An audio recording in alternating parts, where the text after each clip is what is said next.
hustle on a mission. Grinding for that spot, a brand new pot to piss in. Trying to school my partners, I don't think they pay attention. I'm sticking to my vision, on the road to the riches.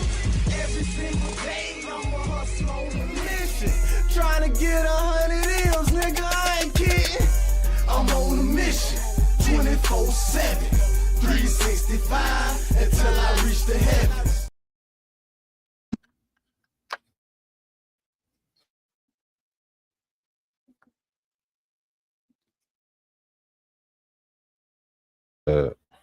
Welcome back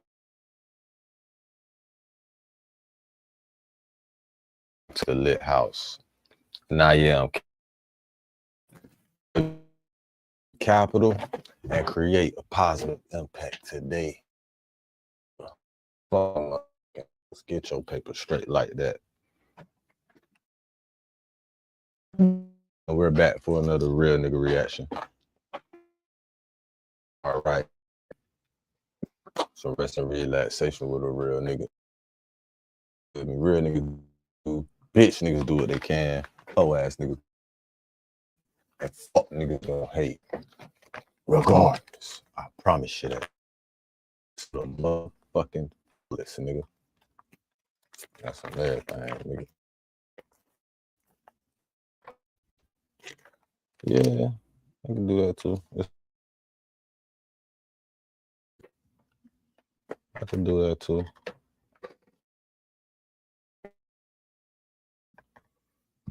I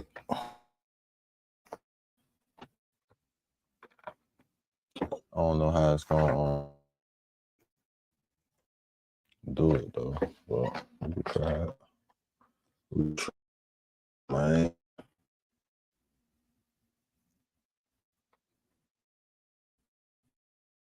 Try it, you know. I'm having a better weekend. There's a lot of fuck going on in the world. I just hope you staying fuck shit free as much as you could, as possible. Going on.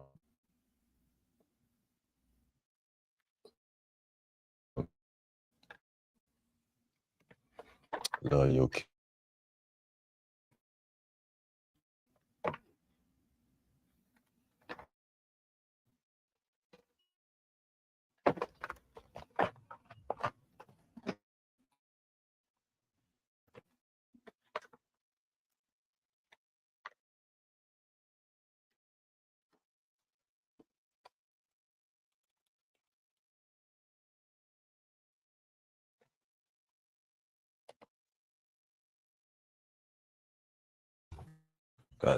The cord is tripping.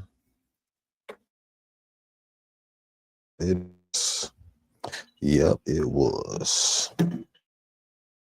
Oh, the motherfucking cord, ain't it? It's always got a one cord. Shit, I can't afford. Now, yes. Yes. Couldn't go out. Maybe it's the cord again. It looks like it's lit up.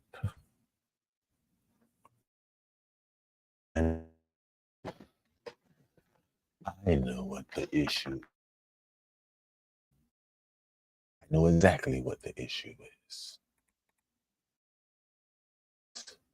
Refresh it. Refresh it. We're gonna refresh it. Refresh it. Refresh. I don't know, man. I need some paper. A whole lot of paper.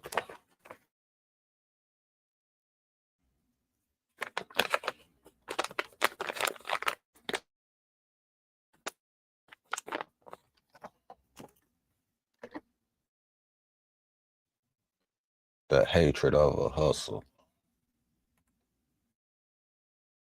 ass niggas just hate a nigga for nothing. Nigga, because I'm better than them. Nigga, because I'm better than you, nigga. Try to better yourself.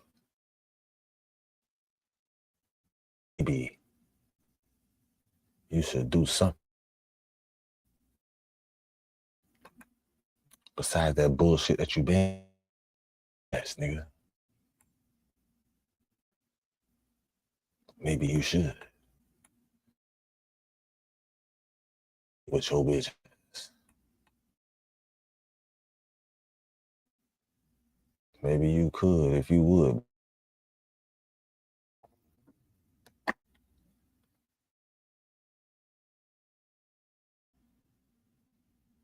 It don't look as clear as I don't know why. It's really pissing me off right now. So we gonna motherfucking leave the bitch and re-up it. Cause why the fuck do it look like that? This shit gonna piss me off. Like for real, nigga.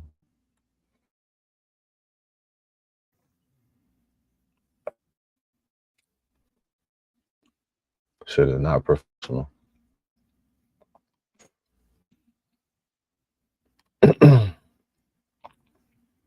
Into this shit for sure.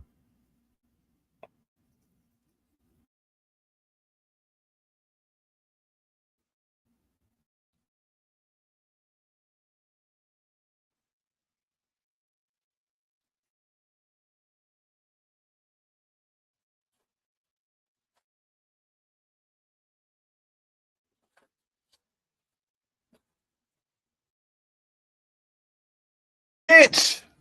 I don't give a fuck about none of that. The fuck? Who the fuck they thought, bitch?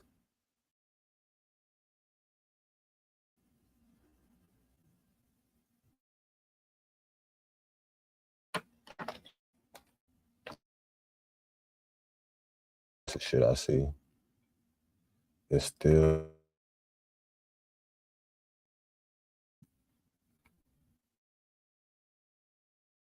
phone, bitch. Don't do nothing. Fuck, nigga.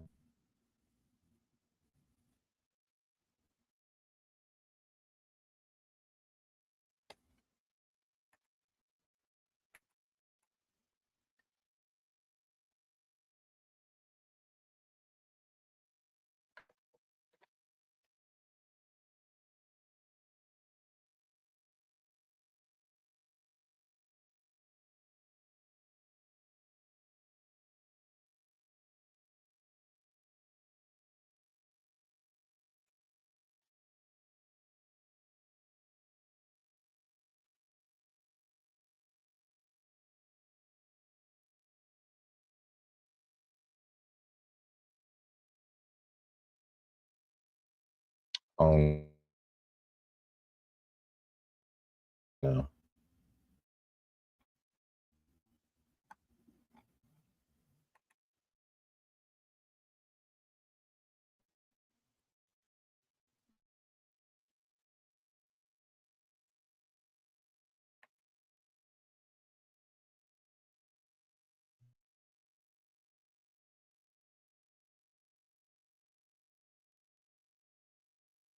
It's still easy, bro.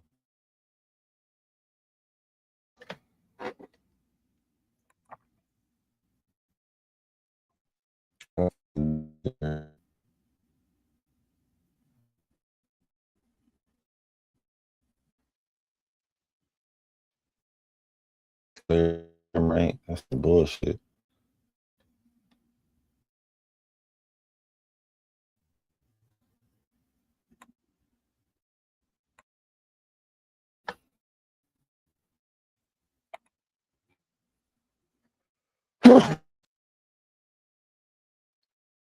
Fuck.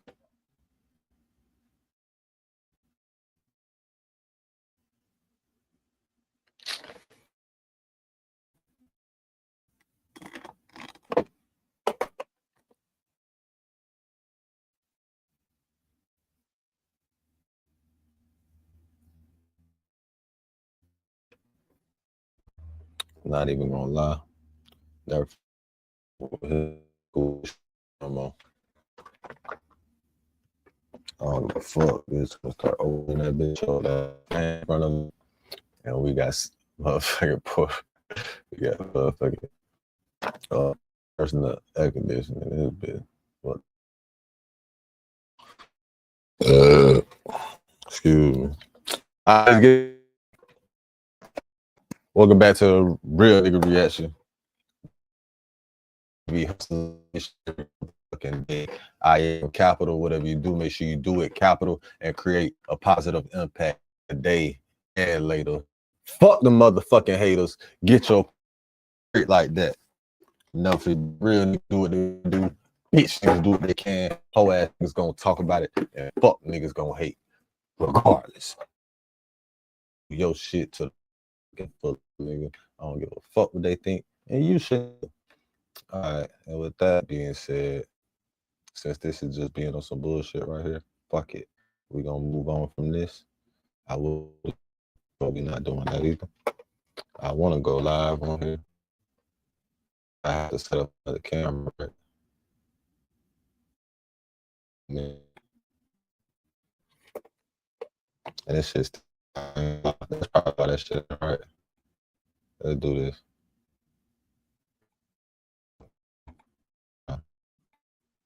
Check network.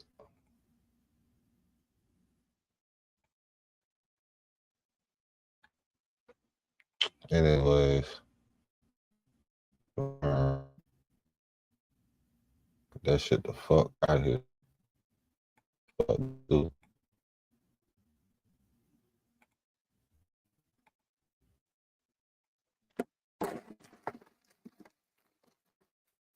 So, man. All right, so without any further ado, let's get into this for you. Dang, coverage. But this nigga over 5 centuries to be exact. I guess you can be exact when you talking about some shit like that. Huh? But what I'm saying is, these motherfuckers got a nigga fucked up. And I knew that, right? And I haven't been keeping up with the current situation of the reason, right? But this Friday, thank God it. But this Friday, you won't catch me on the highway. You gonna catch me right here. Nigga, catch on homemade TV in a lit house. With how the bitch at this motherfucker. God damn, I ain't even sweat.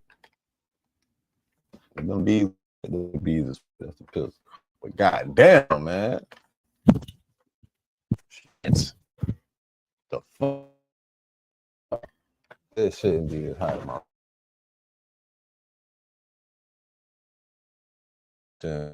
I shouldn't feel. I just feel like it's too hot.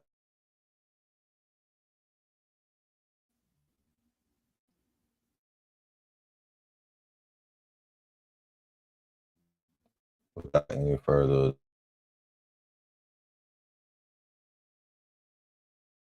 I just go live on this from the phone, right? What's up, little bitch? What's up, little bitch? You little bitch ass. They say LeBron ain't going to the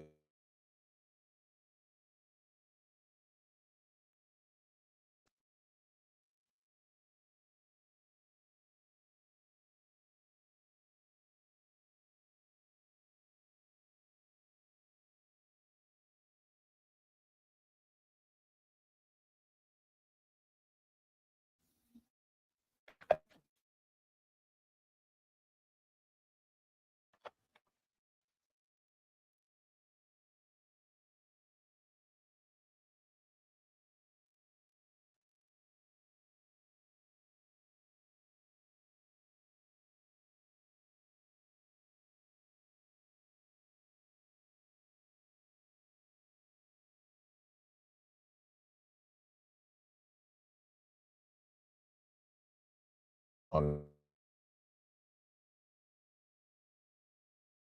some bullshit like that. All right, my.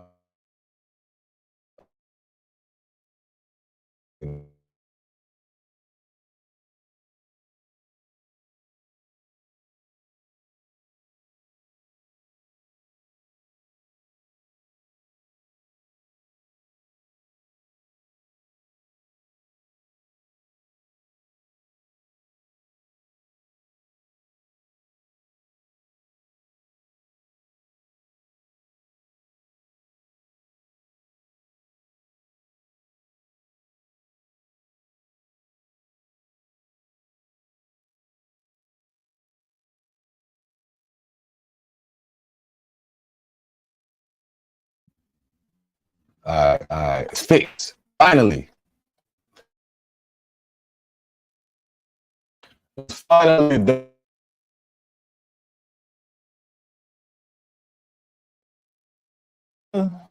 Y'all.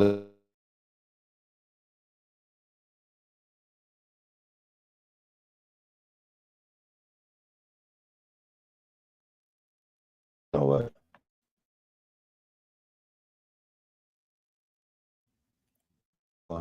So,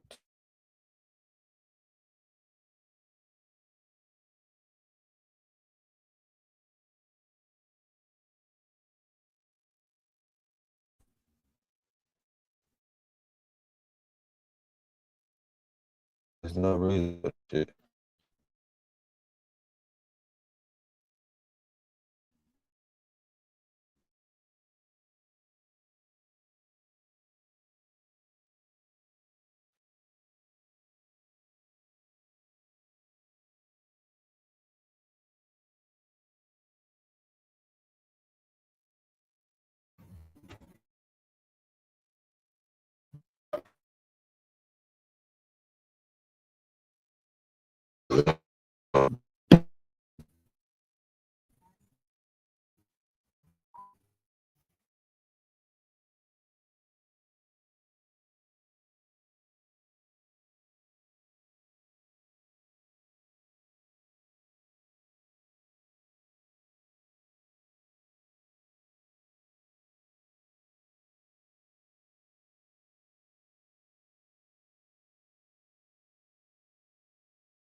Y'all lying. You lying to me.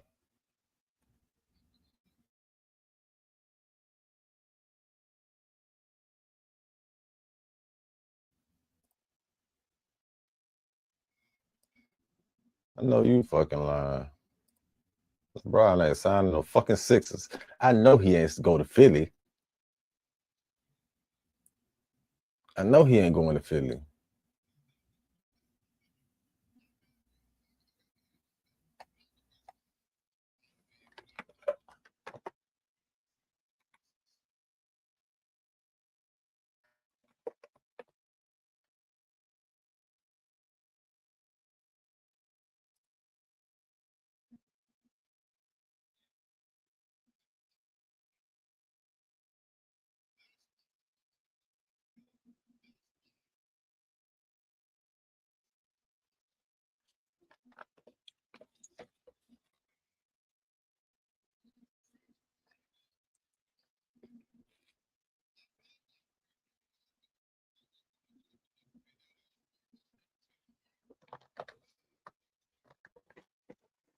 I got some liquid death right here. I got the liquid death. Hold on. Get the fuck out of here. LeBron signed to fucking Philly? Why? I don't want to be a Philly fan. Out of all the teams, that nigga went to Philly, man. I knew he went to Miami, though. I ain't gonna bullshit. Pat Riley tried to fuck out that man when he was there the first time with Wade. I knew that was over with. I know New York would have picked him up. It's no way that New York wouldn't want LeBron to keep their shit going.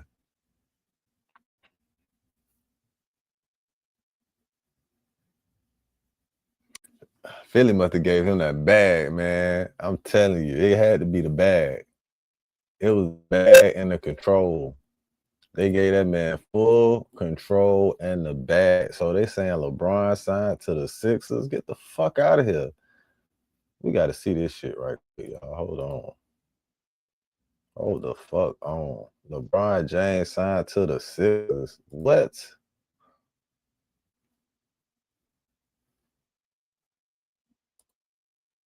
What?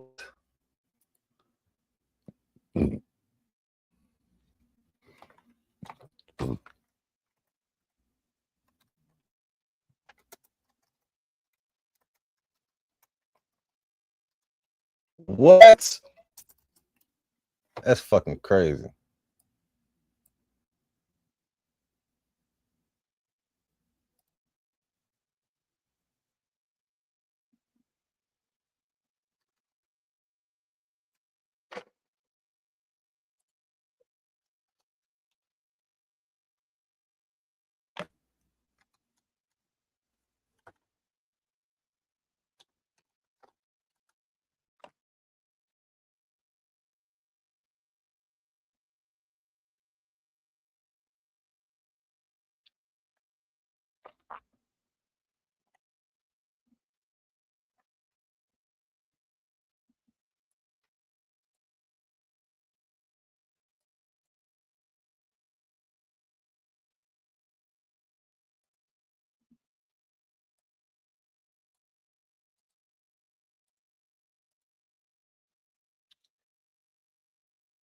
How the fuck would it fix me?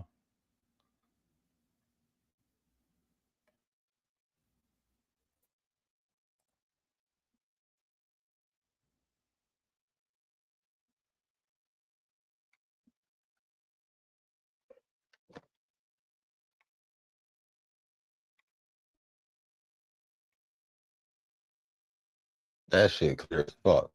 Why the fuck is my camera looking like that on here? It's no reason my shit should be looking like that right now.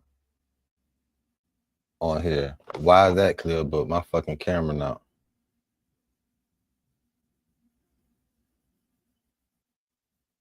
I'm not understanding this shit.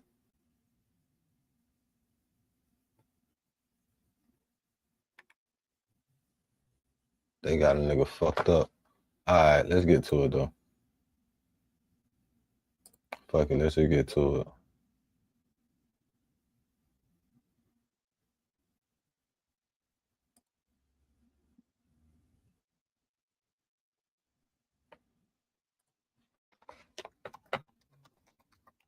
Let's see what the deal is though, man.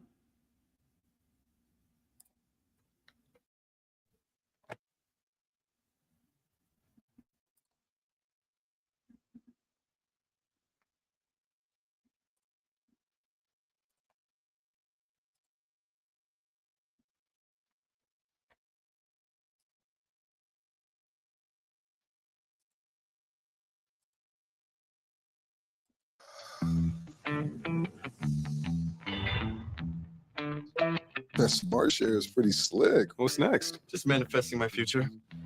You and that laptop are going places. Start strong with a Lenovo Yoga Aura Edition, imagined with Intel at Best Buy.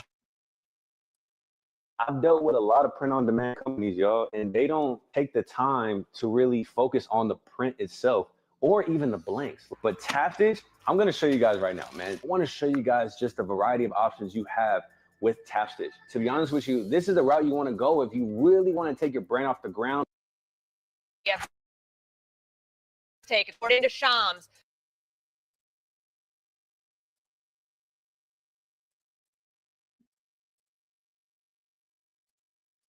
LeBron James is signing with the Philadelphia 76ers on a 2-year, $8 million deal with a player option. This comes after more than 20 days since he announced that he will be leaving the Los Angeles Lakers to play the next chapter of his career somewhere else. Even A. We knew it was coming soon. We did not know it was coming today. Your initial reaction to LeBron joining forces with Jaylen Brown and company in Philly? Shock, because I thought that if he was going back east, he would go home, that he wouldn't dangle his availability in the face of the Cleveland Cavaliers and then go somewhere else. For him to choose the Philadelphia 76ers, this is a shock among shockers. And I think that this speaks to Bob Myers, the architect, the former 4-time champion executive for the Golden State Warriors, being in Philly now and having him there, who went out and pulled off a heist as far as most of us are concerned in getting Jaylen Brown. So now you got Jaylen Brown, okay, who's big time, with Tyrese Maxey, who's big time. You got him with VJ Edgecombe, who shined as a rookie and got tremendous potential. And now you're looking at it. If Joel Embiid is 50%, I mean, if he can give you anything during the playoffs, the Philadelphia 76ers will win the championship. I think this right here puts the Philadelphia 76ers right there with the New York Knicks as the favorites. They definitely in the do. Eastern Conference to come out of the East and it represent definitely does. the Conference in the NBA. It definitely puts them as the favorites in the East. Wherever LeBron at, and you combine that in the East. Wherever LeBron at, bitch, he the fucking favorite. Bitch, he in the East again? He in the East again, but he old, man. But that nigga still can run the East. I hate to say it, that boy still, especially with that team, with Matt. Oh, man, with Matt, you know. Yeah, Joel Embiid could be at least 50%. There's going to be a lot of load management on that team, though, bro. I don't know if they can pull it off. Well, I know they can. Because LeBron over there. I know they can now. But somebody going to hate. Somebody's going to hate. Hey, man. Congratulations to the Sixers for acquiring the king and giving y'all team an opportunity at another championship. I don't know how long. I know it's been a long time since them bitches won. It's been a very long time. You think it's been a long time since the Knicks won?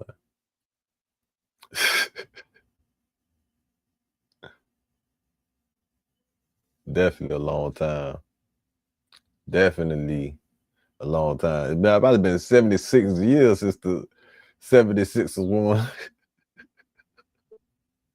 No bullshit, probably about 76 years, man. No, I think they had one before the Knicks. 40 years ago. When Dr. J was playing, did Dr. J get them a championship? I can't remember. Anyways, hey man, congratulations. The greatness of James Brown and the Tyrese Maxey with the leadership that Bob Myers has in the Philadelphia 76ers. I'm shocked by this. The Philadelphia 76ers. Hell yeah, he shocked the world with this shit. I knew it was gonna be a new team though. I knew it was gonna be a new team. Everybody like Miami. I'm like, man, y'all must have forgot what Pat Riley. When Pat Riley took that man cookies on that plane, they try to control the king diet with some chocolate chip cookies. Yeah, I knew he was never gonna fuck with Pat Riley again. Niggas take their snacks serious. If you know anything about a real nigga and their snacks, their favorite snacks, oh man. You know Dolph got killed trying to go get some chocolate chip cookies. You know what I'm saying? Them chocolate chip cookies be busting, boy. That be a nigga favorite. When you find a bitch that make the right cookies, like your real type of shit, man, you gonna keep getting them. You gonna want them bitches forever. Niggas will die behind their favorite snacks, man. and killed. So I knew he was never going back to Miami. As long as Pat Riley had that bitch. Giannis sad as fuck right now. I know Giannis sad right now.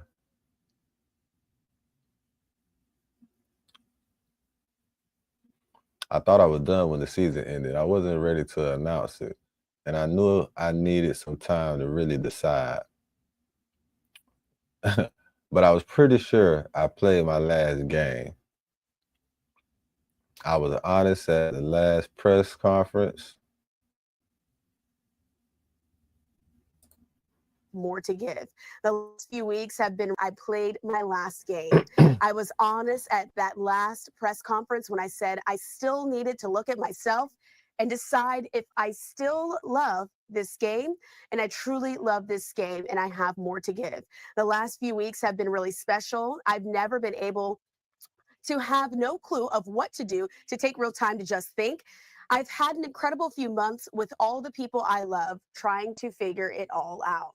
And this is my last decision. I am not going for money. I am not going for family. What am I really playing for at this point? I still want to sacrifice. I still want to work, and I still want to grind. I still want to compete, to win, and to have a chance at feeling of winning and another championship, and I believe I can help make the Philadelphia 76ers a championship team. I am so excited to energize a new fan base and start this incredible journey one last time.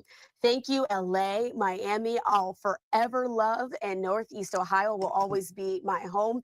Putting a couple of emojis there at the end, ending it off with his signature crown because he is King James, but it is official that LeBron James is going to be joining the Philadelphia 76ers. We're already having some reaction coming in. Putting this up on your screen from Governor Josh Shapiro saying, LeBron is coming to Philly by the power vested in me as the governor of the great Commonwealth of Pennsylvania and a diehard Sixers fan.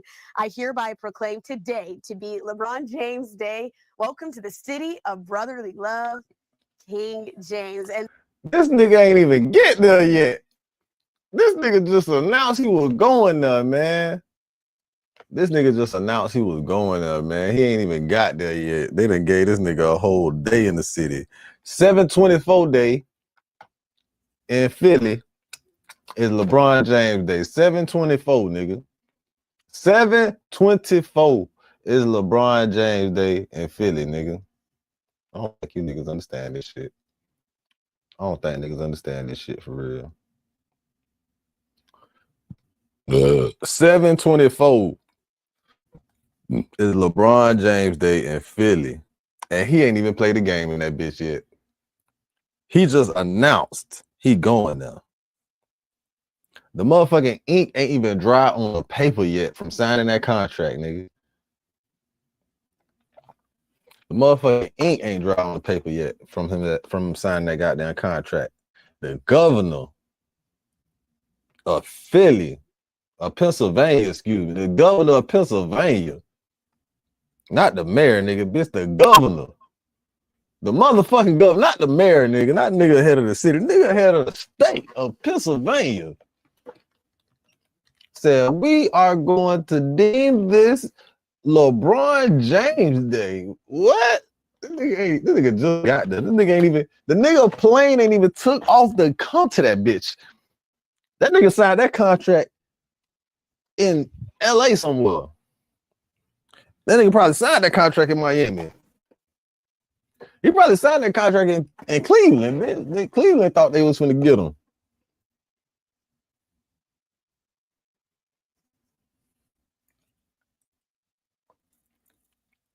Boy, whoever picked that team on Cowshy, I know them motherfuckers hit like a bitch. I know them niggas hit like a motherfucker, boy. They motherfuckers hit. They picked that shit on Cowshy. I know them bitches probably went up.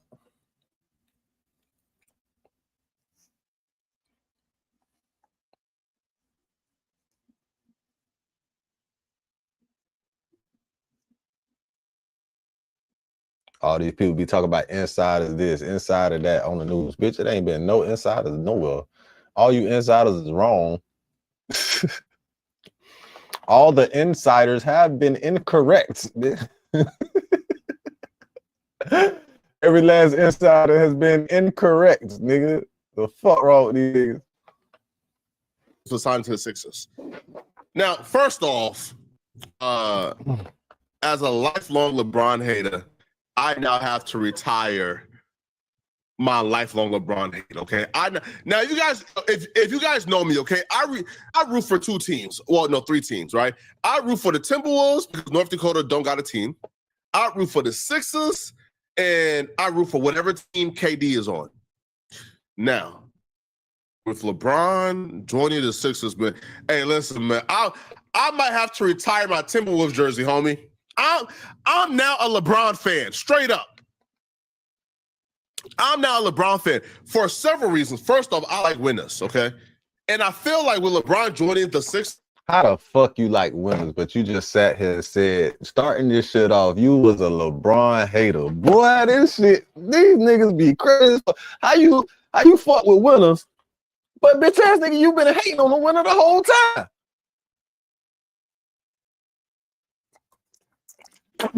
Nigga, fuck with, no, you don't fuck with a winner, nigga. You mad when you fuck with a winner when they come trying to help your shit out. Nigga talking about he fuck with winners. Man, what that nigga just said? For several reasons. First off, I like winners, okay? And I feel like with LeBron joining the Sixers, this conversation, right, that we've been having for, let's say, for the last, decade or so, like when did LeBron James, for the most part, get into the MJ conversation? I'll say his Miami Heat run, right? Or no, I'll probably say the ring he won with the Cavaliers. Yes. That's when I feel like he officially entered into the 3-1. Yes, that's exactly when he motherfucking made history. He hadn't already broke, real man. The nigga hadn't already broke like 20 goddamn Jordan. The nigga hadn't already broke like 20 Jordan records before he did that shit. And then the nigga motherfucking make history in the finals to lead the Cavaliers. I think that was the first championship ever. To lead the Cavaliers to their first championship ever. Not only make history by leading them to their first championship ever, made history by coming back from a 3-1 deficit in the finals.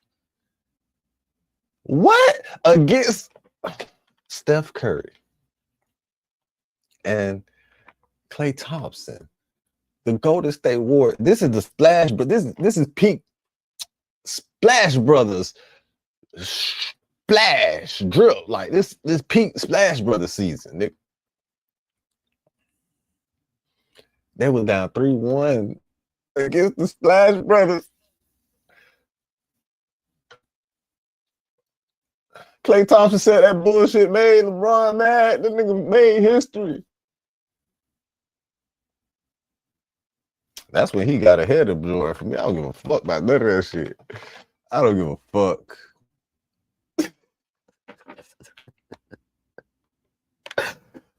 With the type of team that he had too, I don't think niggas understand, bro. It was only him and Kyrie for real.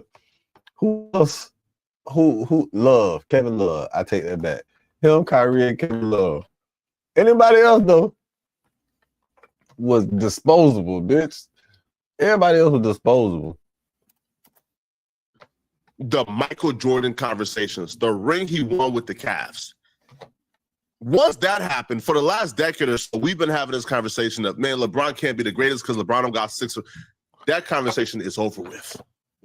Forget about it. That conversation is over with. LeBron and listen, LeBron got 4 rings right now. LeBron's gonna end his career with at least 7. It's over with. That LeBron and MJ conversation is done for. Done. At the very least. Listen, now you feeling yourself too much. Just because he over there does not guarantee another 3 championships. He only got 4, you said, right? You think he finna pull off 3 when he only signed for 2 years? The fuck is you talking about, nigga? You talking about the ring he gonna get if he bring his son over there? You know they finna trade him. Let's keep it real. The Lakers are going to trade Bronny James to Philadelphia. They're getting somebody. I don't think you niggas understand now. Somebody getting traded from Philly for Bronny James. I ain't even gonna cap. What's up with Bryce? Bryce coming to Philly next year. Bryce coming to Philly next year. Bronny coming to Philly before the end of the trade deadline. I don't think you niggas understand, bitch. LeBron is taking over America and the NBA. One NBA team at a time. That nigga taking over. Don't he got ownership in the team that he ain't never even played for?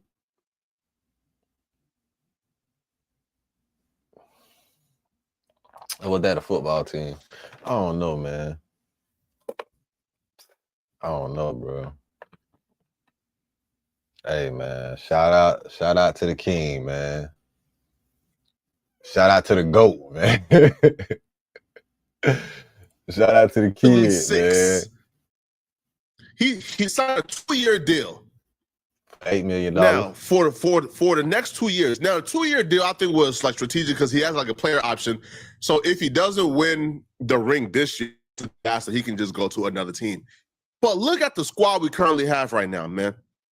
VJ Edgecombe, the second best rookie last year. Tyrese Maxey, 30 points a game. Jaylen Brown, 30 points a game. Joel Embiid, 35 points per game. Now LeBron James, the greatest player of all time. Yo, do you understand? This nigga funny, man. He just was saying he was a hater, bro. How the fuck you go for being a LeBron hater just because the nigga on your team now he the greatest player of all time? Boy, you niggas. I ain't gonna lie. He would have fucked the world up if he would have went to the Bulls. What? Chicago would have been on their fucking hit. Oh, we got LeBron. I ain't gonna lie, man. Nah, he couldn't have went to the Bulls. Philly is a great selection. Being that New York just won. And I'm gonna tell you, he ain't no bandwagon. He wanna come over and destroy shit. He like, okay, New York, they done won, right? Now New York would have lost, he would have went to New York. He'd be like, I'm finna bring y'all the championship. But now it's easier for him to get to, it's like, let's keep it real. It's so much easier for him to get to the finals in the East, bro. That nigga was having issues. That nigga had so much trouble, bro, in the West getting to the finals on the Lakers because of the Western Conference. Bitch, you had the Thunder, the Nuggets, Jokic and them,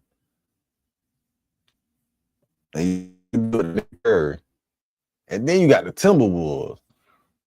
Man, the West was fucked up for LeBron. He was never going to go back to the finals. Not with the team that the Lakers had for him. He was never going back. Philadelphia, you might as well say he in the Eastern Conference Finals against the Knicks right now to see who's going. And the Knicks ain't beating no Philly team with LeBron on it. LeBron on the Knicks. LeBron, career-wise, he owns the Knicks. I don't think niggas don't know that, man. LeBron on the Knicks career-wise, man. Career-wise, man. Let's go to the research. Let's go to the research department, man. This nigga owns the Knicks, man. Let's just look at the nigga record, bro.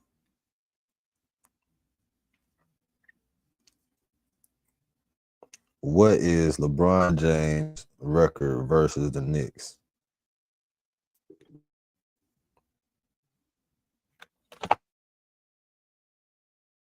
It's tripping.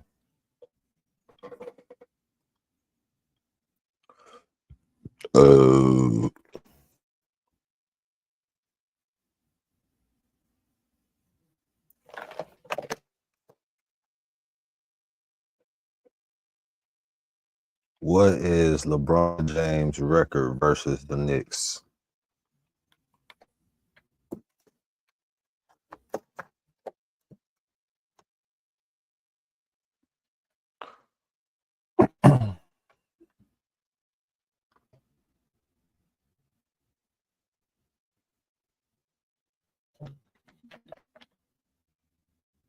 Research department, what's up?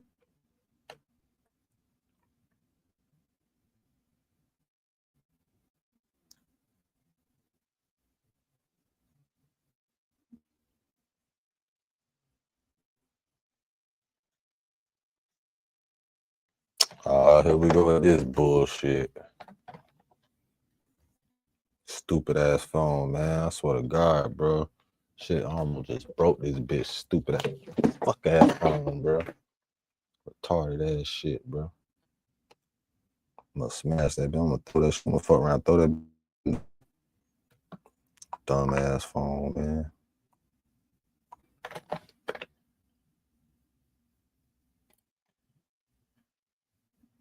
That's why I got 4 of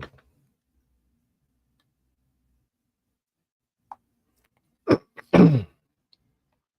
All right, now back what the fuck I was doing before I was rudely interrupted with this whole shit.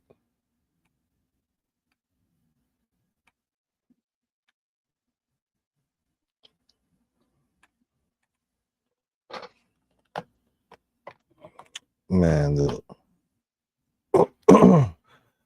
All right, my original question.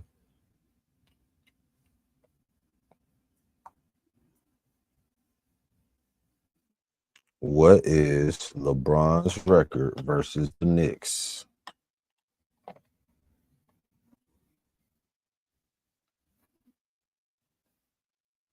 Bitch, hurry up. LeBron James has a 44-18 career record against the New York Knicks. This nigga owns the Knicks, like I said, man. Like I said, bro, the Knicks could hang it up. They ass ain't going to the motherfucker. They ass ain't repeating no damn championship. Y'all could, hey, New York Knicks, y'all ain't going back. Y'all might go to the motherfucking Eastern Conference Finals again. Y'all ain't making it to no motherfucking finals, bitch. The king is back in the East. It's over with. That shit fucking over. I don't understand what this is about. That nigga record 44-18 against them bitches. What? This have not won a ring. Nigga I got don't know how many years. Like win record. 50? 70% win record. They haven't been to the finals since AI. Nope, they haven't. Nah, bro. Listen, man. Shout out to LeBron, bro. You did it. Now, if this was anybody else, I'll be real talk. If this was anybody else, I would have something to say about it, right? I'll call you spineless. I'll call you weak. If LeBron James went to a roster like the Sixers to any other team, I would call him a spineless, weak, ring-chasing bum. I will call this nasty and despicable work. So anybody who wants to call this nasty and despicable work, I don't blame you. I don't blame you. We know what the play is. This is the greatest team to ever be assembled. There has never been. I don't know about that. There has. I don't know about that. I don't know about that. Maybe on paper. On paper, yes. On paper, it may be a close second or first to it's another team. It may be a close. I don't know about that though. The best team ever. Never paper. Super team in the history of super teams ever than this. So I don't even think the KD Warriors team is better than this team. The KD Warrior teams with KD, Steph, Clay, and Draymond ain't better than LeBron, Embiid, Tyrese Maxey, Jaylen Brown, and VJ Edgecombe. Is just not. And I don't know about that. I don't know about that now. He might be tricked. Like I said, it might be a close second. It may be a close second. Because Joel Embiid has not been healthy like that, bro. He has not been a real factor. Because he was, bitch. He just hasn't been. He just hasn't been. He's really been a liability. He really has. And if you ask me, I think Philly need to get goddamn Davis as the starter and have Embiid to back him up, and they switch them out on the load management shit to preserve Embiid. They're gonna need another person. They're gonna need another person to play center for real. Cause that nigga ain't And shit. by the way, we got Anthony Simons on the bench. Anthony Simons was averaging what, 23 points per game? Man, come on, man. Man, come on, cuz. Man, come on, man. Hey, fan, listen, man. LeBron, congratulations, bro. You have officially got back into the GOAT conversation. Now, there's some people who might try to like stall it and hold it out for like a few years, right? Like, you know how like when KD won his first ring or two, it was the, oh, nah, man, he joined the super team, man. Oh, nah, man, that don't count, bro. Oh, nah, that don't count, bro. Nah, gang, that. But then like 5 years later, we just completely forgot about that. Nobody talks about it ever. All they talk about is KD having the rings. They don't talk about how he got the rings. This could be the same thing. No, they talk about it just like you just talked about it. They still talk about it. They know KD wouldn't have them fucking rings if he ain't go over there and team up with Steph to beat LeBron after them niggas got embarrassed from failing 3-1. The fuck? Everybody know that nigga wouldn't have no ring. Who the fuck? Anytime they bring up that damn ring, they know, bitch, you ain't gonna have that ring without Steph and Draymond. You don't have that ring without the Warriors, bro. You ain't even led no team to the motherfucking to the finals ever, nigga.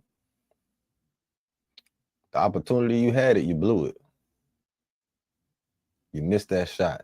I remember that shit too. What it was, 2018. LeBron James playing with Brooklyn. Win the inevitable next 2 championships with the Sixers. I know Jay-Z was mad as hell when he missed that goddamn shot. Probably for a year or two, they're probably gonna have the conversation of, man, it was a super team, bro. And then in like 5 or 10 years, when we're recalling how this man got the most points of all time, most rebounds of all time, most assists of all time. And how the fuck you do that? More points, points of all time. A top 10 rebounder, a top 10 assist man. Like a top 20 defender of all time, the best passer in basketball history, the best IQ in basketball history, and he has 7 rings. And he has 7 rings. Come on, bro. Come on, cuz. What would the argument be for Jordan now? But no. I'm really trying. What would the argument be for Jordan? Most points in NBA history, by far, nobody will ever break that record. The best in NBA history, the best IQ, the most efficient, top 10 rebounder, top 10 assists. What would the argument be once he gets to 6 or 7 rings? What would it be? Man, listen, man. Yo, man, hey, bro. LeBron, congrats. They talk about an argument now that niggas ain't never went to 10 straight finals like LeBron James. Bitch, he been the GOAT to me. I don't give a fuck. He only won 3 of them bitches. The nigga been the GOAT to me. Because niggas don't know. Niggas really don't know how hard the game of basketball is to be playing every single game. You got 82 games in the season, bro. Ain't no motherfucking sports really playing that many games except baseball, bitch, because they ain't doing that much activity. Nobody, no other sport is playing that many games. And then this nigga's playing majority of all the games in every season.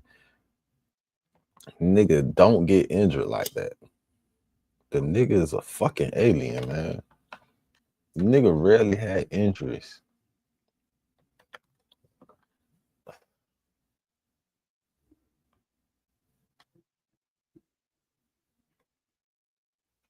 No breaks, longevity, straight. Nigga ain't have to take no breaks off of no scandal he ain't have to sacrifice nobody in his family for this shit.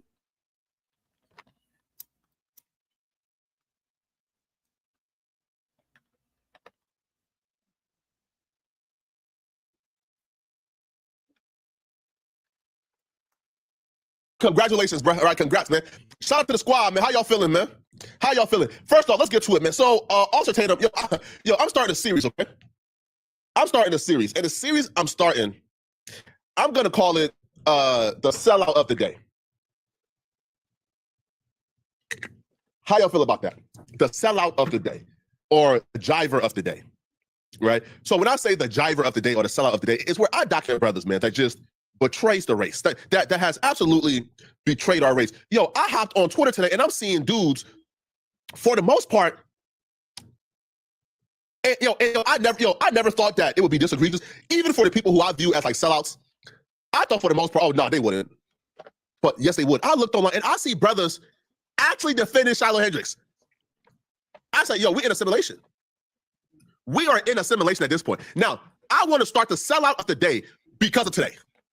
Having to check my feed early this morning and seeing brothers, actual black men, actual black folks defending Shiloh Hendricks tells me, okay, there needs to be at least some straightening, some regulation here, okay? But let's get to it, man. Man, shout out to everybody who's involved. Oh my God, I just seen a comment where somebody said it's my birthday, but I couldn't. It was just too past the man. Man, shout out to Zero Turn. He says, Flacco, respectfully, we don't come to you for your sports takes. Get the BS, my guy. Why'd you go to prison or not? 100 years. And listen, we covering the Nolan Wells interview first, and then we'll get to YG and Bloods, okay? All right? So we're first covering the Nolan Wells interview because we promise you guys this, okay? I promise you guys that I will be going through this case, and we'll be dissecting every single second of this interview, okay? So because I promise you guys this, we got to get through this. So it's 3 parts. It's 3 parts to this. Each part is like, I don't know, like each part is around. So one, I'm gonna ask you some very 17 minutes to like 20 minutes. So, it's not gonna be like that long. So the first hour gonna be this, and then we're gonna get into like the YG and the Bloods and and what we know so far. Okay. So, okay. So let's get to it, man. Okay. So for you guys who are not tapped in yet, Nolan Wells' homie Warren did an interview with Officer Tatum. Now, this is a 3-part sleep. Now, first of all, Officer Tatum, you are a garbage human being, bro. You are just a terrible monster of a human being, bro. Now, this man talked about how Nolan Wells' family was grifting, how we are race hustlers for covering this. This man has an interview. Instead of dropping an interview, he decided to cut up the interview in multiple parts to grip as much money as he can from this interview. So talk about hustling and grifting. So the man has an interview that he claims is going to bring answers to Nolan Wells' family and to Nolan Wells supporters. And instead of dropping an interview, he is teasing like more clips. So right now we're on part 3. He claims there's more parts. So this man essentially broke it up in like 5 or 6 parts to grift as much money as possible from this 18-year-old death. But then he wasn't shame us for covering Nolan Wells' case and calling for a proper investigation. So the interview is with Warren. Now, Warren is the son of the judge. Warren is the dude who claims he's Nolan Wells' best friend but never met Nolan Wells' mama. Okay. Now, this is supposed to be the interview that apparently brings answers and closures to Nolan Wells' situation. It exposes all the fake narratives according to Brennan Tatum and everybody. So let's get to it, man. So Warren, I'm gonna ask you some very pointed questions. Just straight out. The first thing I want to ask you is, did you kill Nolan? All right, Warren. We had a chance to get to know each other over the last 2 days. Went out to Horn Island. So I've had an opportunity to talk to you about a few things, and the things that you've told me have literally blown my mind. But the world haven't had a chance yet to hear your story, to hear Nolan's story through you, through his friend. And it's not just you; it's a bunch of y'all. But some of the other guys were afraid because of the threats and the violence that's been threatened against their lives and all of the above. But you decided that you wanted to take this bold step and give a statement and just your side out here. And I want to start at the very beginning of all this and ask you, what was your relationship like? Nolan, who was he to you? Nolan, I could describe Nolan in a million ways. I mean, Nolan was not just a best friend to me, but he was a brother. I grew up through elementary, middle school, high school, and even our freshman year of college. We talked on the phone all the time. We were really close friends. And middle school, by the way, is 6th grade. I think middle school is 6th grade, right? 6th grade. Okay. They've been friends since the 6th grade. 6th grade. Now, when you're talking about your friend since the 6th grade, who apparently passed away, I would, again, maybe I'm being too tough. I'm not gonna be too presumptive or bad faith. I would like to see more emotions. Especially if you're claiming, yo, man, there's people threatening my life. I would expect to see some type of emotion, bro. This man is talking about this as casually as you can talk about anything, bro. He's talking about this like I talked about, I don't know, Mo 3 losing his life, bro. He's talking about this.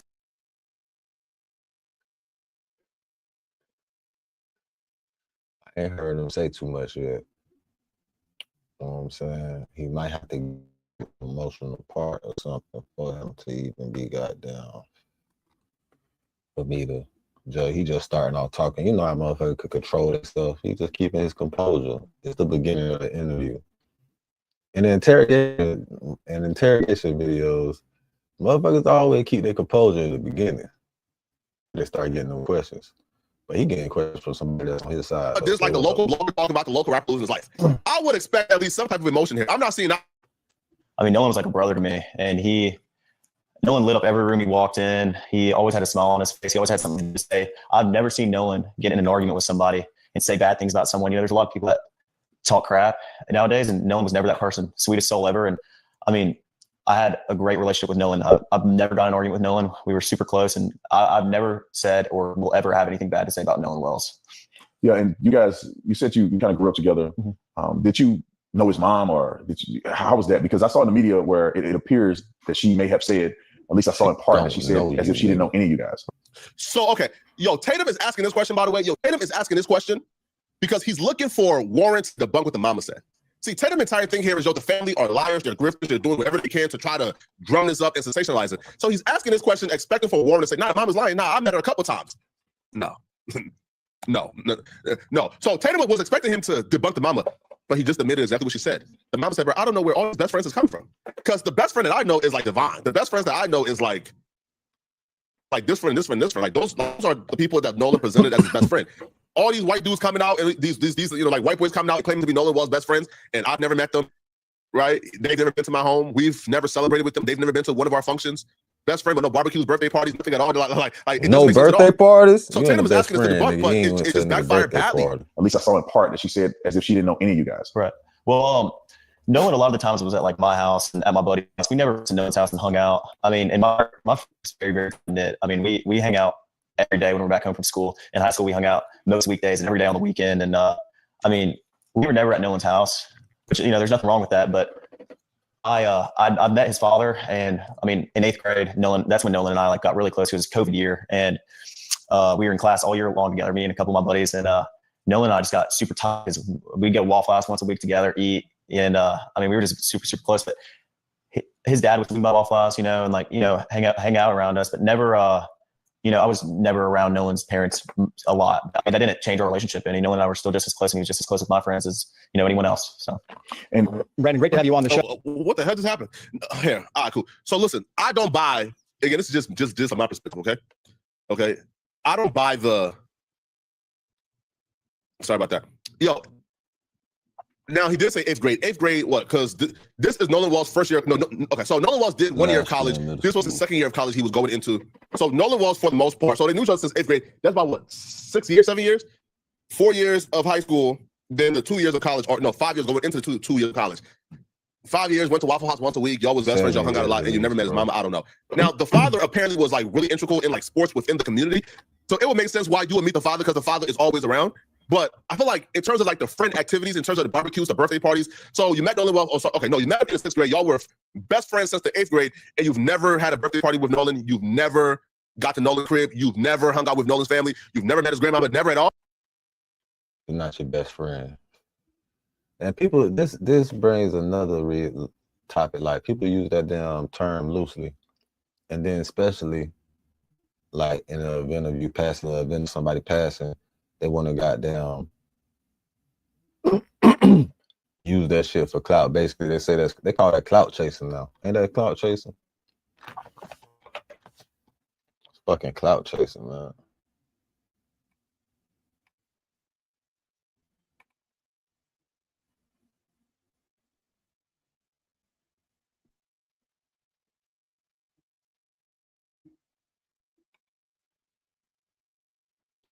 Boy, I don't know what the hell going on with my connection on my TikTok, y'all. That shit crazy.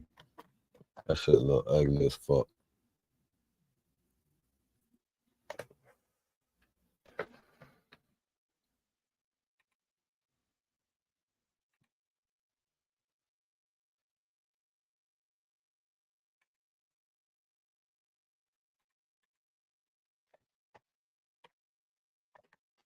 I gotta fix this shit real quick. At all. I don't know too many best friends of mine or close friends of mine that I met as kids. Now, again, if you met somebody as an adult, right? Like, let's say like y'all met at the bar and you got really close and y'all hung out, and y'all just became close friends for years, then yeah, you probably don't know the parents because you guys are adults. But in the 8th grade, the lifestyle of an 8th grader is very reliant and dependent on, from my perspective, is really reliant and dependent on Well, the parents taking you everywhere. Parents drive you everywhere. Feel me? It just doesn't make sense to me at all. But let's fast forward a little bit more. Days and every day on the weekend, and I just got super tight because we go to Waffle House once a week together, eat, and I mean we were just super close. But his dad would swing by Waffle House, you know, and like hang out around us, but never I was some idiot. Some idiot called John Best 955 says 8th grade isn't that kiddish, bro. Y'all sound stupid, huh? It ain't though. Listen, It's a lot of niggas. It's a lot of niggas that's that age, around 8th grade. Man, niggas that's the age niggas start getting into shit. For real. That's the age niggas start getting into shit. That's the age these little hoes be moving fast. That's the age for a lot of fuck shit be going on. 8th grade, right before high school. Motherfuckers, look, a lot of people be self-reliant. By the time they hit 6th grade, a lot of people just be walking to school themselves. You feel me? Getting themselves to school. It's fucked up. But there's kids out here that been getting themselves to school since 3rd grade, bro. Since they've been 10 years old. They've been maneuvering out this bitch like a young adult because they had to. Because they peoples was just their situations and their circumstances, and they had to grow up fast. It'd be like that. At times when I hear from the Tatum disciples or the people who I guess are on the opposite side of the spectrum. Now, again, listen, man, we can all disagree and have varying opinions on this situation, okay? If you want to believe, hey, bruh, I believe that Nolan Walls was around 1,000 people and he drowned and nobody seen it, cool. If you want to believe, hey, man, all right, the first says Nolan Walls was begging him to stay in front of Katie, but Katie somehow never heard that conversation, cool. If you want to believe that Nolan Wells was being told multiple times, hey, bro, we leaving, and he was on the island essentially like by himself, and he allowed them to take his phone. Oh, cool. You believe that? If you want to believe that the parents showed up to get Nolan Wells' keys, and the homies was pretending like they didn't have his keys until the girl called and said, "No, the keys is on this dude's Xbox," and that's not suspicious. Cool, do that. Cool, but you can assault our intelligence, bruh, by trying to go against again in the court of law. There's things called factual statements. Statements of facts, because even in the court of law, you have to agree on something. So yes, can we agree? Again, is this too much to ask, my brother? Is this too much to ask? Can we agree that an 8th grader is a child? Yes, sir. Hey, chat. Is that too much to ask? Is that too much? Can we agree that an 8th grader is a child? Huh? Yes, sir. Huh? We can agree to that. I can agree. Come on, bro. Come on, John. Come on, John. Listen, man. I understand if you want to call us race hustlers and grifters and all type of names. Now, I'm sure John ain't a fan of Tatum. I'm sure John is one of us. I'm sure John is a part of the family. John just got a difference in opinion. Shout out to John. Okay, shout out to John. But can we at least agree that an 8th grader is a child? Because now y'all getting ridiculous now, bro. Y'all ignore every facet of the case that we brought up. Every suspicion we brought up. The medical examiner said in Nolan's body without the throat and the lungs needed to test the cause of death. The new autopsy. Cool, right? What? What? What? I must have didn't see. Like I said, I seen a clip about some shit, right? But I ain't really had time to sit down and react to this shit or like pay attention to it. What did this nigga just say? They did what? Brought up. Every suspicion we brought up. The medical examiner said in Nolan's body without the throat and the lungs needed to test the cause of death to the new autopsy. Cool, right? The medical examiner not sending the lungs and throat. What? I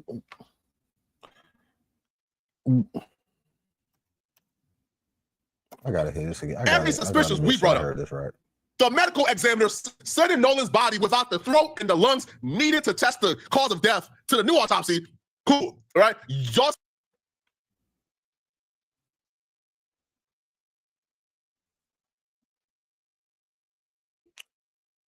And they took that boy organs. They took that boy organs and sold them.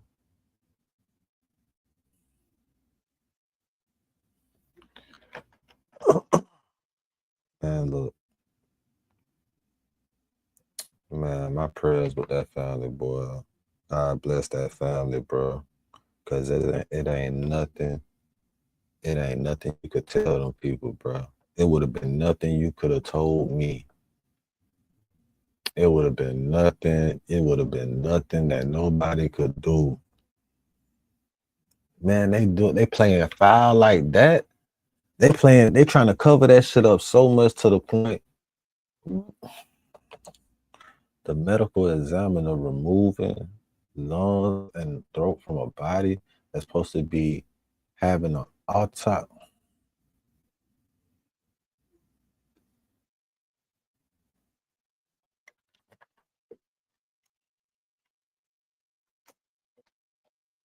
Y'all says they're standard procedures. Okay. Now y'all are questioning whether or not Nolan Wells was a child in the 8th grade. Nah, man, nah. Nah, y'all cold, bro. Nah, y'all cold, homie. Yo, listen, bro. Y'all is cold, bro. Y'all not conceded an inch, homie. Never around Nolan's parents a lot, but I mean that didn't change our relationship any. Nolan and I were just as close with my friends as anyone else. So. And walk me through the day of 4th of July where you guys were all going out. Don't drink that bullshit that he's drinking. That shit bad for you. This seems like something that I would assume that may have occurred more than just this year. Yeah, of course. Was it something that you guys did more than just this year? It's a two-part question. I want to know, is it something that you guys typically did together, that you hang out often in this fashion? And then I want you to then walk me through 4th of July this year when the incident happened. Okay. Being from the Gulf Coast, there's a boating and fishing is very, very popular. The 4th of July, every year, my friends and I, or my family and I, are out on the water. I mean, that's Also too, y'all be very suspicious of people. I'm sorry for pausing too much. Be very suspicious of people who add extra details that don't need to be added. Okay. Why Nolan Wells went to Horns Islands on July 4th? Yeah, we know it's July 4th. Like people is going to the island. Him added in being on the Gulf Coast, fishing and hanging out on the island is a very important activity. Bro, we know. Like, why is that being added as a caveat? That has nothing to do with anything. Get to the meats and potatoes of this, man. Get to the bones, man. Get to why Nolan Wells left on that island. Why Nolan Wells' body was found 2 days later, even though they searched the island thoroughly the first day. Why you guys had Nolan Wells' phone. Get to the stuff, man. So one day is guaranteed everybody's going out. And that's a known thing. Everybody's trying to get a ride out to Horn Island, or people go to Ship Island, but most of everybody from Ocean Springs, the coast, go to Horn Island. And we went last year. Nolan was on the boat with me last year, and he was this was again another detail that don't matter. Be suspicious of people adding details. Why does it matter that Nolan Wells rode with you guys to Horn Islands last year? That has nothing to do with what's going on, right? Like at all. That detail does not take away from the fact that y'all went there together and y'all left without Nolan Wells. Common thing. My friends go on the boat when we're home. Very, very common. That's what we like to do. My friends like to fish also, and like to go on the boat. Not just fishing, but like to go on the boat. Like to go on sunset cruises. Like to do it all, on the water. And Nolan loved to do that too. I mean, he was not like he was just like everyone else in our friend group. He loved to go on the water and, have a good time with the guys. And that's what we did a lot. But 4th of July, everybody was out there. Like I said, like Nolan was always trying to go on the boat, trying to go out there with us. And he was always welcome to come. Nolan was always out there with us. And, but started 4th of July, my buddies and I had talked about this weeks upcoming, everybody's very, very excited for 4th of July from down here. Like it's a big thing. It's a big deal. Huh? Very, very big deal. And, I actually stayed with Nolan that night at my buddy's house, and I woke up at my buddy's house, and we went to McDonald's, got food. Nolan was not with me. And again, man, so again, we don't want to assume bad faith. Hey man, bro, we go to the island every summer. We be chilling, we riding boats up there. Yeah, listen, man, we went to McDonald's when I woke up that day. We went to McDonald's. What does that man asked you, get to what took place. What happened with Nolan? Man got to, we went to Horns Island. We went, bruh. Oh, bunch of bullshit. I went and got breakfast. I had my buddy's boat hooked up to my truck, and first I ran to my house, then I went to McDonald's and came back, and the boat was already hooked up to my truck. My buddy Wyatt and I went, and with my buddy, and we went, filled the top of the boat off, loaded it down with ice, and just got everything ready. Then Wyatt went and put his smaller boat in the water, which is the Palm Beach. He's an 18-foot Palm Beach, and I drove the boat from Fort Bayou Boat Launch to my buddy's grandparents' house, and that's where we all plan to meet up that day. And you say we all, who you talking about? You, Nolan, and how many people are going to meet you guys there? I'm not gonna lie. I'm reading the fuck out this nigga body language right now, and I studied this shit so much, dog. I hate it. He obviously nervous. and he trying to keep that shit together. He really trying to keep his story together. So a tell sign is normally when a person telling that story or giving a account of shit, when they go to that and they look left, that's a tell that they could be not 100% truthful. It's body language. And shit you can study that'll give you tells and signs when a motherfucker being deceitful towards you, right? You can learn this shit from watching your kids or your significant other. All you gotta do is learn when they're lying and see the tells, their independent tells, their individual tells. Now, I'm just going off of traditional tell signs and fundamental shit because this is our first time interacting and having an interview to see him, right? So we wouldn't, this is the beginning, we have nothing to go off of as far as his official tell signs when he's definitely lying. You know what I'm saying?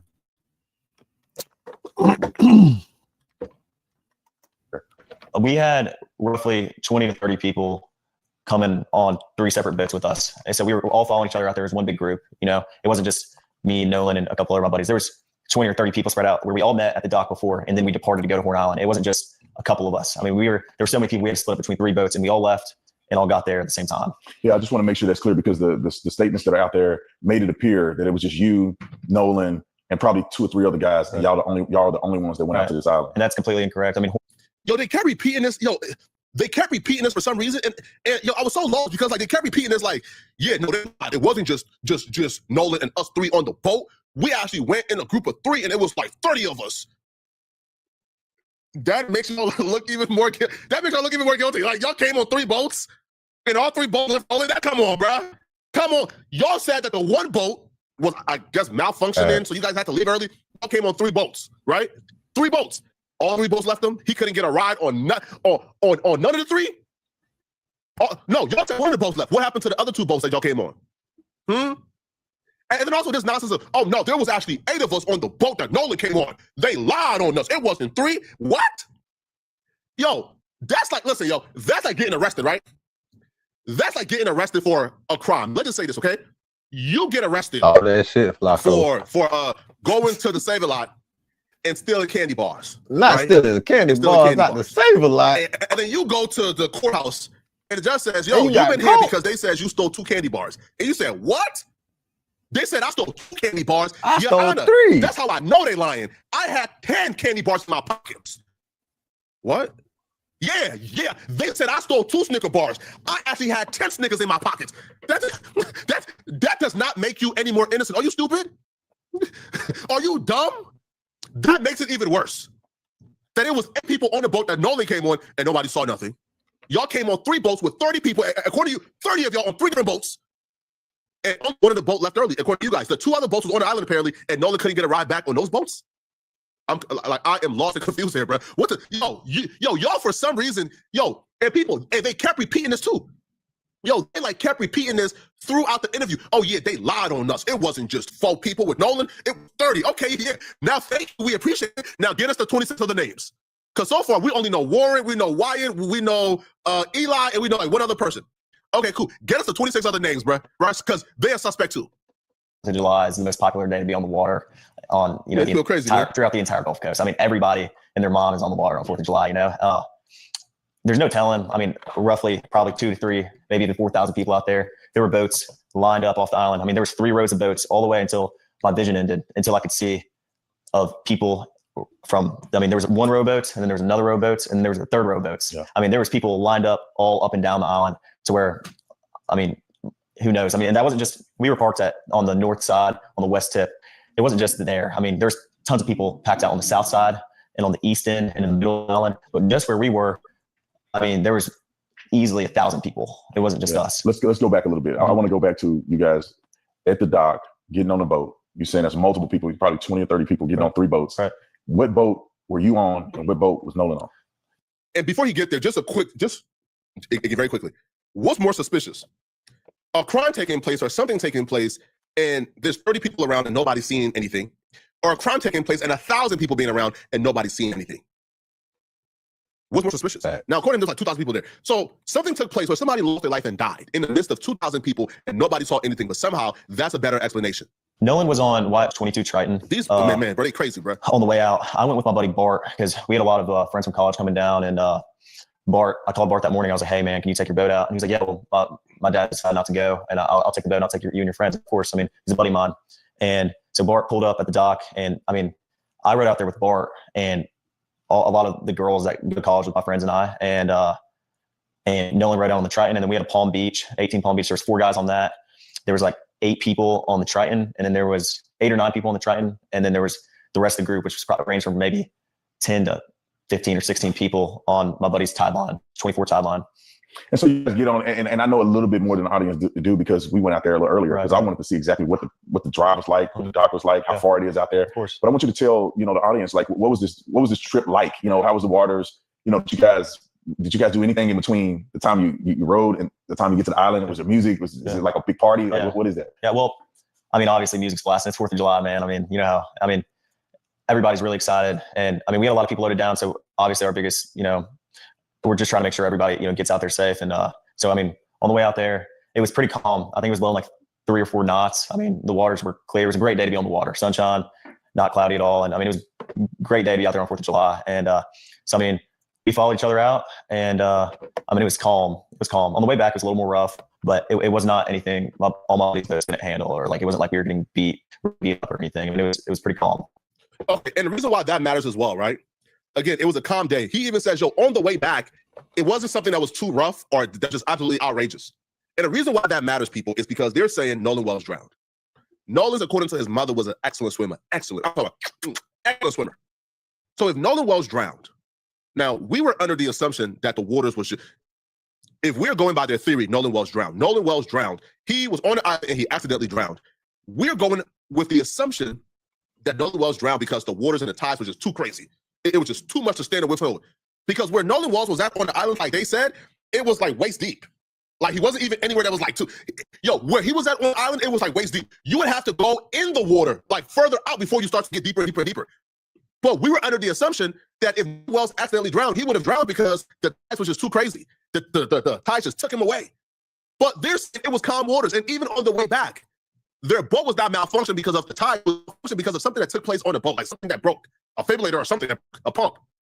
So if the waters were calm enough to where it wasn't too crazy, it was out on July 4th, then how did Nolan drown? How did an excellent swimmer drown? How did a kid who was a peak athlete in peak condition, have cardio through the roof, was an excellent swimmer, how did he drown in the water? How? See, the more they talk, it doesn't make sense to anybody. My thing is, bro, just shut up and let the investigation happen. Give your answers to the family. Talk to the let the family know the information. Do not sit down with your best mama, a grifting race hustler who has disrespected Nolan Wells families to the nth degree. You sitting down with that man and giving him answers that it can just create more questions. This creates more questions. Okay, it wasn't 4, it was 8. Oh, no, it was 30. Oh, no, we got there. It was 2,000 people. Okay, cool. And nobody saw nothing? All right. Yo, he drowned even though he was an excellent in peak physical condition, and the waters were not rough. It was a smooth tide. Shit. So how he drowned? There was in waist deep water, so how he drowned? All right, man, come on, bro. And so you guys get out there. I'm assuming that you line the boats up because I'm envisioning the picture of getting out there and there's hundreds of boats. Mm-hmm. There's thousands of people. Yeah. So it wasn't just you guys on a deserted island. Of course not. A few people. This is thousands of people out there. Right. And that's even worse. And there's a lot of people doing what? What does it look like when you first pull up? I pull up and we pulled up at 10:30. I mean, it wasn't, early afternoon. I mean, it wasn't, but 10:30 is, still pretty early in the day. And when we got there was already 3 rows of boats lined up all the way, like I said, until I could see. And you're talking, when you say all you can see, you're speaking about miles of boat. When we went out there earlier today, when we went out there, the island is massive. Correct. I mean, it's just 4 miles long. Roughly 10 to 12 miles. I mean, it's. So you think that the boats were stretching from one end to the next, or just a small area of about a mile or less than a mile of boats? Well, I mean, I think there was boats all the way around the entire island, but I think some spots were more popular than others. Like the West Tip is usually very, very crowded on the 4th of July. And everybody knows that. So that's where a lot of people park because they want to be around other people. And the East End's a little more, there's not as many people. And but there's still a lot of boats out there. I mean, it's not like no one. I mean, every area of Horn Island is covered 100%. Wow. So you get out there, y'all jump out. What do? You know, when I say jump out, you obviously not just sitting on the boat. The island is there. Like, what exactly are people doing there? Like, are you spending more time in the water, on the island, in the boat? Like, how? Yo, and by the way, right? Yo, understand the psychology of this. All this is filler questions. All of this are things that don't matter. The purpose of this is to humanize, like, Warren. The purpose of asking these questions, yeah, man, what you do that morning? Hey, man, I went to McDonald's and things of that sort. All right? All right, I went to, right? Right, like, you feel me? Like, right, like, yo, listen, man, I went to McDonald's, I had a meal, I was chilling, right? Like, it's filler information that, for the most part, does not belong in the story outside of humanizing Warren. And my question is, yo, why not just tell the story straight through without the fluff to give us some type of, like, shade of, like, bias, right? Like, yo, if you're coming into this seeking the truth, you're not coming into this running PR.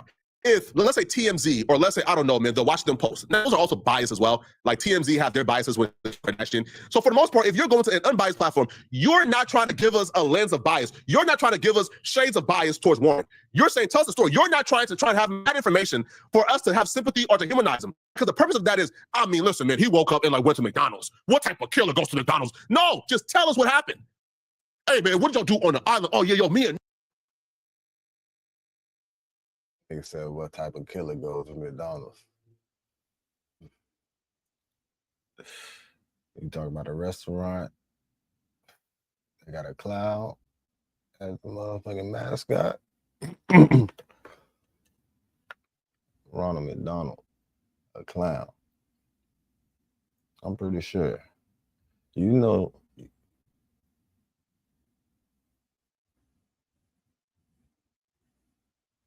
it's bitches. You know it's bitches. It's a lot of motherfuckers that worked at McDonald's.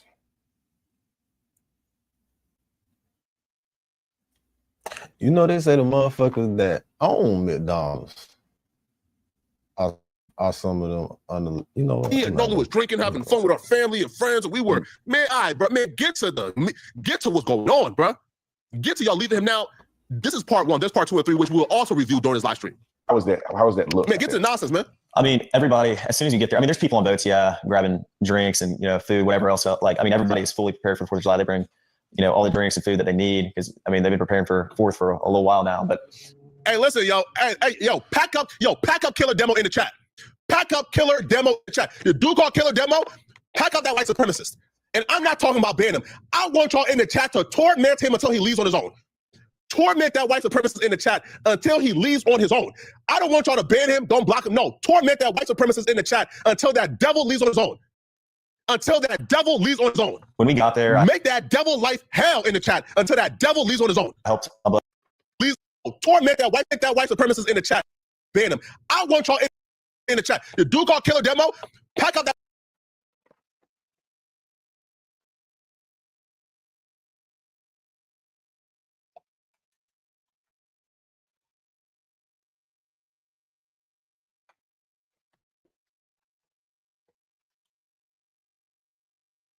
He ran Flacco hot with that shit, didn't he?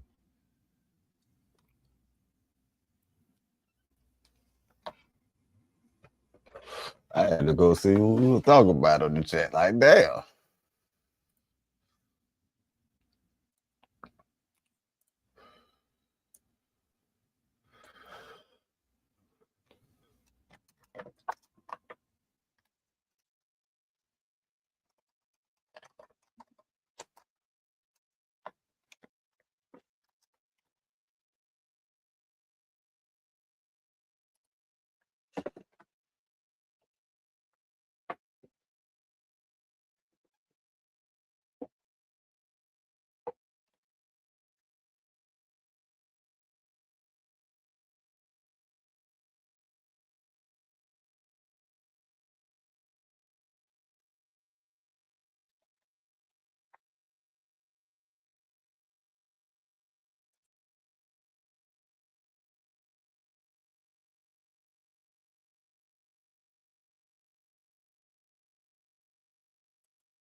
about that white supremacist. And I'm white supremacist. He got there. Make that devil life hell. The tie line was right here. The Palm Beach was in the middle, and then the Triton was on the outer side. And we were here.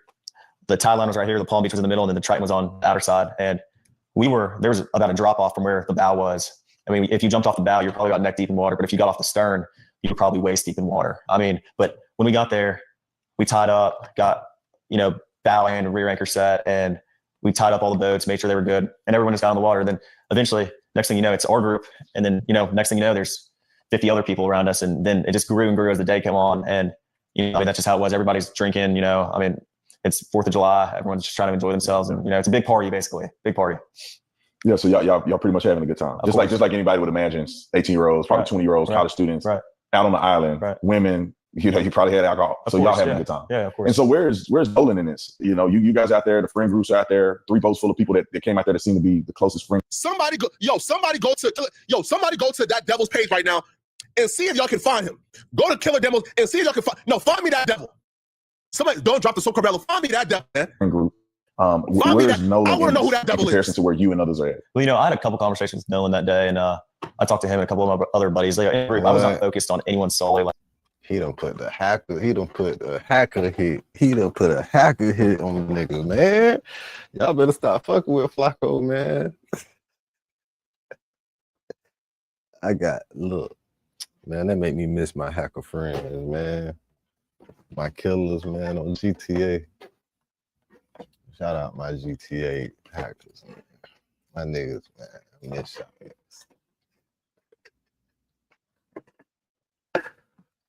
I miss y'all niggas, man. I miss y'all niggas.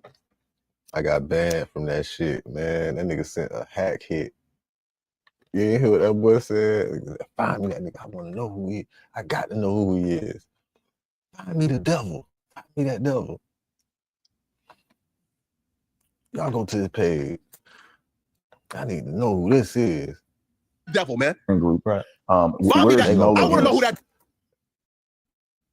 They go pull up the nigga IP. They gonna find out the nigga exact location, man. Man, them hackers be serious, boy. Shout out my dog, man. I miss y'all niggas, man.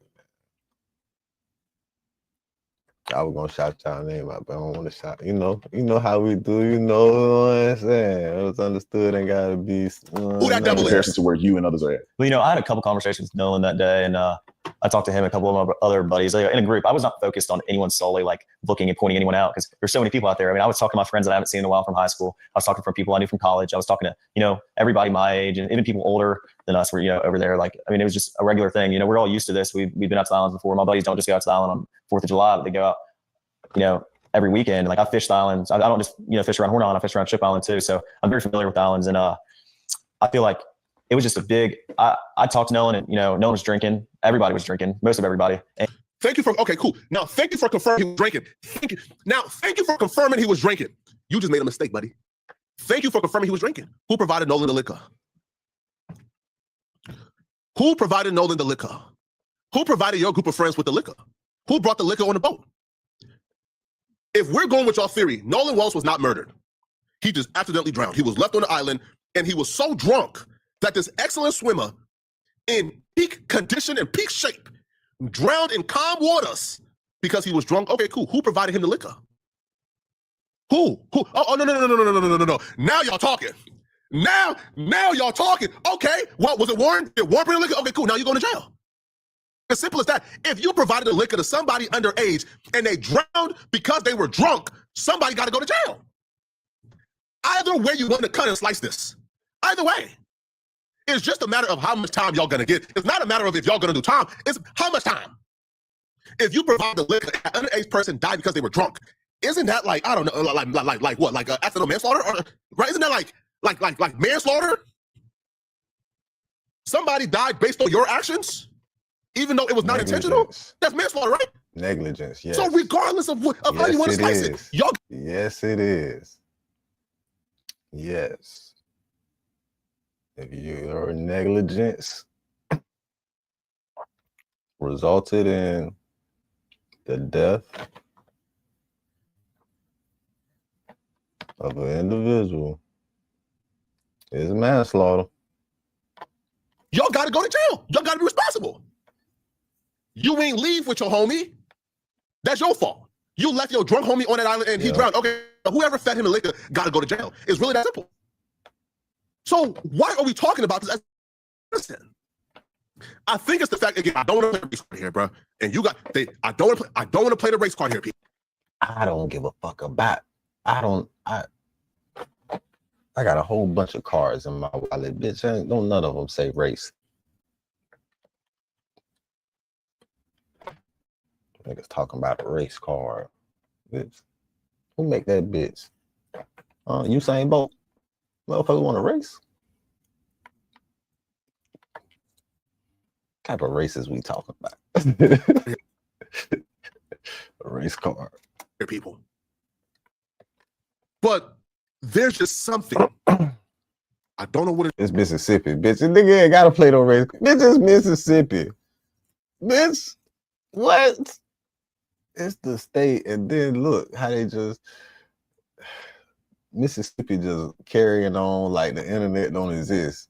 They went to doing that bullshit that they did back in the day, like the internet ain't goddamn worldwide. This is the World Wide Web, bitch. Don't you know?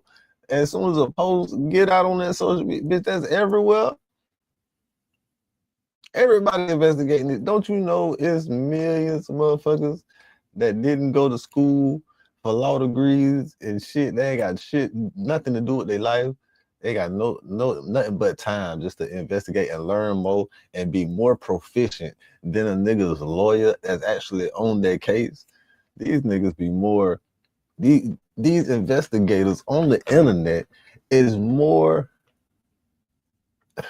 of detectives than the niggas that's supposed to be investigating crimes in nigga cities, to the point where the detectives in nigga cities, they just sit back when some shit happen and watch the internet and let other motherfuckers piece the shit together for them, and they just get a free check.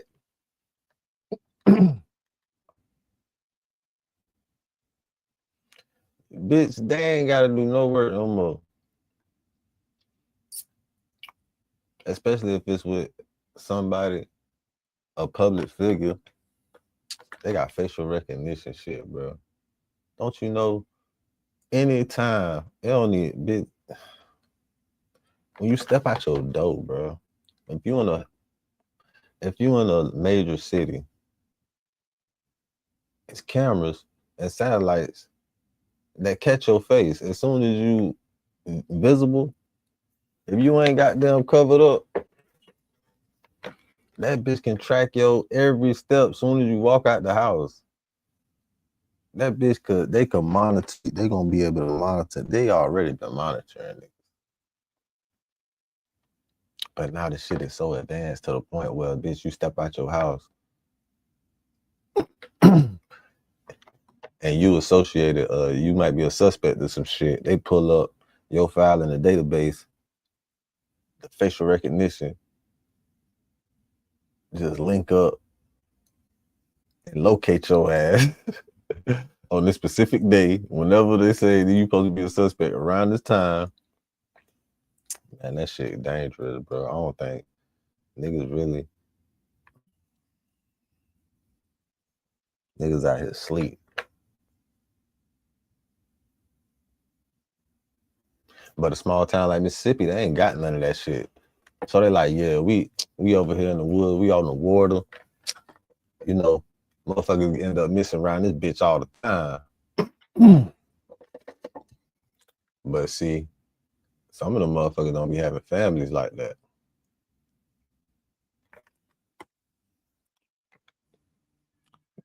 Nolan did. And Nolan parents gonna goddamn get them answers, and they gonna fight for justice. Because what in the fuck? There has still been no arrest. You niggas know that shit? YNW Melly has been locked up for 8 years. Went to trial, had a retrial. Got to go back to trial. They ain't grant nigga bond or nothing. He can't even get out until his next trial. Nothing. They say, nah, nigga, we just gonna hold you here. And this is at least 3 suspects associated.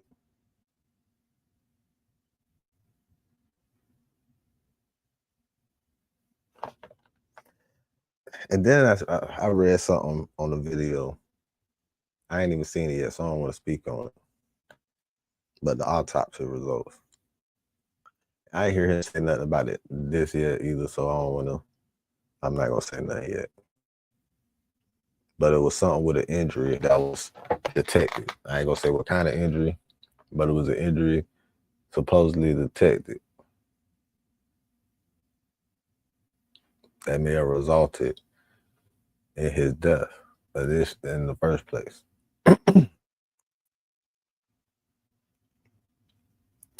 And you know why the medical examiner in Mississippi kept them lungs? Because that's what would be determined to, that's what would be used to determine if he drowned. His fucking lungs would have been full of water. That's why they took the lungs. You can't see it.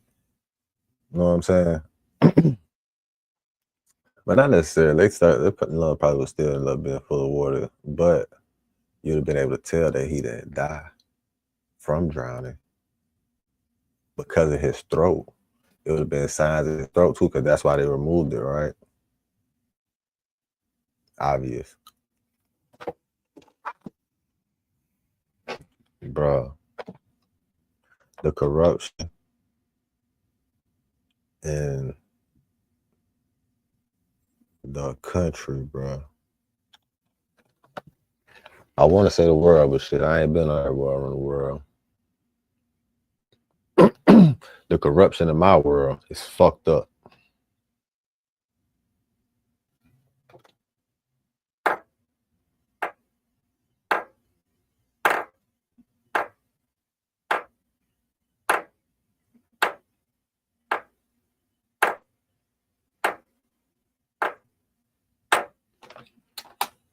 Know what it is, but it's systematic and it's historical. There's just something about people who look like Nolan. They are never treated with the lenses of innocence, and they are never treated like kids. They're always viewed with this lens of guilt, masculine. Nolan Walsh was a kid. Nolan Walsh was 1 year removed from high school. In any other situation, a kid that was fed liquor to the point where he was so drunk he drowned, the adults involved or whoever fed him that liquor is going to go to jail. But because Nolan looks how he looks, he's not viewed with that lens. He's not viewed as an innocent child. He's just not. He's never given the benefit of the doubt. Emmett Till. I just watched an idiot do an entire 30-minute video about how Emmett, man, the facts of the Emmett Till case was wrong. You know, he did whistle at the woman. Who gives it? Now, first off, the old bitch came out and admitted it. That she lied on Emmett Till. Bitch, what the fuck is this? You know, I'm gonna just let it keep going. Y'all have to prove y'all are lying. Y'all are liars. But even if we take you guys' account of things that Emmett Till did whistle, okay, you think it was justified for a bunch of grown men to come to that kid's home, drag him out of his bed, murder him to a point of unrecognizability, and then get off scot-free? And then live full and long lives and died in their 80s? Same thing with this. Nolan Walsh died. If you want to say he was murdered like me, cool. If you want to say he died accidentally, cool, but he was drunk, right? Who fed him the liquor? Start to name the names. You see, Tatum was not interested in getting the actual information here. Tatum was not interested in actually diving into the actual information here. If Tatum would have asked this kid, okay, who brought the liquor on boat? The mom would have walked in and cut this conversation right here. Do you think the mama who's a judge allowed her son to be interviewed without knowing the questions beforehand? Ask yourself that. And I mean, Nolan seemed completely fine every time I talked to him. We had just regular conversations, and Nolan was making me laugh. I had a couple conversations with Nolan and Javon, Nolan, my buddy James, Nolan, and I mean, I can tell you, I mean, I talked to Nolan a couple times, but it wasn't like I was strictly sitting there talking to Nolan the whole day. I mean, there's hundreds of people I knew out there, so Yeah. And Nolan said something interesting. You told me about this. Something he said to you, I would say would be indicative of y'all's friendship. Right. And then he also mentioned something to you about that particular day and what it meant to him. Right. And could you share that? Right. Yeah. So Nolan and my buddy John are talking, and I grew up. Yo, watch how he never answers this question too, by the way, right? Let's rewind it. I want y'all to hear the actual question he asked him. Watch how he never answers the question, okay? Now, the question that Tatum asked him, the question he asked him is, yo, talk about something that Nolan told you that was really dope and that you wanted to share. Watch how he never answers the question. And he also mentioned, I would say would be indicative of y'all speaking about this. Yeah. And Nolan said something interesting. You told me about this. Nolan says something interesting and you told me about this. Now watch how there's a jump cut. What? Watch the jump cut. Yo, this shows you, yo, Tatum did not come to seek no truth, bro. Tatum came to run PR for them white folks. Watch the jump cut. And I seen Nolan it. said something interesting. I seen it, right?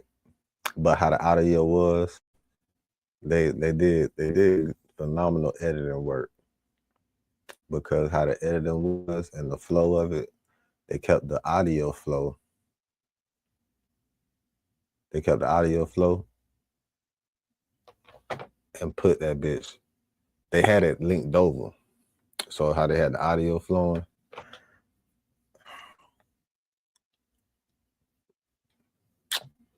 Hey, they got a phenomenal editor. AI ain't doing that shit for you like that. That ain't no AI. That's somebody actually doing that shit. Definitely a jump cut. Definitely picked up the audio and trimmed it and made that shit look like it was right on point. Something he said to you, I would say would be indicative of y'all's friendship. Right. And then he also mentioned something to you about that particular day. See that and jump what it meant to cut? him. You can see because I fucked it up. Nolan said something interesting. You told me about this. Something he said to you, I would say would be indicative of y'all's Cut friendship. that bitch off. And then he also mentioned something to you about that particular day and what it meant to him. Right. And could you share that? Right. Cool. Nolan told you something very interesting. I think would be so dope if you shared right now, and how much this day meant to him. And it's really interesting thing that was very indicative of your friendship. Can you share that? Watch how this dude speaks for about 2 or 3 minutes and never answers the question.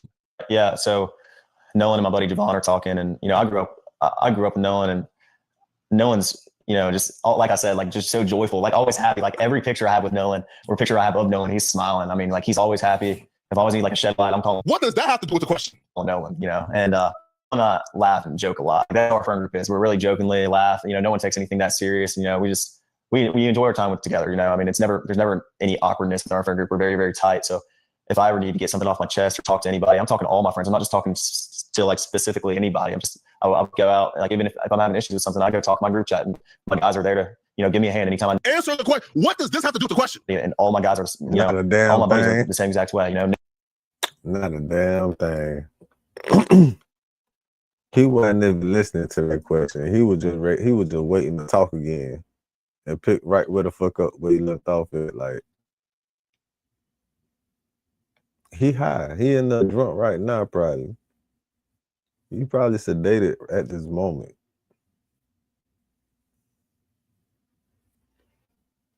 He might be a little slow. You never know.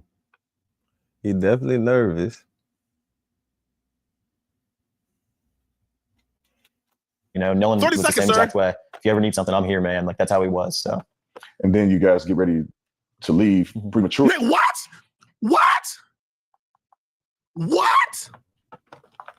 They on to another question already. People, they're on to another question already. Again, let's go back. Why did they cut out, or why did he not address what Nolan told him?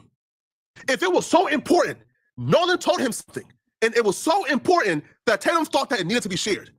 Why wasn't it shared? And if it was shared, why was it cut out the interview? Again, let's rewind it real quick for you guys to see what I'm talking about. Again, rewind this, bro.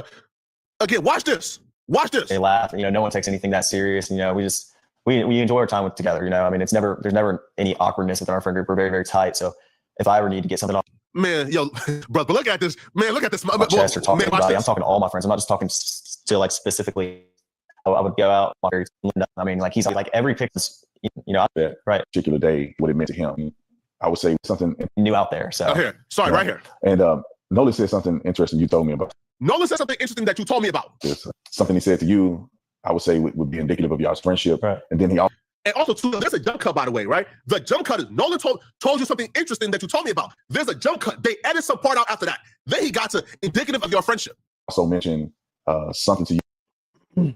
Yeah, it was a little something right there, but it don't necessarily mean it was something. It could have just been something to cut out a nigga stuttering if he was messing up his question in the beginning or whatever.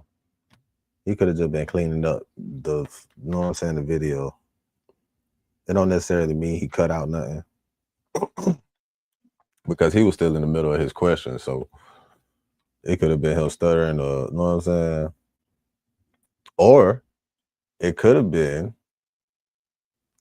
him reiterating what he said Nolan said.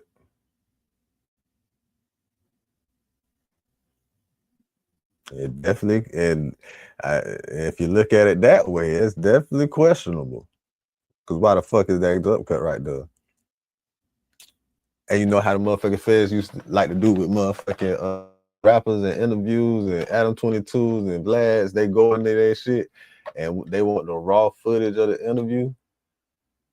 You think they gonna do this for this motherfucker right here to Officer Tatum? You think they gonna motherfucker what they call that shit? Seize? And they gonna seize the footage? I was gonna say confiscate.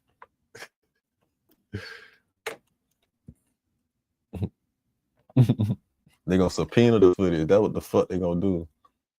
They gonna subpoena that to you about that particular day. Or they gonna raid that shit and take that shit like they did Diddy. Meant to him. When they raided the Diddy mansion. Could you share that? Right. Yeah. So Nolan and my mom are talking, and you know, I grew up with Nolan, and Nolan's, you know, just like I said, like just so joyful. Always happy. Like every picture I have with Nolan, every picture I have with Nolan, he's smiling. I mean, like he's always happy. I'm always like, I'm calling Nolan, you know. And Nolan and I laugh and joke a lot. Like, that's our group. We're really really laugh. You know, no one takes anything that serious. You know, we enjoy time together. You know, it's never any awkwardness. We're very very tight. So if I really touch on my chest, he sped that bitch up and it's already sped up on my shit, so that shit sounds stupid fast, don't it? I guess I ain't gotta slow down. I can really just Back in the day, who like I thought it was bad, but that was so important. That was so important that needed to be brought up. The public needed to hear this. Then why was it cut out? Or why did he never answer the question? Come on, bruh. Come on, man. Now, okay, yo, bro, these people, yo, I ain't gonna lie, yo, bro, yo, this shit is bad, bruh. Like, I thought it was bad, but this is terrible, bruh. Yo, I've never seen anything like this before in my life, yo. I have. Yo, and it's not about you. Yo, there's only one person on planet Earth who I could see doing something like this, and it's also Tatum, bruh. Yo, I know some sellouts, all right? Paris back in the day, who was like the token black conservative that was on Fox News, he a sellout. Right? Any nigga with officer anything in his name, if he not clocked in and he one of them, definitely a fuck nigga. Yeah, he'll sell out. No question, bitch. But I ain't gonna lie to you. That nigga, what? Right? There was some point in life where Candace almost was doing her thing, right? I don't even think Jesse Lee Peterson. Now I could be wrong, because Jesse Lee Peterson is despicable. But I don't even think Jesse Lee Peterson would do something like this, yo. Show up and do a scripted interview to run PR for possible suspects in a young man's untimely death, and then cut things out that you believe may make them look. Why are you interested in making potential suspects look good? Yo, this is some despicable stuff, bro. And there's only one man, only one token on planet Earth who will stand up for something like this, bro, and it's also Tatum. Yo, but he's an officer. Like I said, bro, them bitches stick together like family and shit. It don't matter. And like I said before, one of them little white boys got family. That's police officers. If not all of them, bitch. So them motherfuckers gonna be like, oh, you know what? I'm gonna tell you like this. That nigga got a lot of motherfucking subscribers, right? I bet half of them bitches is the police. They got Almost 4 million. I bet 2 million is the police, nigga. I guarantee you 2 million is the police officers around the whole country, man. He got his own community. Look, man. And they probably paid him to do it. Usually you gotta pay niggas to come on and give an interview and shit. Like, he probably got paid to do that shit. Oh yeah, he gonna get paid to do it. Even when niggas paid, yeah. That's the whole objective, right? You booking a nigga for some intellectual property. Whatever. Apollo J says, yo, Jesse Lee Peterson would too. Yes, he would. Yo, stop talking sense. Nah, Flock. Jesse would for sure do it. Hey, hey, all right, listen. All right, cool. Listen, okay? So look. Okay? I take that back. Maybe Jesse would do it. Maybe Jesse would do it. All right, I take that back, okay? Running PR for the Klan skit, of course. Yo, this here reminds me of like the Dave Chappelle skit. Chappelle joins the Klan, but then he takes off the hood and then he's black because he forgot he was black. Yo, Tatum has forgotten his skin tone. Yo, Tatum like he's black. Yo, Tatum hang out with like primarily white folks. Yo, a lot of light-skinned niggas is white for real. I just learned that when I motherfucking watched. I seen the clip from Mike Epps. Mike Epps had a joke about him being white after he did the ancestry, the shit, whatever.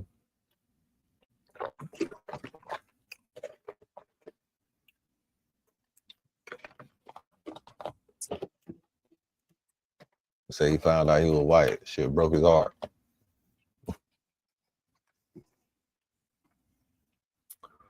Some niggas, light-skinned niggas just embrace it, man. Some light-skinned niggas just embrace that shit, bro.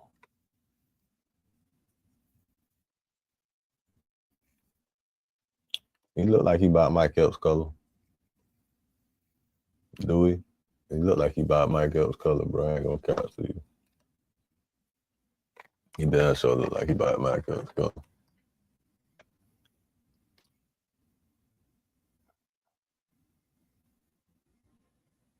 Nah, but he got a nigga nose though, look like me. He just confused. Or he sold out. It's all about that motherfucking money, boy. Yo, Tatum doesn't even realize. Yo, this could very well be him. Yo, he could be in the situation. This exact situation. This could be him. Right. And y'all might give me flack, and I'll be real quick. Y'all might give me flack, but if Tatum finds himself in a Nolan Wells-esque situation, I'm pulling up on the suspects and I'm running PR too. I'm running a campaign on how them white folks who did something to Tatum is innocent. I'm sorry, bro. Straight up. Now, this is part 2, where apparently they... You dead ass wrong for that, bro. I can't support no bullshit like that. I can't support no shit like that, bro. I can't, no, bro. 2 wrongs don't make a right. That's not creating a positive impact a day and later. I can't support that shit. I can't even allow that shit to continue without vocalizing my objectivity to that such scenario. Nah, man. We're not doing that. I'm not even entertaining that shit. I swear I'll unsubscribe. If that shit was to ever happen, God forbid.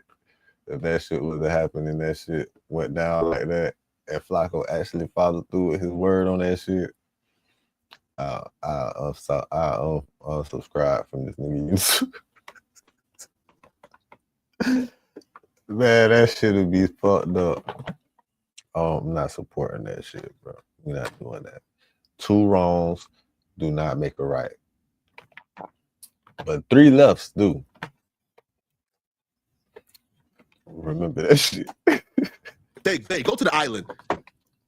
It completely skips over what Nolan Walsh told a friend, apparently. Now, come on, man. Some of the boys that they're accusing weren't even on the boat that Nolan was on. If I'm sitting waist deep in water and all my friends are, everybody's leaving their friend on the boat. I open the back hatch and there's water up to the batteries. And that is obviously not good. Nolan decided to stay on the island with the girl that he was with. And the girls witnessed that too. Yeah. Oh, they went to the island.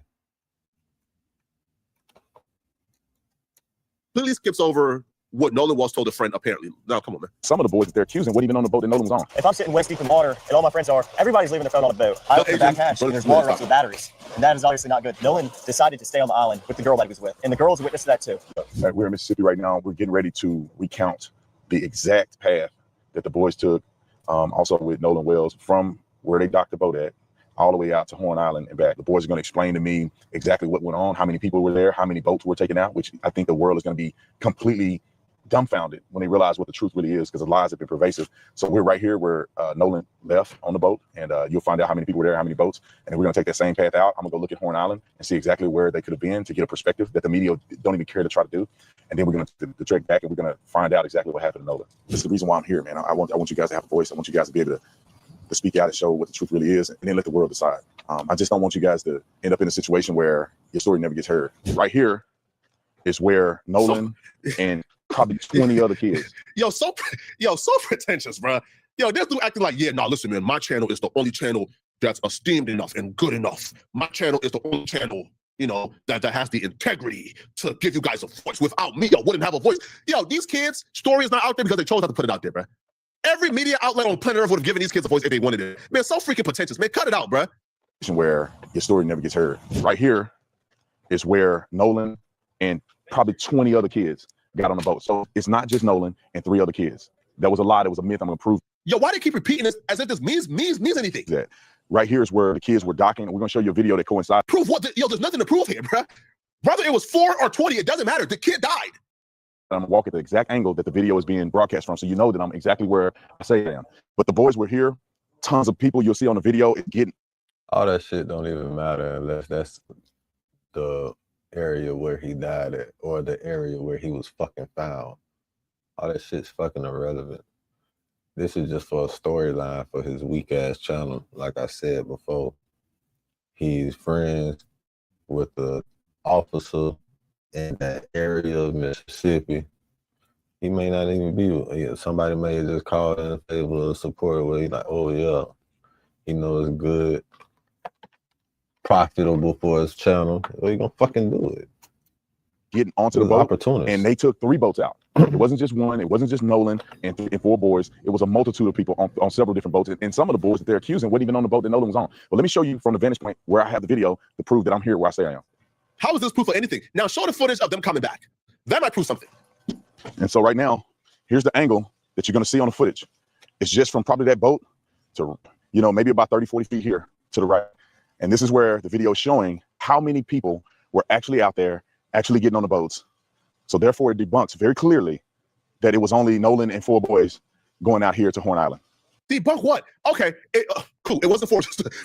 The only reason why 4 matters is the suspects. It's the amount of people that we should be looking at. Whether it was 4 or 20, that just means it's more suspect. Why is this? Why are they so stuck up on this 4 thing? I'm so confused here. Like, can somebody in the comment section explain to me, like, why they're so stuck up on this 4 thing? Like, why they believe, like, proving that it wasn't 4, it was actually 20? That right there is somehow an indication of their innocence. I don't understand. This makes absolutely no sense to anybody. Whether it was 4 or 20, it does not matter. That just means there's more suspects. Bro, I'm so confused.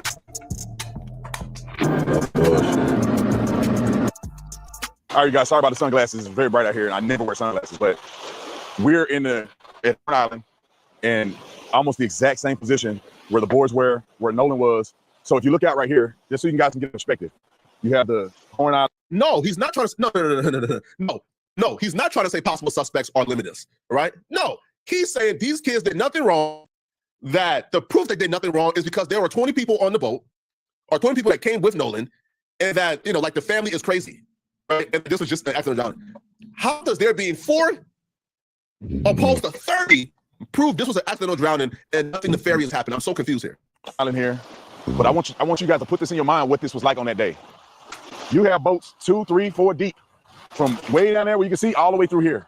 You have thousands of people on this side, probably 2,000 people. So this wasn't some abandoned, secluded island where nobody's at. Obviously, this is a Monday, and there's a few people on the backside of the island, not a lot of people here. But on 4th of July, this is a celebration. And so this wasn't a small place where 4 boys took their black friend and dropped him off and never seen him again. This place was flooded with people. Tons of people, multiple boats, multiple friend groups. I mean, everybody's here having a good. They did it because they're white, uppity Black Americans. Bro, this is a race. This has nothing to do with it. How come it's only you guys who are bringing race up? How come it's only y'all? Listen, the people who are saying this was nefarious has not brought up race not once. We haven't brought up race not once. All we said is, I mean, we would be remiss not to recognize the trend here, the trend of Black people going missing when, they get involved with all white friend groups. We just say, hey, there's a record here. But they haven't brought up these kids' race not once. Not once. They've brought up their actions. They've brought up the circumstances. So the fact that you guys are obsessed with race is because you guys are using race as a defense. See, Black folks, we know better than to bring up a white person's race, right, as an attempt to prosecute. You ain't never indicting a white person guilty based off their race. It ain't never happening, right? The white card doesn't work in reverse. Somebody isn't guilty because they're white. Not in this justice system. You guilty because you're Black now. No, for a fact. In this system, you are guilty because you're Black. It ain't never the opposite. You ain't never guilty because you're white. That don't ever happen. So we know better. We'll be stupid to bring up their race as a leader. Are you dumb? No. Are you dumb? We know better. As a matter of fact, bringing up their race is a sign of innocence in this in a disjustice system. So we've brought up their actions. We brought up things that doesn't make sense. Right? Like Katie and having two completely contradictory stories, even though their conversation took place. So why do you guys? The time the boat gets towed out because it was, from what I was told, they told Nolan, get on the boat, man, get on the boat, get on the freaking boat. And he decided, because he's an adult, that he was going to stay behind. And all the boys that they've been accusing, and they saying it had something to do with his death, they were all gone at 4:30. They were all gone. And they told Nolan to get on the boat. He didn't. And then there was a report of somebody seeing Nolan around 6:30-ish. And so for them to come out and claim these lies, won't take the time to come to Horn Island, won't take the trip out here to figure out what happened, won't talk to anybody. Man, this man talking crazy because that's not even. Don't they know they could track the movement on a nigga's cell phone? The Fed's been doing this shit for at least 2 decades, man. How long cell phones? Look, they finna track the movement of that motherfucking phone. And they gonna be able to tell if he was leaving on that boat around the same time that they say they left him. He's really digging a hole for his fucking self if he's lying. Oh, but they gonna say they had his phone, right? Now, it's messages and shit on the phone.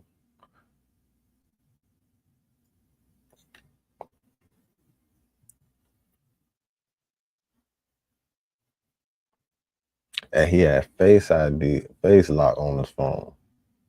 So if it was unlocked, that would mean he had to be around to open that damn phone, right? Man, they're gonna be able to, it's so much shit in that damn phone that they're gonna be able to tell. They're gonna find so much shit in that phone, man. They're gonna find shit that he lost in that damn phone and could never find again. You know why? Because they're going to the provider of that phone service. They're gonna go to the motherfucking the data all behind that shit, the cloud. Fuck the cloud. Pushing an agenda is wrong. And that's the reason why I came out here. I wanted to see for myself, what did this look like? What could have happened?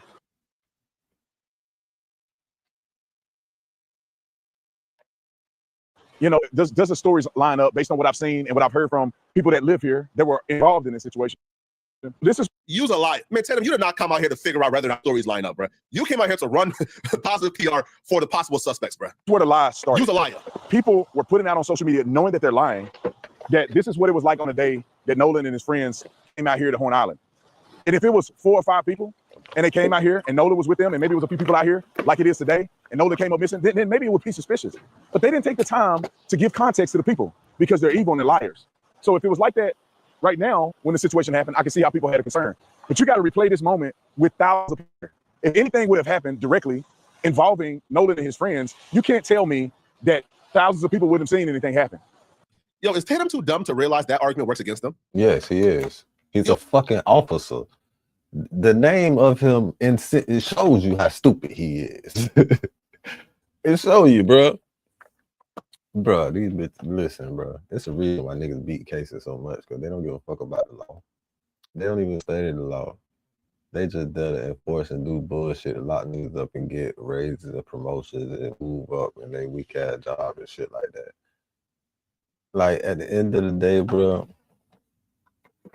he's a fucking officer. He's not a lieutenant, not corp. He's not none of that shit. He's a fucking officer, man. He's the fucking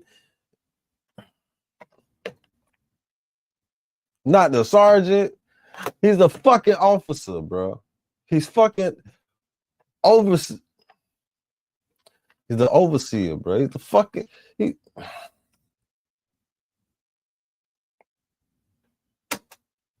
Yo, you'll be better off saying, yo, hey man, yo, listen, there was few people stretched out across the island. He accidentally drowned. Nobody saw him drowning. If they saw him drowning, they would have helped him. Are you too dumb to realize that the argument of, yo, the island was packed with 2,000 people, it was heavily condensed, nothing would have happened to Nolan without anybody seeing it? Well, thank you, Tatum. Thank you. Now, how do you explain him drowning and nobody seeing it? So how do you explain him going into water? He's a fucking officer. He's not a detective, man. He ain't don't know how to ask no important questions. Bitch. Drowning, yelling for help while drowning.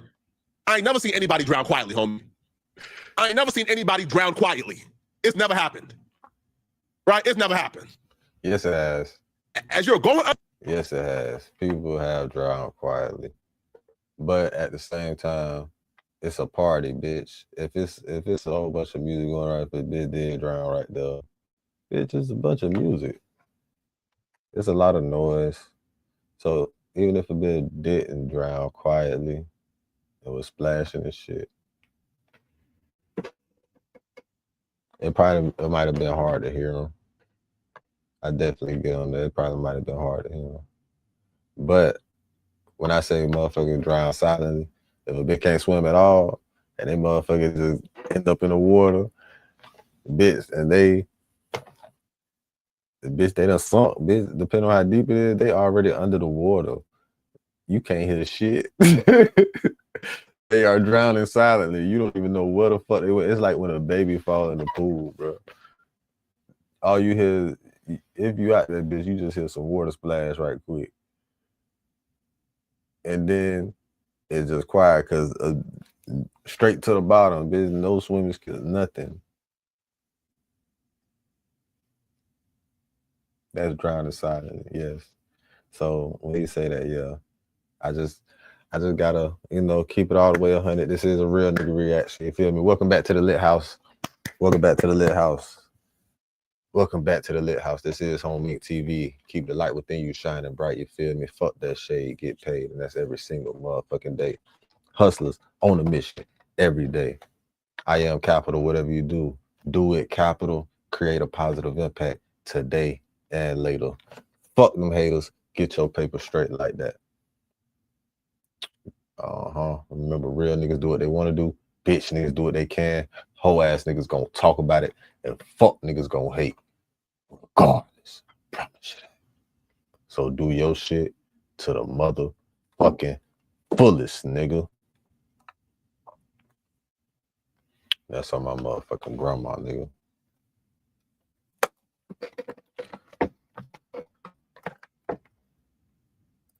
Under, coming back up, coming back up. Help. Nah. So how do you explain 2,000? Now let's bring race into it now, right? Like, again, they say, hey, listen, man, they have accused me of bringing race into it. Let's bring race into it, okay? How do you explain 2,000 people in heavily condensed and concentrated in the West Wing, they claim, right? Okay, cool. Heavily concentrated, 2,000 plus people. How do you explain this kid? You said it's impossible for anything to happen to Nolan without people seeing it. Okay, cool. Let's take your word for it. So 2,000 people seeing Nolan drown and nobody helped him? Because by your theory, nothing would have happened to Nolan without them seeing it. So he was drowning, and 2,000 white folks watch him drown, and that's better? That right there is the explanation you have for the family. 2,000 white folks watch him drown and did nothing. Man, all right, man. Yo, listen, bro. Listen. They got to find better tokens, bro. Better tokens. Like, if Candace Owens was still in her bag, go get Candace, bro.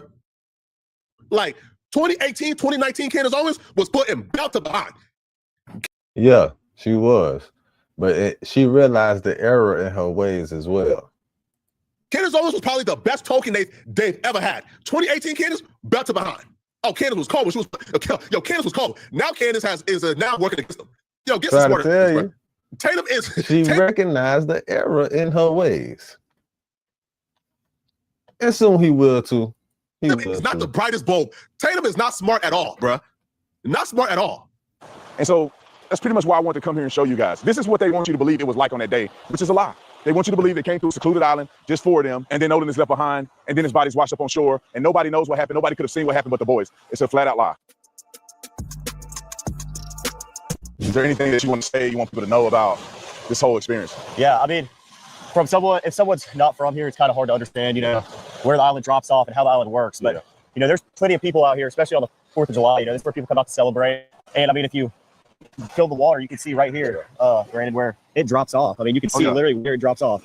So, I mean, it goes from about waist deep water right there to neck deep. And then it drops from neck deep all the way to like 17, 20 foot. I mean, we weren't in a quarter mile off the island and when we were leaving, and I mean, it was 30 foot of water.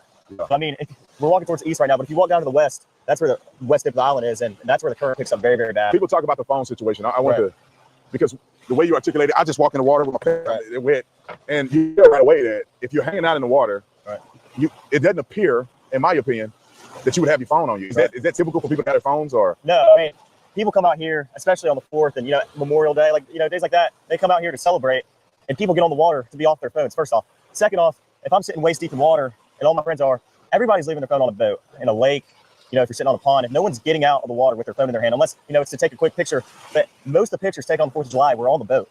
I mean, and, you know, saltwater, if you drop your phone in saltwater, most of the time you're not going to get it back. I mean, you know, especially the water's murky right now because there's been a lot of rain. You can't see, the visibility isn't good. The water isn't clear like it was last year around this time. And, you know, like, no one has their phone, though, usually. I mean, unless you're crazy, I'm not walking around with my phone in my hand. I've been walking around Horn Island, you know. How many people? Cool. Understandable. If Nolan Wells left his phone on a boat because the water cool, but how does that explain him not getting his phone from you guys when y'all told him, hey, bro, we leaving? Tatum presented this interview here. Y'all also, too, listen, y'all, block anybody who spams. Again, I don't care what they say, but they repeat it multiple times, like, get rid of them. Right? Are there any mods in the chat? I don't even think so. Hey, listen, if you want to be a mod, let me know, and I'll mod you up, right? And if you're somebody who's a member, or, you know, like you put in work. So, yeah, cool. His phone on a boat because the water was waist deep. Okay. How does that explain y'all telling him, hey, Nolan, we leaving, bro. Hey, bro, we leaving, bro. And he knew his phone was on the boat and he let y'all take his phone while he was still on the island. How does that make sense? No, explain that part. Explain that part. No, explain that part. Explain that. Why do y'all conveniently leave out certain things? Explain that part. Explain that part. It's never a sign when you're picking and choosing what to respond to. You're picking and choosing. Hey, man, we had his. Well, okay, cool. That does not explain you guys had his phone when you guys left the island. So Nolan ain't want to get his phone wet, so he let y'all take his phone? What? People left the phone on the boat. Was it just his phone when y'all left, or I mean, other people have phones on the boat? Absolutely not. Like, there was at least, well, I rode out here on a different boat, like I told you, and I grabbed my phone when I left the Palm Beach to get on the boat with Triton. I mean, to get on the boat with White because we were having, you know, boat issues. And when I got on the boat, there was phones everywhere on the console. I mean, everywhere. Like, I mean, there was everybody's phone that was sitting around the boat was on the console. Like, we had phones that we didn't even know whose they were, you know, and people just leave their phone, especially when people are drinking and, you know, they're not in the right state of mind.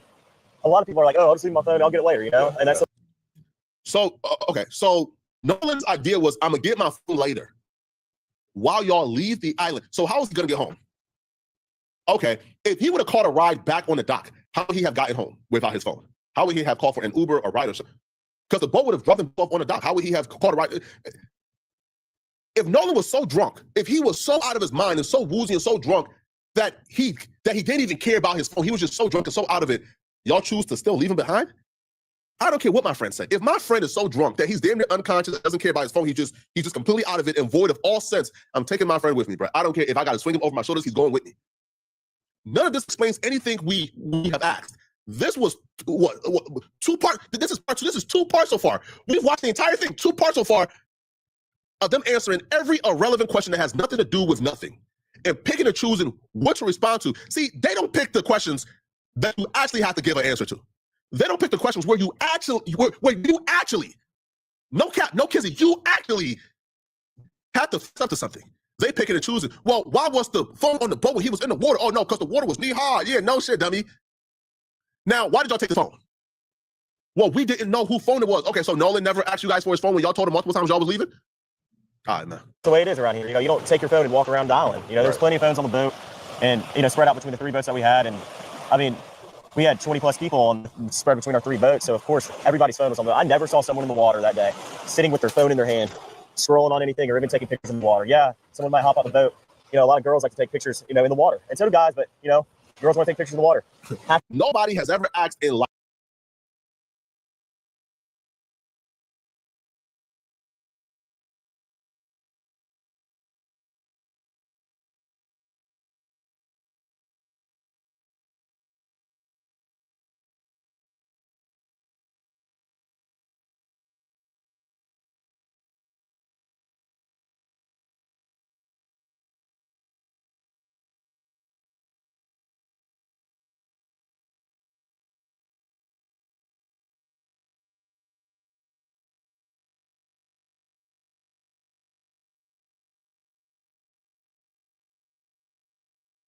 I'm a hustler on a mission, grinding for that spot, a brand new pot to piss in. Trying to school my partners, I don't think they pay attention. Sticking to my vision, on the road to the riches. Every single day, I'm a hustler on a mission, trying to get 100 M's, nigga, I ain't kidding. I'm on a mission, 24/7, 365, until I reach the heavens. Hey, I'm a hustler on a mission, grinding for that spot, a brand new pot to piss in. Trying to school my partners, I don't think they pay attention. Sticking to my vision, on the road to the riches.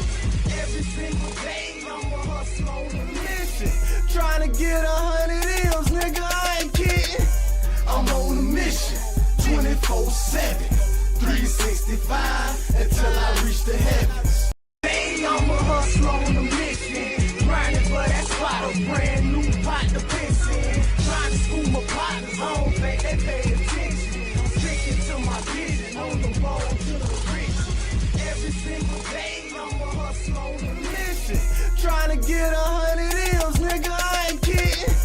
I'm on a mission, 24/7, 365, until I reach the heavens. Hey, I'm a hustler on a mission, grinding for that spot, a brand new pot to piss in. Trying to school my partners, I don't think they pay attention.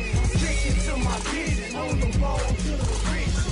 Every single day, I'm a hustler on a mission, trying to get 100 M's, nigga, I ain't kidding. I'm on a mission, 24/7, 365, until I reach the heavens.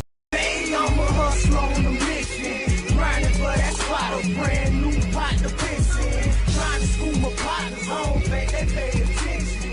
Sticking to my vision, on the road to the riches. Every single day, I'm a hustler on a mission, trying to get 100 M's, nigga, I ain't kidding. I'm on a mission, 24/7, 365, until I reach the heavens. Hey, I'm a hustler on a mission, grinding for that spot, a brand new pot to piss in. Trying to school my partners, I don't think they pay attention. Sticking to my vision, on the road to the riches. Every single day, I'm a hustler on a mission, trying to get 100 M's, nigga, I ain't kidding. I'm on a mission, 24/7, 365, until I reach the heavens. Hey, I'm a hustler on a mission, grinding for that spot, a brand new pot to piss in. Trying to school my partners, I don't think they pay attention. Sticking to my vision, on the road to the riches. Every single day, I'm a hustler on a mission, trying to get 100 M's, nigga, I ain't kidding. I'm on a mission, 24/7, 365, until I reach the heavens. We back. Hustles on a mission every day. Welcome back to the Lit House. Welcome back to the Lit House on Meet TV. Hustles on a mission every day. I am capital. Whatever you do, make sure you do it capital and create a positive impact today and later. Fuck the motherfucking haters, man. Get your paper straight like that. You feel me? Yup, it's a real nigga reaction. We back.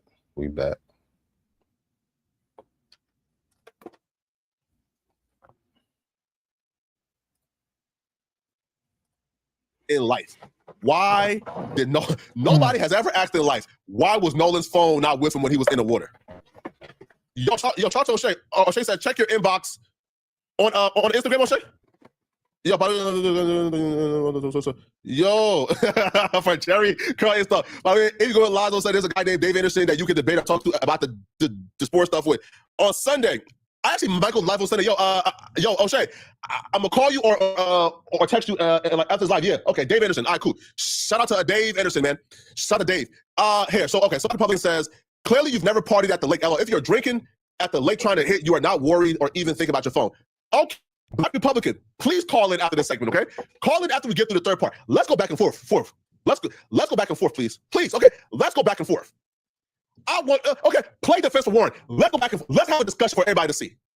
Don't hide behind super chats. Let's actually have a discussion, okay? Please, let's have a discussion.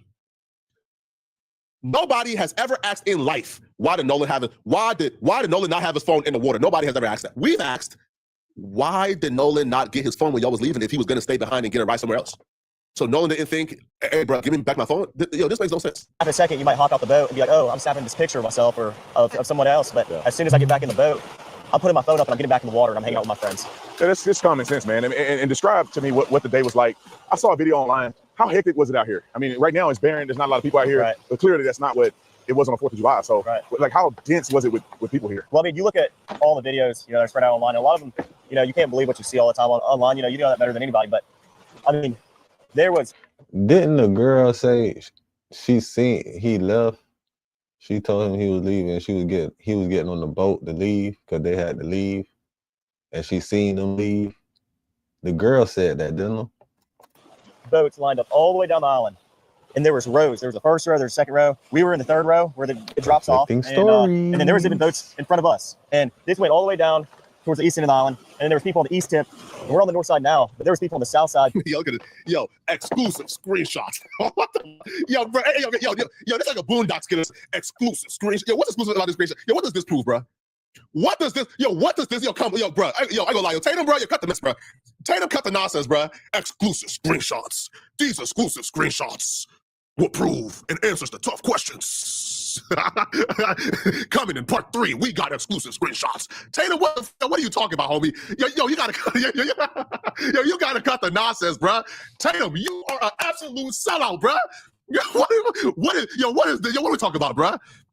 What's going on here, man? What are we getting to, bro? What are we getting to right now, bro? What is life? What is this? What is this? How does this answer any of the questions we're talking about? Yo, Tatum spent the last week and a half calling us grifters, then broke up this interview into about 5 parts, 15 minutes each, 5 different parts, 15 minutes each, addressing nothing that pertains to the actual questions, while also teasing exclusive information that's exclusive. Man, what the hell is this, bro? Lined up all the way down. If you talk to anybody on the coast about this, they know that. Bro. I mean, 4th of July, this is the hot spot. This is where people want to be. This is where people want to come out, hang out with their family and friends. And people say that you guys just left Nolan behind. Right. I've seen reports of people saying that you just left him. I see reports of people saying that you asked him to get on the boat. To get on the boat, he didn't. What's the truth in that? Well, Wyatt was having boat issues, and the bilge went pump. So the bilge is basically a pump that releases water from your boat when water comes in. So I opened the back hatch, and there's water up to the batteries. And that is obviously not good. There's water almost coming over the transom, which is where your motors sit, and which is by the stern, like in the back part of the boat. So obviously we were in emergency. The boat, we're trying to save the boat. It's not like we didn't ask Nolan or we just left Nolan. Nolan decided to stay on the island with the girl that he was with, and the girls witnessed that too. Yeah, I'm glad you cleared that up, because I think it's important for people to have the context of like what it was on that day, what happened, what didn't happen. And the beauty of all of this is that you guys have evidence to prove that, of course, you asked Nolan to come on and different things like that. So, but anyway, man, I appreciate you, giving me a rundown of kind of what it was like on that day. Right. And hopefully people can understand what the truth is and make their own decision on facts. Right. I mean, based off. yo, break a lie, yo. These people are absolutely. hey, man, listen, make the decision on the facts. Yo, part 3 is probably even more. What evidence, though? What evidence was shared? What evidence? Am I tripping? I know I ain't tripping, bitch. I'm too balanced to trip, bitch. My sign is a scale. So I know I ain't tripping.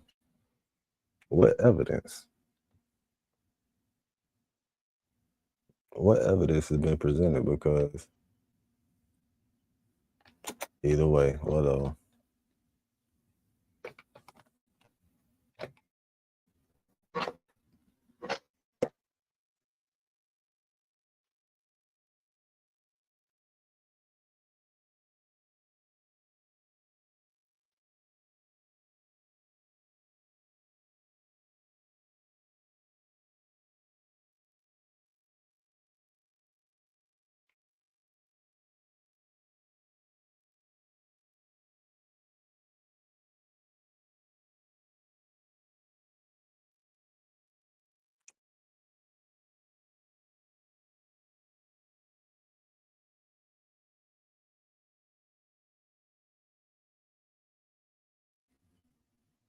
Man, Spectrum Even more fucking ridiculous than up, part. man. But listen, part 3 is where he, I guess, actually addresses Nolan being left on the island.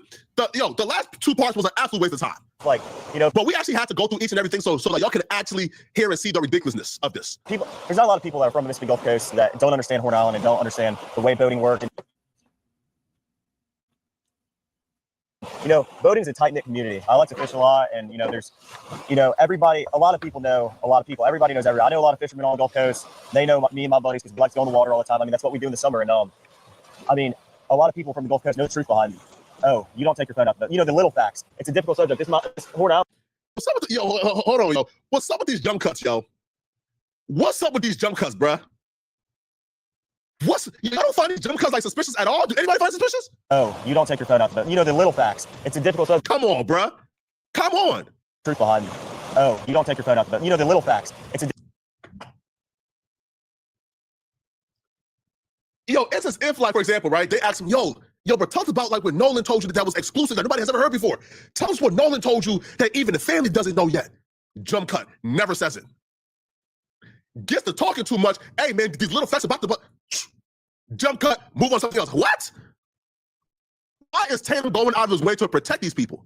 Difficult subject. This Horn Island's like 11 miles long. You know, not to be exact, but around 11 miles long. It's not like this is a sliver of an island. It's a quarter mile. It's like a sandbar. No, this goes on. Even if we came around this corner right here, Brandon, we couldn't even see the end of the island. Really? It's that long. Really? Yeah. I mean, it goes all the way down there, and I mean, it's a big island. There's a rocky spot here, and I mean, that's the truth. That's the way it was.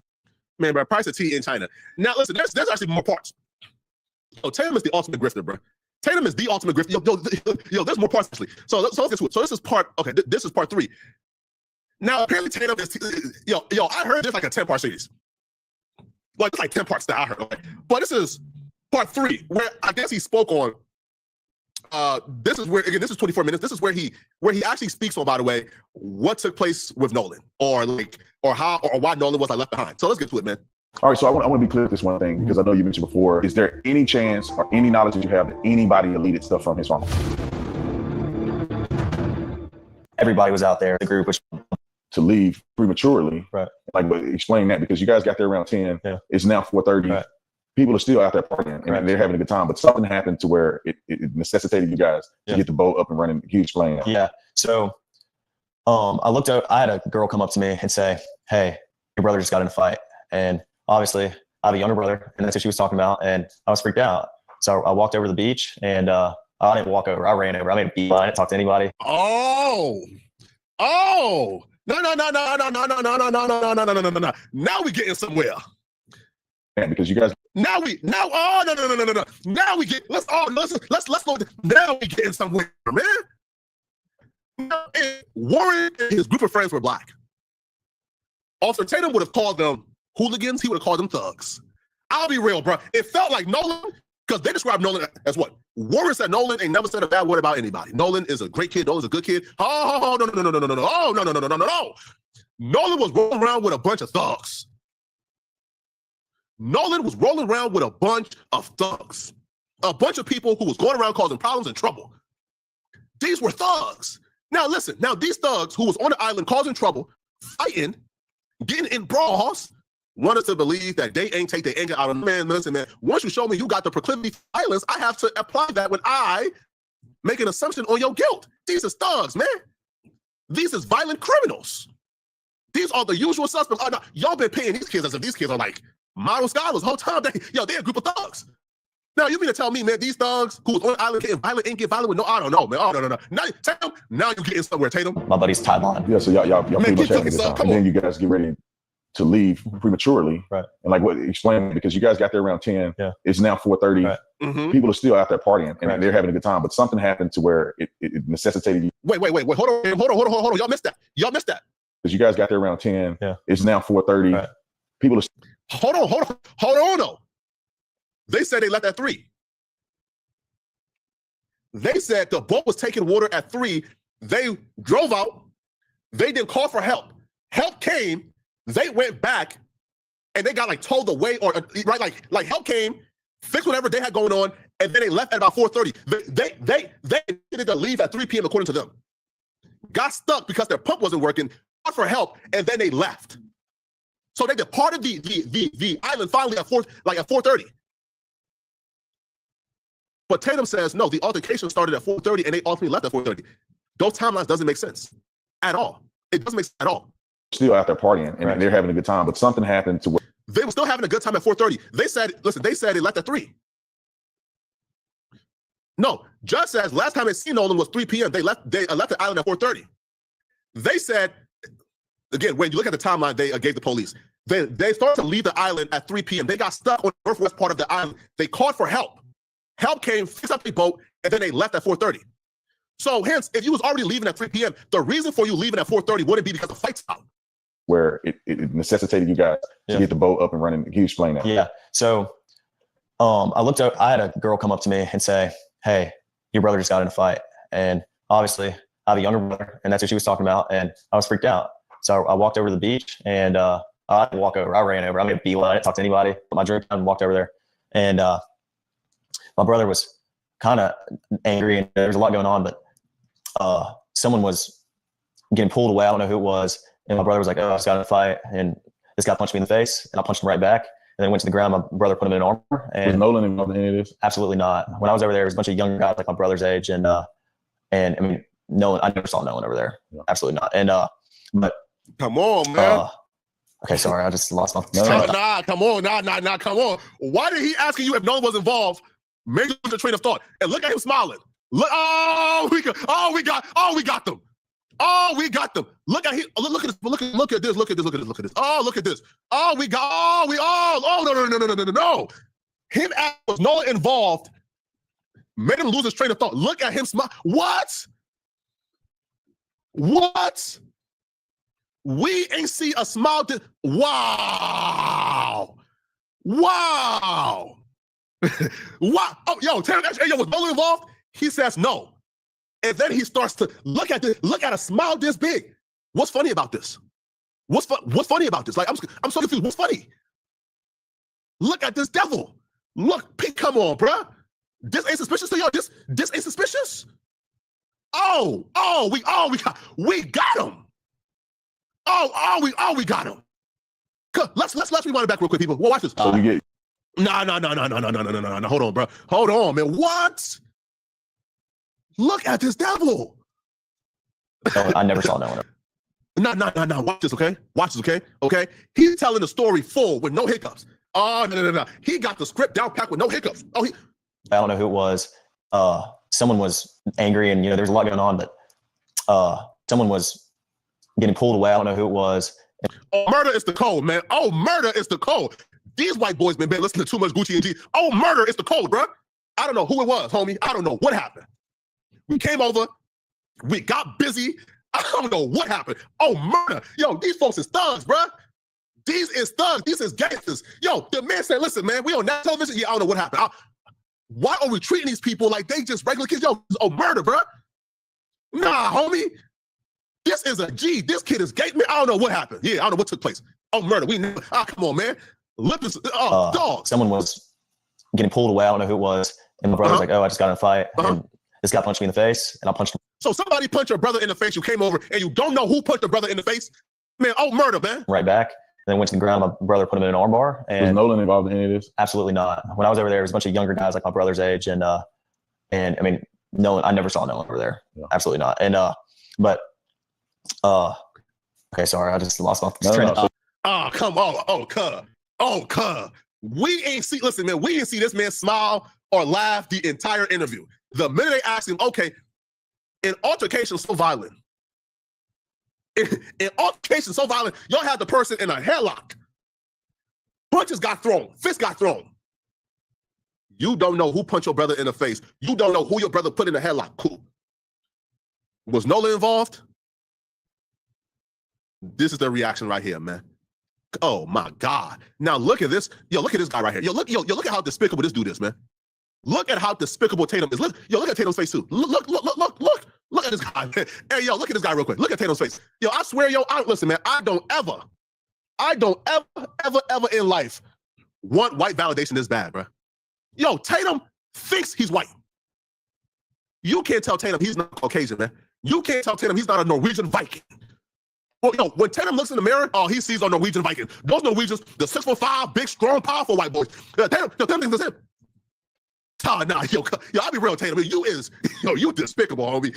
You one of a kind, bro. I ain't never met a black man like you before, bro. Now, some people, look, Justin Lee is bad, and Justin Lee is top 2. I think with this interview, bro, Tatum has overtaken Justin Lee as the greatest sellout in Black American history. Straight up.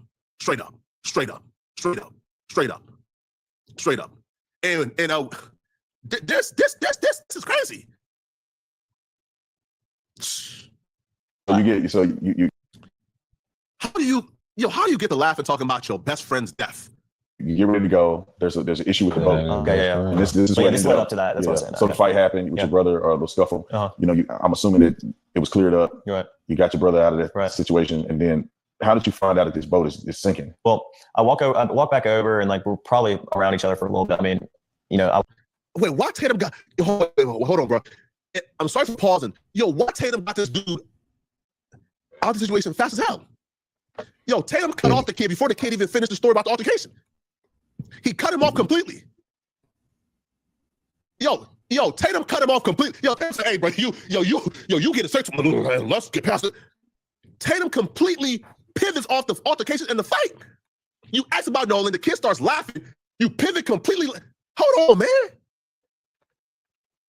And how did you find out? Oh, nah. I walk back over, and like we're probably around each other for a little bit. I mean, I wasn't thinking anything about it. I told my brother, I pulled my brother off the beach, and I was just like, listen, get in the water, hang out with us, calm down. I mean, he was calm. I didn't want anything to happen.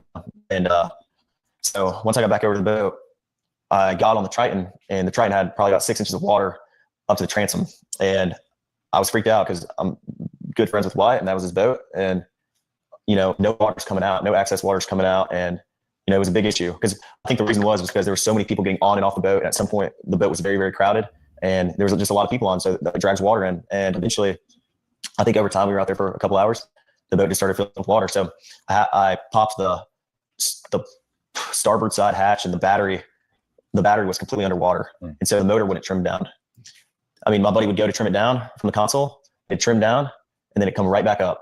And so Wyatt's trying to throw a rear anchor, so we're caught, and he's yelling at people. Everybody's kind of freaking out, and eventually I'm like yelling at other people, trying to tell them, calm down, like the boat could possibly sink, and I'm not paying attention to everyone around me. I was paying attention to my buddy's boat, and that's what all my other friends that were on that boat were doing, trying to solve the problem. So you're on the boat now. The water's getting up to the point where the boat may be disabled, to where you couldn't get it out from Horn Island. So what happens after that? Wyatt jumps in the water, tries to throw a rear anchor, and my buddy Meyer, you're sitting looking, trying to pull track out the bilge, and the bilge is basically a pump that pulls the access water out the boat. So the bilge was failing to work. So any excess water was getting pumped out.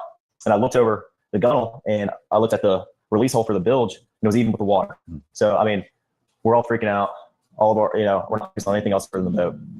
Well, then eventually my buddy Bart on the tide line is like, I'm going to pull y'all out to where we're out of all this, all this chaos. Cause we left at 4:30, and there were still just as many people there, if not more, than when we got there. I mean, probably around. But his mom, Ashley Cole, says the last time they seen Nolan was at 3:30. Now, I think it's in this part where he speaks on his last conversation with Nolan. Again, because a lot of us don't know much about boats, we assume they were already far out in the water calling for help and rescue. Apparently, no, they were still on the island, just working on the boat when they were calling for help. He says they left at 4:30. So the story of, hey, bro, we left at 3, got stranded, called for help, they brought us back, and then they and then they fixed whatever, and then we left and boat towed. Apparently that's cap. They left at 4:30. Now he's about to explain, I think at some point, his last conversation with Nolan. His mama, Ashley Cole, says that they last seen Nolan at 3 p.m. 3 p.m. was the last time they seen Nolan and told Nolan they were leaving immediately. Now watch this. They told Nolan at 3, hey, bro, we leaving immediately. Come on. Now watch this. On the same amount. I mean, it was crazy. Like there was a lot of people. And I mean, eventually Bart pulls us out. You know, we left at 4:30, but we really weren't pulled out away from everybody. We were probably about a quarter mile out, and we had the towing strap pulled from, you know, Bart's port side cleat or starboard side cleat, and he was on our starboard side bow. And so he was rubbing on his power pole. So Bart turned around, pulled up next to our boat, and we were just trying to get situated. So that's when Wyatt called Cito. And Wyatt was like, you know, calls him, because the cell service isn't great at the island, but once you can use your phone. This stuff might not just send, and it's not great. You know, you got, oh, hold on now. Hold on now. We getting close. Hold on now. So at 4:30 was when the nonsense started. Apparently they came back. Now we getting closer now, because I think what he's about to say is we then told Nolan, hey, bro, we gotta go. Now watch maybe this. one bar, it won't work that well. But once you get a little off the island, you have cell coverage, and even on the island, like I called my mom when we were on the island. You know, it was fine. Okay. Like we had getting closer. Enough cell coverage to make a phone call or shoot a text over, but you don't have enough cell coverage to like send a picture, for example. So what? So I want to go back. Yeah, so yeah. I want to touch on that real quick, because the phone thing came up at some point. And so when you guys got off the boat, I mean, were people taking their phones off the boat, or is that not typical? Because I know that Nolan's phone was left on the boat, right? Even though, you know, after you guys had left. So can you explain that? Because I think people need to understand this a little clearer. Yeah.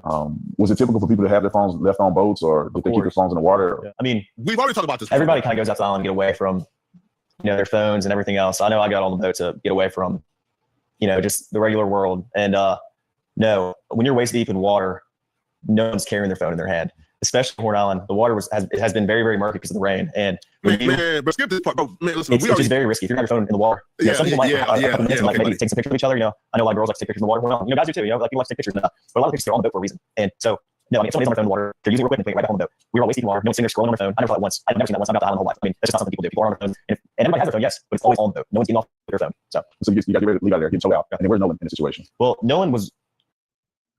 Now, y'all getting ready to leave up out of there. Y'all are getting towed out. Again, he says this was 4:30. 4:30 is when they were towed out. Okay. Towed out. And so you got to leave out of there, get towed out. At 4:30. And then where's Nolan in this situation? Well, Nolan was, the last time I saw Nolan was 3 o'clock. And Nolan was cradling a girl in his arms, Katie. Katie. And Katie, Nolan was sitting there. And the last time I saw him, I looked at Nolan, and Nolan was like shaking his head, laughing. I was like, dude, you crazy. I was like just joking with him. And but anyway, Nolan, that was the last time I laid eyes on him. But when we were leaving, obviously, no one is getting left at the island that came with us.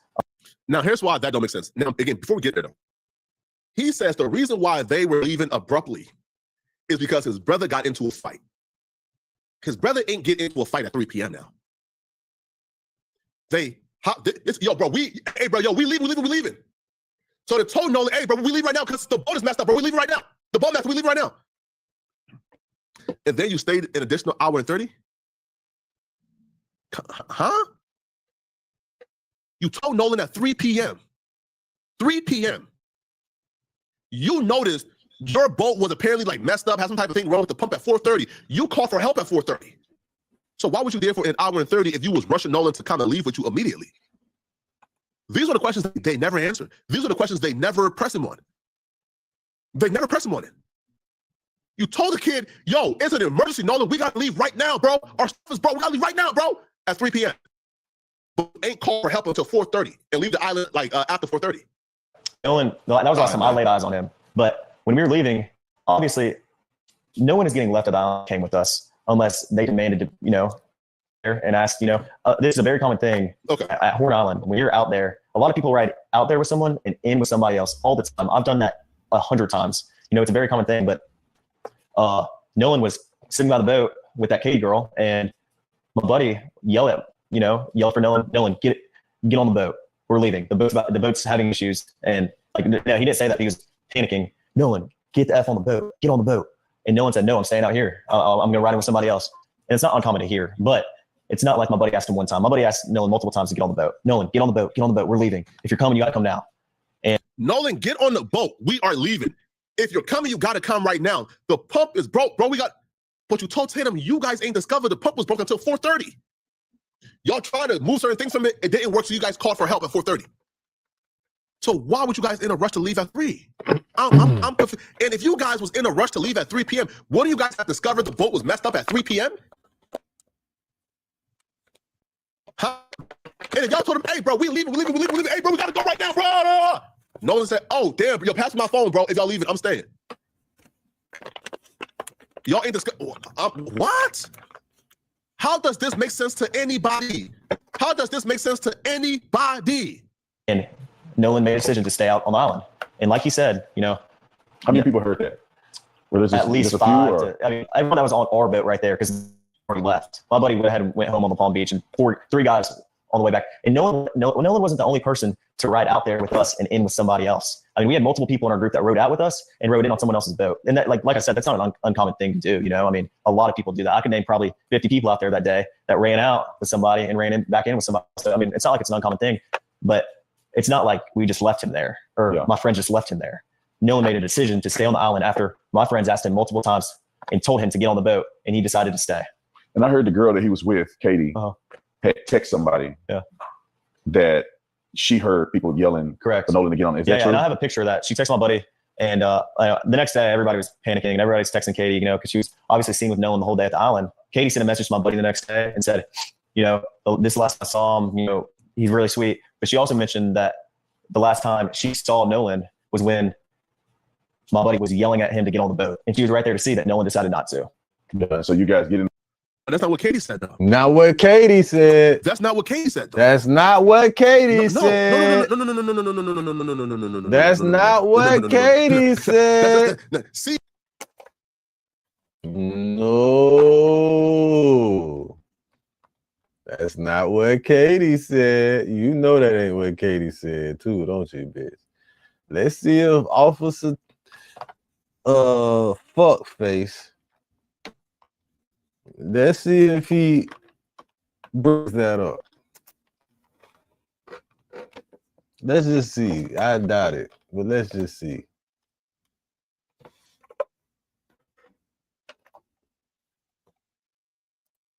See, now, hey, now listen, because I'm not no race hustler. I'm going to be open here and say this, okay?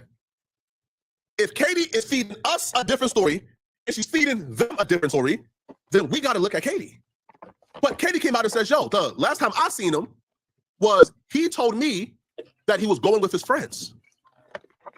If y'all are saying Katie told y'all the last time she seen him was when y'all was calling out for him, then God damn it, what? Then wouldn't that mean that y'all are lying? Wouldn't that mean y'all are lying? Hold on real quick, people. They said, Nolan said, hey, bro, I'm going to stay with Katie, bro. I'm going to stay with Katie, man. He said, all right, bro. And then they left him. Katie says the last time seen him was when they said, yo, we going. And Nolan said, okay, hey, yo, I got to go with my friends. They said, Katie told them, yo, the last time I seen him was when you was calling for him. Oh, isn't it? Bro, is this? Wait. Hold on, bro. Is this not a confession they lied? Is this not a they lied? Hold on.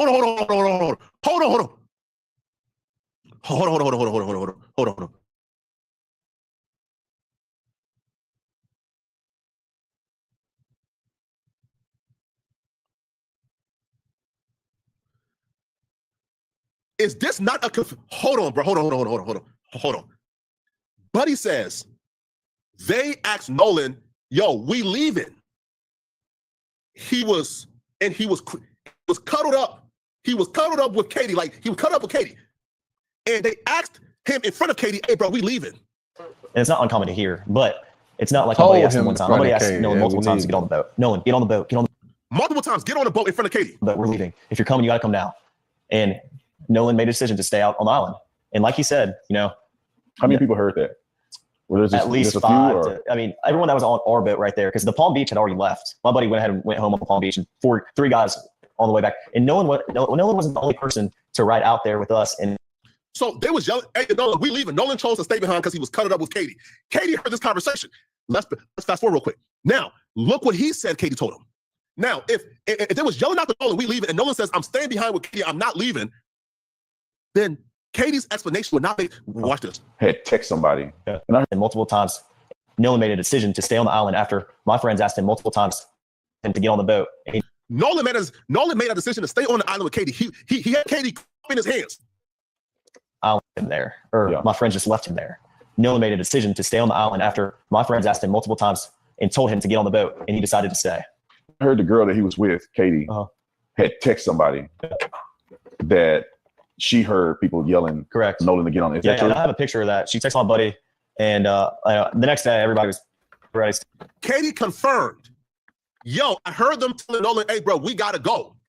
We gotta go. We gotta go.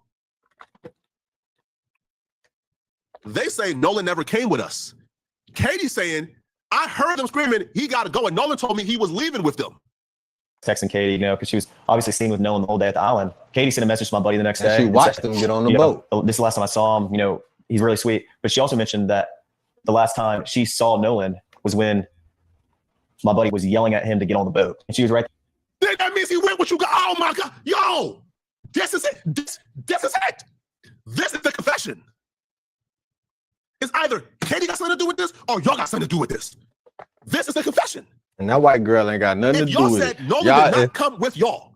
If y'all trying to blame it, Nolan. And the Katie girl says, yo, he was with me, but the last time I seen him was when y'all was calling for him, and he left me to go with y'all. Oh, isn't this the confession? Oh my God. Y'all to tell it ain't a confession, but it's a statement that ended up leading to that, bitch. Man. Even the tap dancers could not save y'all, man. Oh, my God. My God. Oh, my God. Yo, look at God. Oh, my God. Devil, Officer Tatum, try to run interference for him, and it's still, what? So the girl, Katie, who heard the entire conversation, who was yo, somebody clip this up and post it, man. Somebody clip this up and post it on Twitter right now and tag me in it. The girl, Katie, who was eyewitness of the entire conversation, said the last time she seen Nolan was when they was calling for Nolan, and Nolan said, hey, I gotta go. And Nolan left and got on the boat with them. Right. And they confirmed that's what Katie says. Yeah. Why would the last time Katie seen him be when y'all was calling for him if he stayed on the island to be with Katie? Do you understand you just told on yourself? Yes. Oh, look at God. You know you just fucked up, don't you? I'm flustered right now, man. You know you done fucked up, right? Yo, what? You know you done How fucked did nobody up, spot this? How did nobody catch this? there to see that Nolan decided not to. Yeah, so you guys get in the boat, you start to get towed in, and you make it back. Now explain how did you get to the point where you were concerned about Nolan? Because obviously you said, hey, Nolan, y'all need to, or somebody, not when you, did I get but to that point? you guys said, maybe Nolan needs to get on a boat. Yeah. He did. Yeah. You guys get back to wherever you're going. Right. Explain that. Did you guys go back to somebody's house, or you guys like what happened there? Just so listen, screen record the last like so minutes where I started talking about this and post it on Twitter and tag me in it. And then when did you Instagram. Where's Nolan? Right. Okay. Well, running in is very chaotic. I mean, Nolan chose to stay on the island, so my focus on anything else other than the boat, you know, because on a bet like this. This is the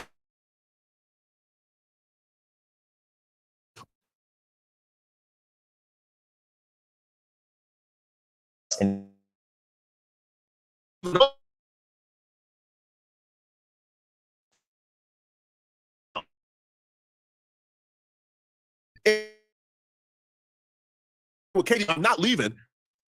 Then Katie's explanation will not make watch body. And I heard multiple times Nolan made a decision to stay on the island after my friends asked him multiple times and told him to get on the boat. And he Nolan made a decision to stay on the island with Katie. He had Katie cradle up in his hands. I left him there. My friends just left him there.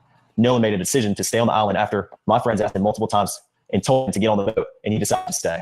And I heard the girl that he was with, Katie, had text him that she heard people yelling for Nolan to get. Yeah, and I have a picture of that. She texted my buddy, and the next day everybody was panicking, and everybody's.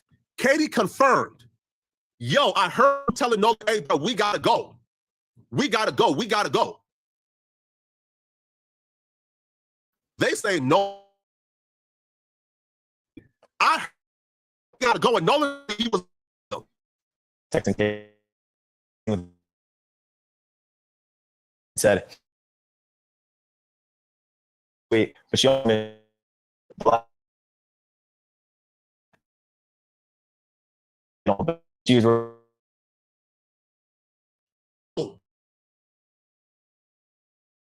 is that for the dude a confession. Not, no, yo, last time oh, It's not a confession, but my God. Y'all not a done confession. told on yourself.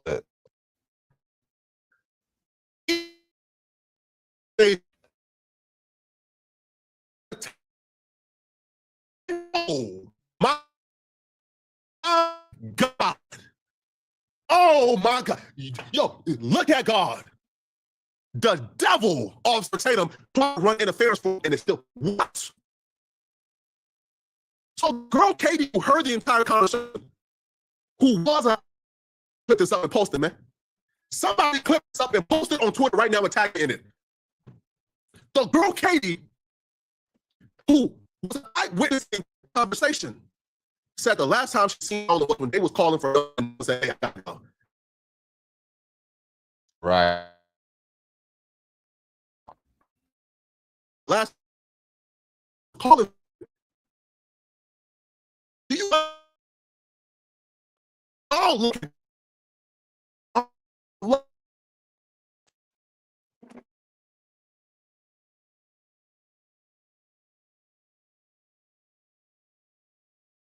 No. Yeah. Then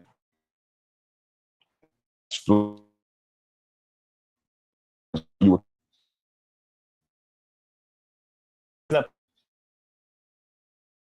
get back going. So you like, screw it. Listen. So man, it's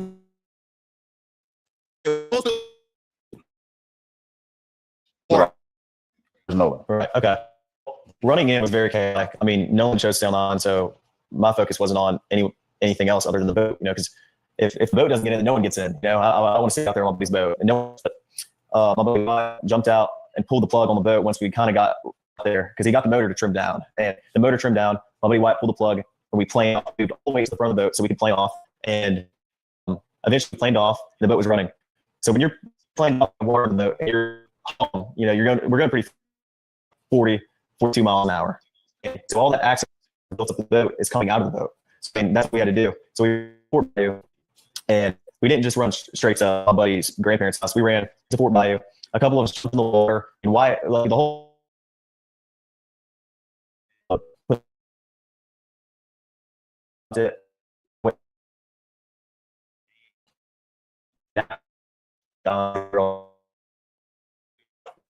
of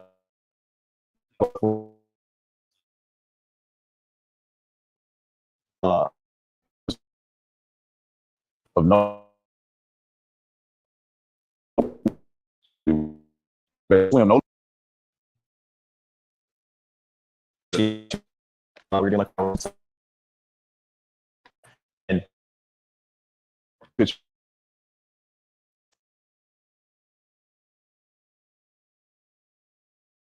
And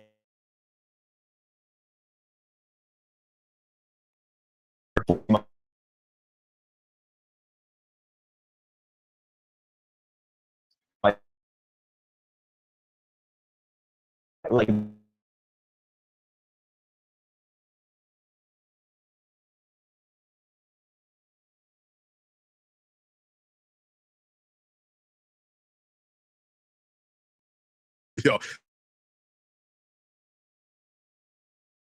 yo, but you, but he's old, bro. Now, like, yeah, stuff. And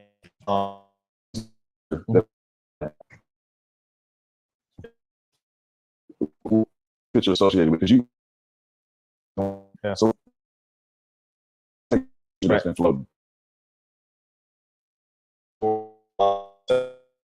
That's Christian. In that picture, if you look in the picture, you know, that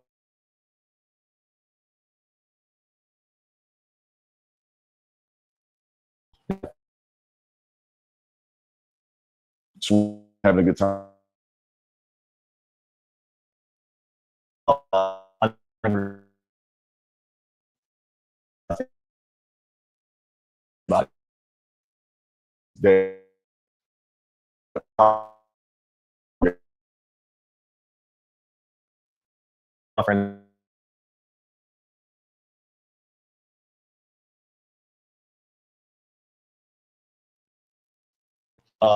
No, I haven't. And I was, I'm not freaking out or anything. I'm trying to. So where so you almost on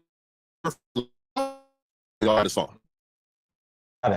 Okay, well, how did you expect you had his phone? How did you expect you had his phone? What type of communication did you expect from a man whose phone is in your possession? Well, you know, it's a little concerning. Like, I mean, I'm not freaking out or anything, but like, I'm trying to find out where Nolan is. So I texted Vaughn and I was like, hey, have y'all seen Nolan? Did he ride in with y'all? And all the boys were like, no. I texted Javon. I ain't gonna lie, yo, that's alibi, bro. Yo, I ain't gonna lie, yo, I ain't gonna lie, bro. Again, this might sound a tad bit unusual, right? Okay, for example, right? Okay, if let's say me and my ride back with this homie, cool, and I leave, like I'm not getting home and all that thinking, hey, bro.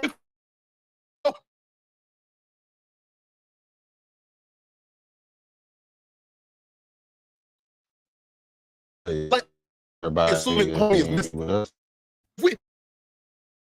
I know less safe and good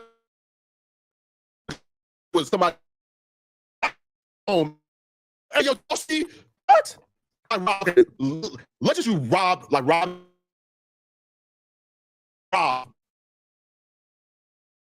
and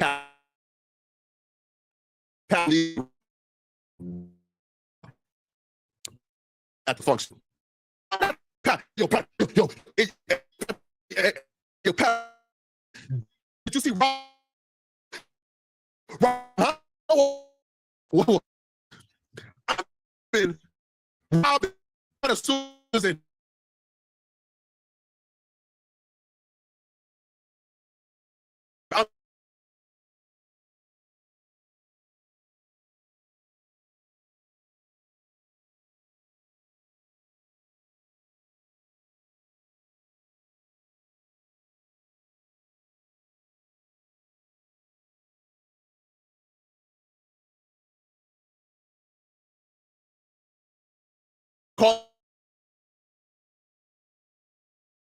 If you guys didn't know,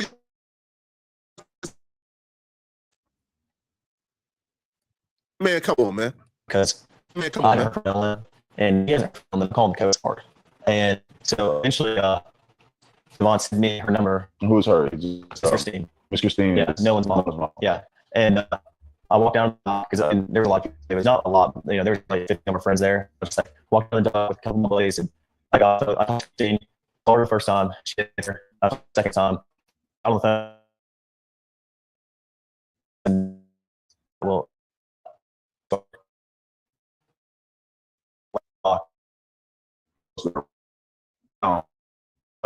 chick.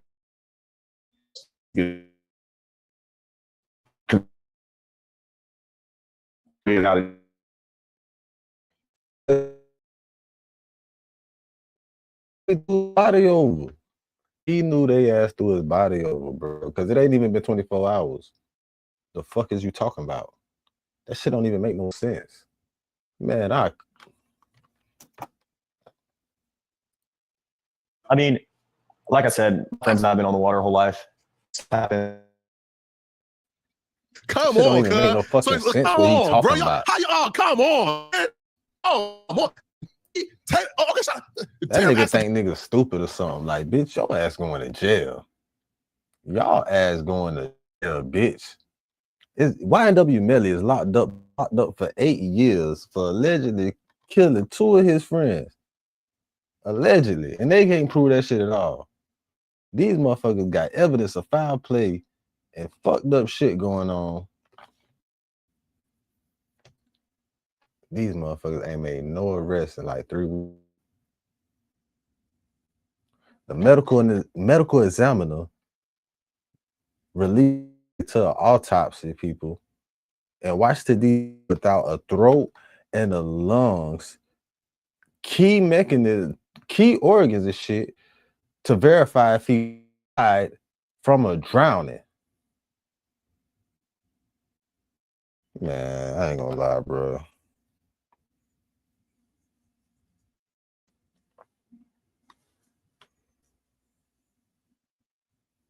This shit ain't gonna stop it unless we stop it. Need to make their brain. I'm sorry, when this shit start going down, it ain't enough. It ain't enough soldiers in the army. It ain't enough U.S. Marines. It ain't enough. It ain't enough of them motherfuckers for the martial law that they, if this shit start popping off how it's supposed to, how it need to. It ain't enough motherfuckers. It ain't enough motherfuckers that legitimately want to be in the armed forces, that's actively in the armed forces, that's gonna go against the people. If this shit, you know how many tanks the people gonna have if we really decide to do this shit? Like, just think about it. We gonna have the same weapons that the military got. All tanks, submarines, air jets. Nigga gonna have all this shit at our disposal as soon as that. So you know how many motherfuckers is in these institutions and for the military just waiting on that bullshit so they could be like, hell, I'll go with y'all the whole time. We've been waiting on y'all. We've been waiting on y'all to do this as a people. They just been waiting on shit. You know how many motherfuckers gonna be on our side, bitch? That's a good question then. Right? Taylor, that's a good question. Hold on. Like, y'all left them good off, right? Y'all didn't see nothing wrong with it, right? I think all niggas in America, well, Mississippi not even though, but maybe that's why all niggas in America should go and take over Mississippi as our own state.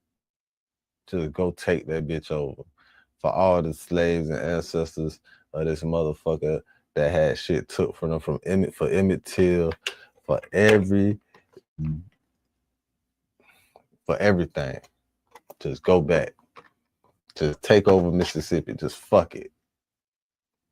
Just take that shit over. Why not? Why the fuck not? So y'all got home and got right to a great calling around trying to. Did you see Nolan? Have you? No, y'all saw Nolan. He was cradled up in the girl's arm when y'all seen him, right? You know why I say it's a great place to start? Because it's already a city with them little niggas running that shit. It ain't even no police in their city. They the police in their city. In Mississippi. That's why I say it's a great place to start. We got a home base to go there and first initially. We got a home base. Low to go. Build up and expand from there. Let me not talk too much. This shit don't need to be televised. The revolution not be televised, and it's a reason that it shouldn't be. Because too many spies, there's too many moles, too many hating ass, bitch ass niggas and hoes. And you get straight to come on. Hey yo, people die all the time. It's white folks surfing, niggas die every day. B. Come on. Huh? Come on, people die all the come on, what?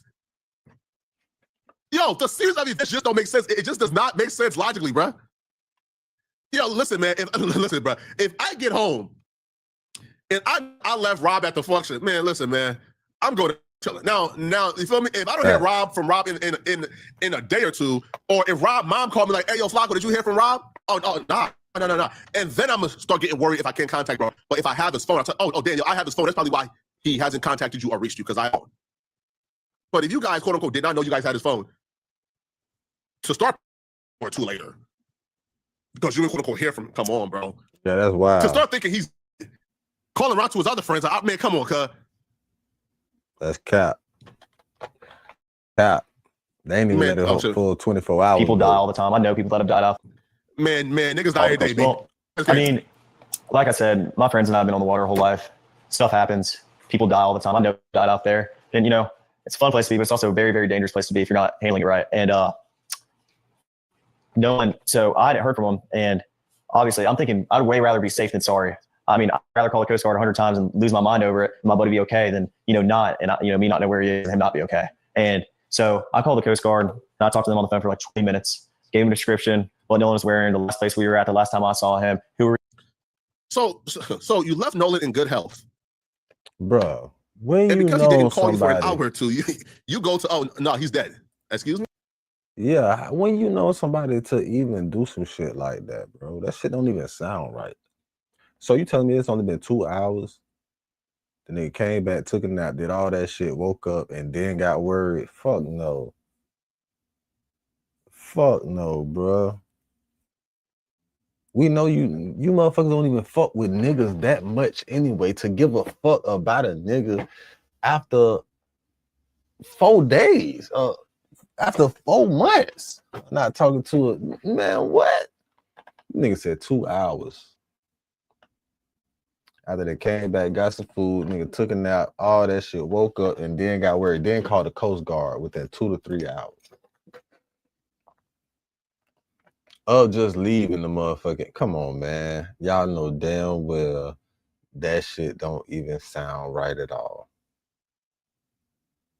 Even for a normal person, like, what sounds accurate about that? Like, how does that not sound suspicious? Look at this nigga face, because he know that shit sounds stupid as fuck. He was trying to help they dumb. Look at this dumbass nigga face, right? He trying to help they stupid. He know that shit sounds stupid as fuck. Dumbass nigga. Excuse me. That's not the natural like series of events that's like logical. If you guys leave your friend at the function and he's hooked up with a girl, do your mind automatically go to the friend is dead an hour or two later? The normal person would think nothing of it, probably until the family calls you, "Hey, bro, I didn't hear from my baby. Do you know what's that? Oh, damn, no, what happened?" Start calling around. You start texting the friends and people around Nolan an hour or two later. Oh my God, did y'all see Nolan? We are so worried about him, man. It sounds like an alibi, bro. It sounds like you getting ahead of the story. Right. That's what it sounds. Yo, even Tatum's like, hold on, bro, that don't sound right. Now Tatum is an ex-police officer. So even Tatum's like, hold on, bro, like, how does this, what? And that's the problem with this. No, again, after what I heard, I'm leaning towards you even more guilty than I thought. I'm trying to tell you, but bitch, nobody is accusing these people of doing anything wrong. All we're saying is nothing coming out of y'all mouths is making sense. And because of that, it sounds like y'all got something to hide here. With what boat we were on, the conditions of the water, just a summary. And I called Miss Christine back after, and I talked to her. Come on, man. And I said I got to contact the Coast Guard. I'm not sure who she called or what she did, but I think she said she was going to make a couple phone calls to either County Sheriff's Office, and I was thinking worst case scenario. Like, I'd way rather be safe than sorry about this. Yeah. So you called. So it seems like you called mom immediately. Right. His ass finna be calling collect. Bitch, you're going to jail. His ass going to jail.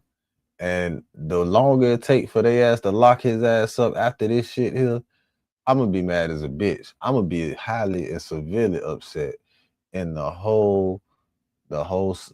already, I can't say I can't even tell you how disappointed.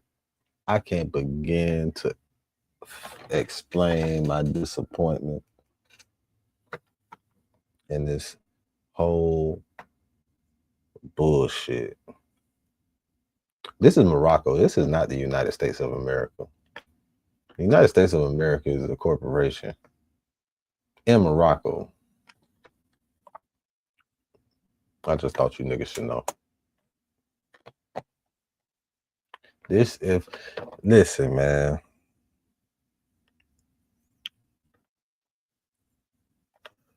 They can't lock everybody up, bro. They just can't. They can't lock everybody up. Just like they can't afford for everybody that works certain jobs to motherfucking not just show the fuck up.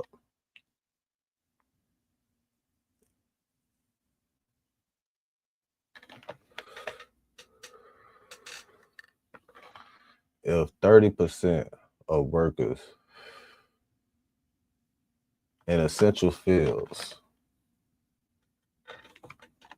just say, fuck it, we ain't going to work for 2 months, nigga, this whole shit shut down. Nigga, the whole country shut the fuck down, nigga. I'm talking about stockholders, investments plummeting.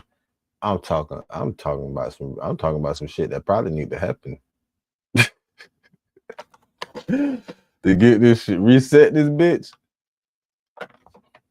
They tried that shit with COVID. They need something else. Nah, niggas gotta goddamn do it. I'm telling you, bro. This shit gotta happen before 5 years, bro. This shit gotta happen within like 2-3 years. I ain't gonna lie. This shit don't happen. Niggas gonna be stuck. Niggas already in the stage of giving up. Cause it's like, what the fuck? These bitches just doing us dirty and they keep getting away with it. You know what I'm saying? How the fuck that little black boy get murdered after he get chased 130 yards? That is a whole football field and a basketball court, and get shot in the back. Rest in peace, Cyrus. And he don't get no justice from the system. And they say that's self-defense. After he had already dropped the weapon, if he allegedly had a weapon, because his wife, the wife of the store owner that shot Cyrus, altered the crime scene, so none of them gets. I ain't gonna lie. I'm not even gonna cap to you, bro. I don't spend my money with them people no more. After that shit, I was already skeptical about certain shit with them people.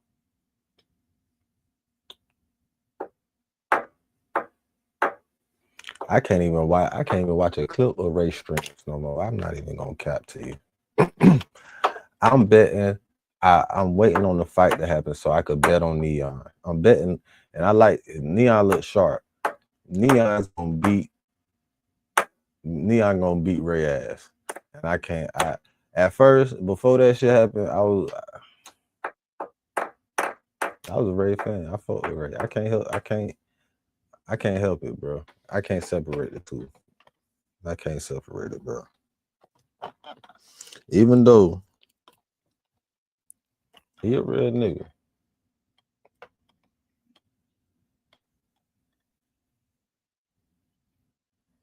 But I know how them people think about us, you feel me? I know what them people think about us. When you know better, that shit go better, right?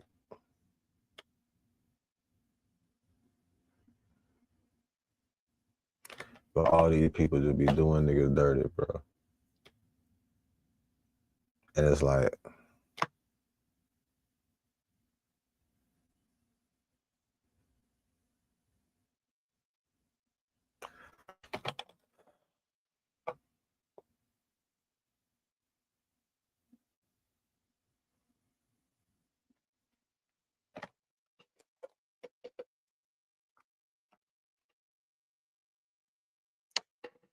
it's just fucked up, man. I don't know why the world hate us so much, cause like,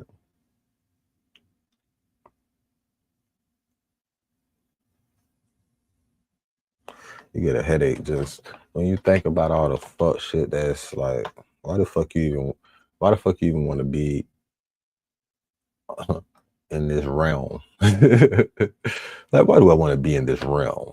Why the fuck am I in this realm? That's why niggas be signing themselves out this bitch all the time, bro. Niggas just be signing themselves out this bitch. Just signing out, logging off.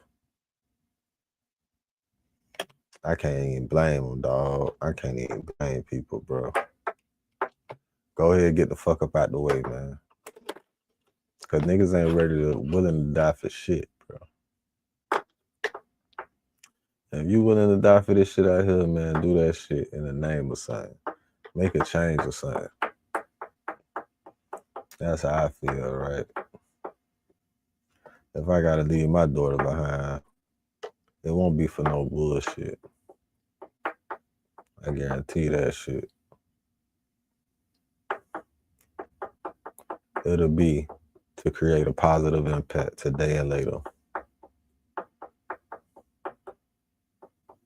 I can't even see myself doing no bullshit like that, man.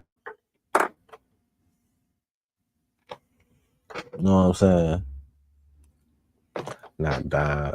If you can't find something worth living for, find something worth dying for. For real.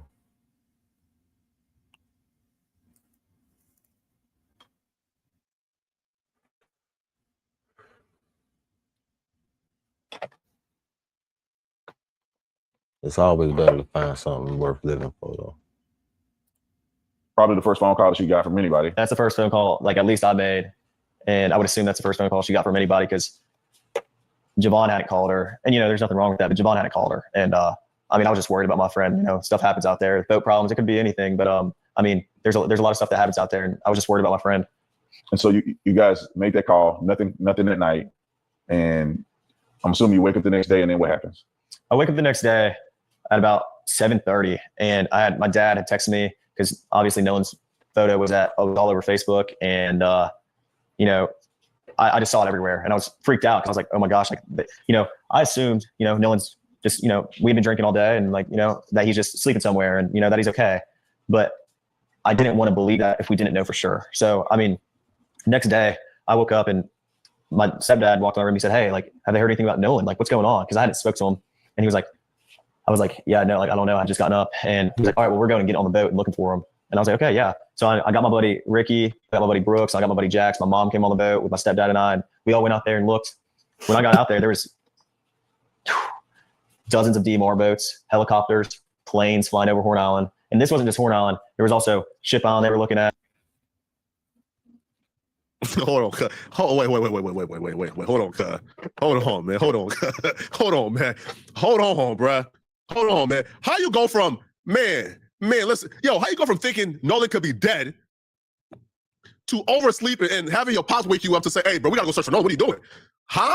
Have they heard anything? I woke up and yo, hold on, bro. You know, I assumed. Yo, bro, yo, I ain't gonna lie, yo. This little nigga diabolical, homie. Yo, how you go from calling all around, texting every friend Nolan got, trying to figure out where Nolan at, calling the coast guard, he's dead, to oversleeping and having your pops wake you up, and him telling you, no, wake your ass up, bro. We go search for your friend. Wake your ass up. We go and search for your best friend. There you go from, oh man, I didn't think he. So you thought he was dead the night before, man? All right, man. Nolan's just, you know, we've been drinking all day, and like, you know, that he's. Yo, somebody said, yo, he's not like a baby, but dog. Bro, Big Papa, pause. But yo, it's not like a baby, but yo, I ain't gonna lie, yo, this little nigga cold, bro. Just sleeping somewhere, and you know that he's cold, okay. Warren cold, bro. But I didn't want to believe that if we didn't know for sure. So Definitely I mean, fucked up nigga. Next day I woke up and my stepdad walked in my room. He said, hey, like, have they heard anything about Nolan? Like, what's going on? Because I hadn't spoke to him, and he was like, I was like, yeah, no, like, I don't know. I had just gotten up, and he was like, all right, well, we're going and getting on the boat and looking for him. And I was like, okay, yeah. Dude, cool. So I got my buddy Ricky, I got my buddy Brooks, I got my buddy Jax. My mom came on the boat with my stepdad and I, and we all went out there and looked. When I got out there, what happened with LeBron? Dozens of DMR boats, helicopters, planes flying over Horn Island. And this wasn't just Horn Island. There was also Ship Island they were looking at, I'm sure, and Chandelier Island, Petty Boy. I mean, it wasn't just Horn Island specifically, but where I was at Horn, there were boats everywhere, and not just like random boats, but like, you know, marine resource boats and, you know, cops and, you know, the whole nine. Like, it wasn't like there was just a couple boats looking for Nolan. There was. Yo, you had strangers outside searching for your best friend while you were sleeping like a baby, man. while you were sleeping like a baby, man. Hey, but pack up that troll. Planes and helicopters and Yo, I need miles, everybody. So, and then after this, you know, obviously they didn't find Nolan that day. Right. And so, what was your reaction like when you heard the news, or how did you hear the news that they found Nolan's body? Well, the next day, well, it got to be about 1 o'clock on July 5th, and I was like, my mind started to turn. I was like, man, you know, if he's not awake yet, like, where is he? Like, you know, like I got very, very worried. And, you know, I was with my buddy Brooks the next day, and we're driving, and my buddies were texting each other like, hey, listen, I got a phone call from my buddy Trace, and he was like, hey, man, they just found his body. And I was like, I wanted to have hope, but it was really, really hard to have hope, and they haven't found your buddy in the last 2 days. And there's still a little bit of hope there, you know, like maybe, you know, he's not gone, and maybe, you know, he's okay. But bitch, you don't know what found his body was? Bro, you had no hope from night one. You was talking about this nigga died. Bro, all right, man. I was my buddy Brooks, and I broke down. I mean, I haven't experienced death a lot, but especially with someone as close with as Nolan. And wait. Hold on. That's a direct contract. Wait. Hold on, B. Buddy Brooks, I broke down. I mean, hold on. I haven't experienced death a lot, but pause. You said you've been on the water your entire life. You know a lot of people who have died from being on the water. You said the reason why your mind automatically assumed Nolan is in danger an hour or two after leaving an island was because you have been on the water your entire life. Right. And you know a lot of people who have died on the island on the water. Now you're saying death hasn't hit you a lot. You haven't experienced death a lot. I thought niggas die every day, B. Oh, come on, man. Oh, no, come on, man. Yo, can y'all at least, listen, man. Okay, shout out to everybody watching, okay? Can y'all at the very least, from my perspective, can y'all at the very least keep y'all story for 30 seconds, man? All we asking is for 30 seconds for y'all to keep y'all story straight. That's it. 30 seconds. 30 seconds. Yo. See, yo. This is why, again, even when I watch the David case, you see clearly. This is why children. Again, I just turned like 29 years old. So when I think of like these are young dudes, right? They're like what, 19, 20? Yo, these are young dudes. Right? They're young. Yeah, fucking it up. This is why y'all got no business committing crimes, yo. Y'all got no business committing crime, yo. None whatsoever. Nobody has. Let's put a disclaimer. Oh my God! Nobody has any business doing crimes. Nobody has business doing crimes. Let's just put that disclaimer out, though. Especially crimes that's in the commandments.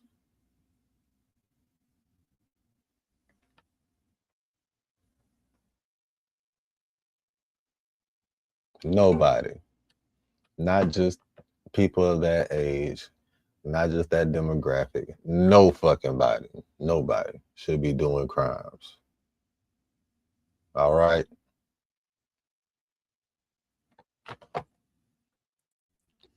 My reaction was just, I was with my buddy Brooks, I broke down. I mean, I haven't experienced death a lot, but especially with someone I'm as close with as Nolan. And I mean, I broke down, and I sat there on my buddy Brooks' shoulder, and I cried. And I was upset. I made a couple phone calls to my buddies and checked up on my buddies because, you know, I care about my buddies too. I mean, like, we're all experienced this. Like, we all realized at the same time. We all heard the news at the same time. Like, you know, he's gone. And so it was really, really hard on me. I mean, I've never experienced something like this, and it was traumatic. I mean, I could tell you where and when I was there, when I got that phone call, you know, where I was. And I just remember, like, it was insane. Like, I can't even put into words how upset I was, you know, and how upset my friends were. So. And then comes the stories and the backlash and the craziness. You guys are now hearing that you're responsible for it. You did it. You killed Nolan. So what was the next step? Did you guys ever engage with police or? Yeah. So the first time I talked to the police was July 7th.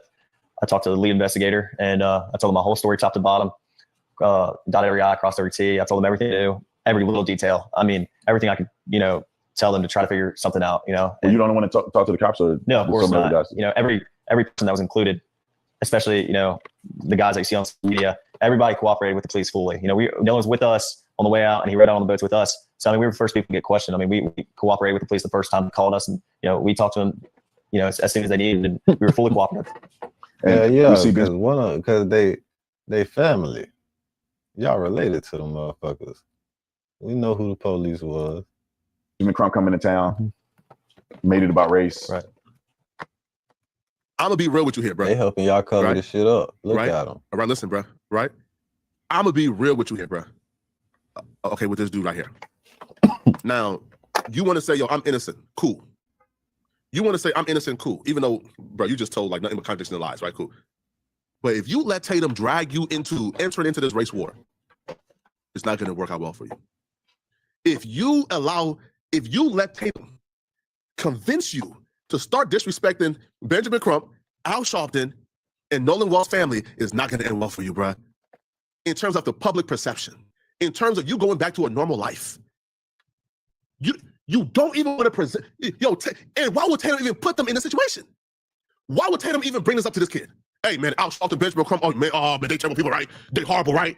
Now, I haven't heard his response to this yet, but I hope he said that Tatum don't go down this route. What's your feeling about that? Do you think that any of this has anything to do with race, or because I mean, obviously something happened to Nolan. It appears that you guys may not be involved at all. I say may not. It's no evidence that you were involved at all. You guys had left. Right. But do you think that there's a racial component to any of this? Of course not. I mean, I think if Nolan ever felt the most little bit uncomfortable around us, which we never gave him a reason to, but if he did, he wouldn't hang out around us. But if you go look on, like my friends have had Nolan posted all over our social medias, since freshman year in high school. Like, if Nolan ever felt uncomfortable with us, why would he be hanging out with us all the time? I mean, every time. Now, again, I'm not saying y'all made him uncomfortable, but white folks or white friend groups do love a token black. We know this. They do love a token black now. All right. They love a token black who can dance and sing. I'm just being real, bro. Right? A strong token black who's athletic, who's cool, who's hip, who's urban, who can dance and sing his ball. No. They love themselves a token black now. But that's not even an aspect in terms of which race comes into play. Warren, don't you believe that if Nolan Wells was you, that if you're in Nolan Wells' situation, the son of a judge, a white boy from a esteemed family, you don't believe that they'll be taking your death seriously? You don't believe that the police and the DA and the prosecutors will be pushing for answers for your death a little bit harder? So even if you're saying, yo, we had nothing to do with this, you don't think race have a play into why Nolan's death right now got so many questions? As to why the police ain't really knocking on and getting things done? As to why nobody has been charged yet with providing liquor to Nolan, who was not of age? If y'all claim Nolan was drunk and he drowned? Right. You don't think the police would have had somebody right now in cuffs for providing liquor to underage kids at that island? So of course race has a thing. Of course race has something to do with this. Of course. If you're saying it had nothing to do with your friend group, cool. But don't let Tatum rope you into this, bro. Every day we're back from college, we hang out and we're around each other all the time. So absolutely not. I would never look at Nolan any other way than what any of my other friends. I mean, he was like a brother to me. You guys have been interviewed by law enforcement. Mm-hmm. All of you guys have given statements. But then I think that there's a part associated with this that's being rumored out in the public. And that is the situation with the cell phone, potential deletion of messages. When did that occur and what happened next? Bro, you're such a grifter, bro. Tatum, yo, you're such a grifter, bro. And then got a part 4. Yo, after reviewing what we just reviewed, is there any doubt in your mind? Is there any doubt in your mind at all? At all?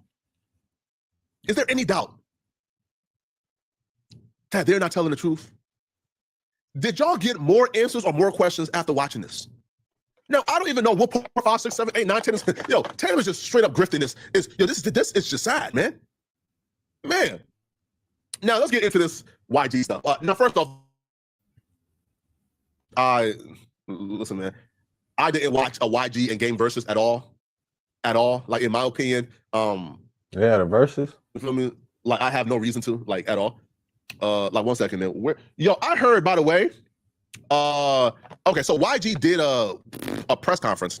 YG and Game. So YG did an interview with Complex where apparently he touches on Draco the Ruler. Oh no, it says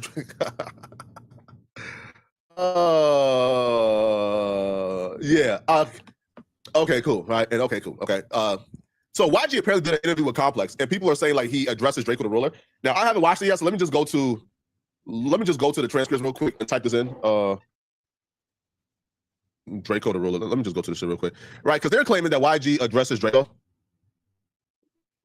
Like, Mic check, y'all hear me? Chill. Y'all doing too much. Chill. One at a time. What's up? What y'all want to ask me? Let's get straight to it. YG, right here. I got the first question from Complex Music. According to Complex, they made a best LA rappers list and they ranked you number 15 out of 50. I'm wondering, how do you feel about that ranking and where would you personally place yourself on this? 15 out of 50? I don't know. That's kind of low. Fuck Complex. No. LA, top 5. And this ain't no, like, you know what I'm saying? This ain't 1 to 5. This just top 5. I'm going to go Snoop Dogg. I'm going to go Ice Cube. I'm going to go King Moore. I'm going to go Nipsey Hussle. I'm going to go The Game. Hey, shorty right there with the little skirt on and the chi-chis popping out. You got a question? What's up? Okay. YG, what's your dream versus matchup? Jay-Z versus Kanye. That should be viral.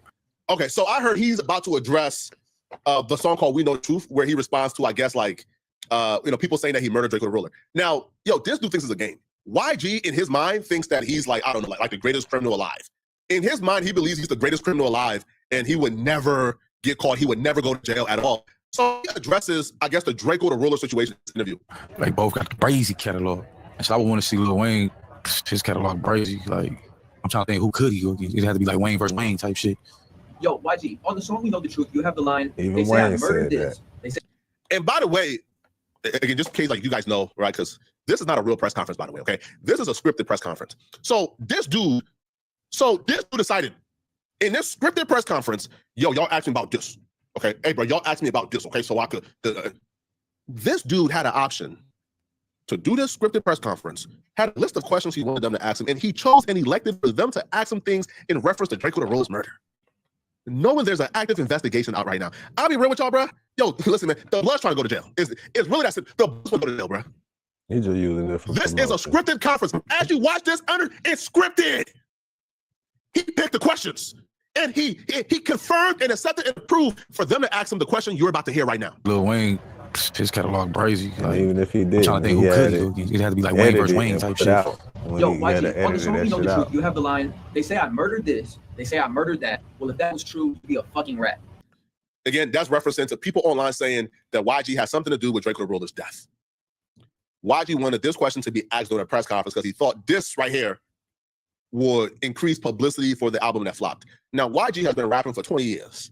If you've been rapping for 20 years and you still got to use the street credibility to sell records, this is gimmicks for a new artist. A new artist is supposed to be the one who, like, for example, when The Baby came out, and The Baby used like 2 or 3 murders to get hot. If you've been in the game for 20 years, you're supposed to be elevating. You're supposed to be beyond this. You are asking for them to use this to sell records, but it's backfiring. I'd be in the cell sleeping on a rack, but too bad that ain't a fucking fact. Why do you feel the need to address this now? Just too much like talk on. Now, first off, bro, bro, I hate LA, bro. I hate you LA dudes, bro. First off, before he gets to acting surprised. He gets to acting surprised the question got asked. You told them to ask you this. This is your scripted interview. Rack, but too bad that ain't a fucking fact. Why do you feel the need to address this now? Now watch this. You want to all do this as well. Look, watch this. Too bad that ain't a fucking fact. Why do you feel the need to address this now? Yo, why all the blood members do that? The blind dude who beats on no door, whenever he's asked the question, all does this. It gotta be the powder. It gotta be the crystal meth they be doing, bro. It has to be. It's the crystal meth they be doing. It has to be. Before every question they always do. Now, YG pretends like he didn't know the question was coming. He pretends like he got to think about it. Just too much like talk on the internet, you know what I'm saying? This is lame, too bro. Many motherfuckers hit me. Is you all right? Kids, dad, are you going to jail? All that type of shit. And I'm just like, it's too, like, me being silent and living by the law and the, you know what I'm saying, rules, shit from the streets was like, I'm going to speak on this. So instead of talking to your kids directly, hold on, bro. My kids are asking, Father, Daddy, am I going to jail? Okay? And instead of having a conversation with your kids directly, you decided to drop a song to let them know you're not going to jail. Nigga, what's if your kids ask, Daddy, am I going to jail? You bring them to dinner, sit them down, have a conversation over a 4-course meal and say, nah, kids, Daddy ain't going to jail. This is all cap. Nah, kids, Daddy going to jail. The last thing what you don't do is drop a song publicly.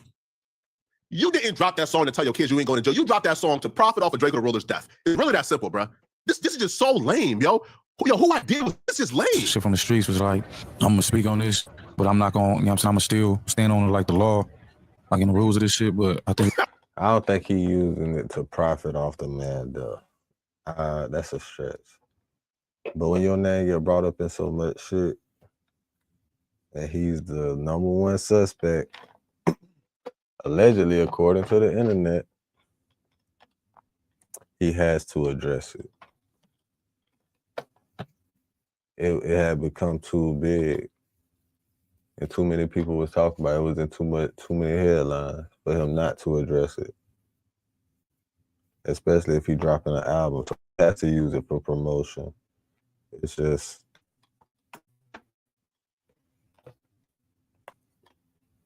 Unfortunately, his ass under investigation and shit.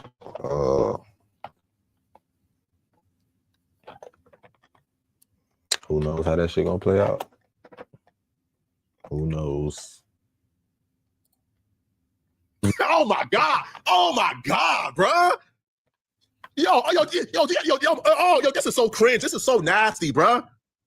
So nasty, bro. Yo, first off, this man asked him a question about an acting investigation during a scripted interview while simultaneously talking about, I gotta keep the street, yo, I gotta stay by the code. So, when I dropped the song, and by the way, I dropped the song voluntarily.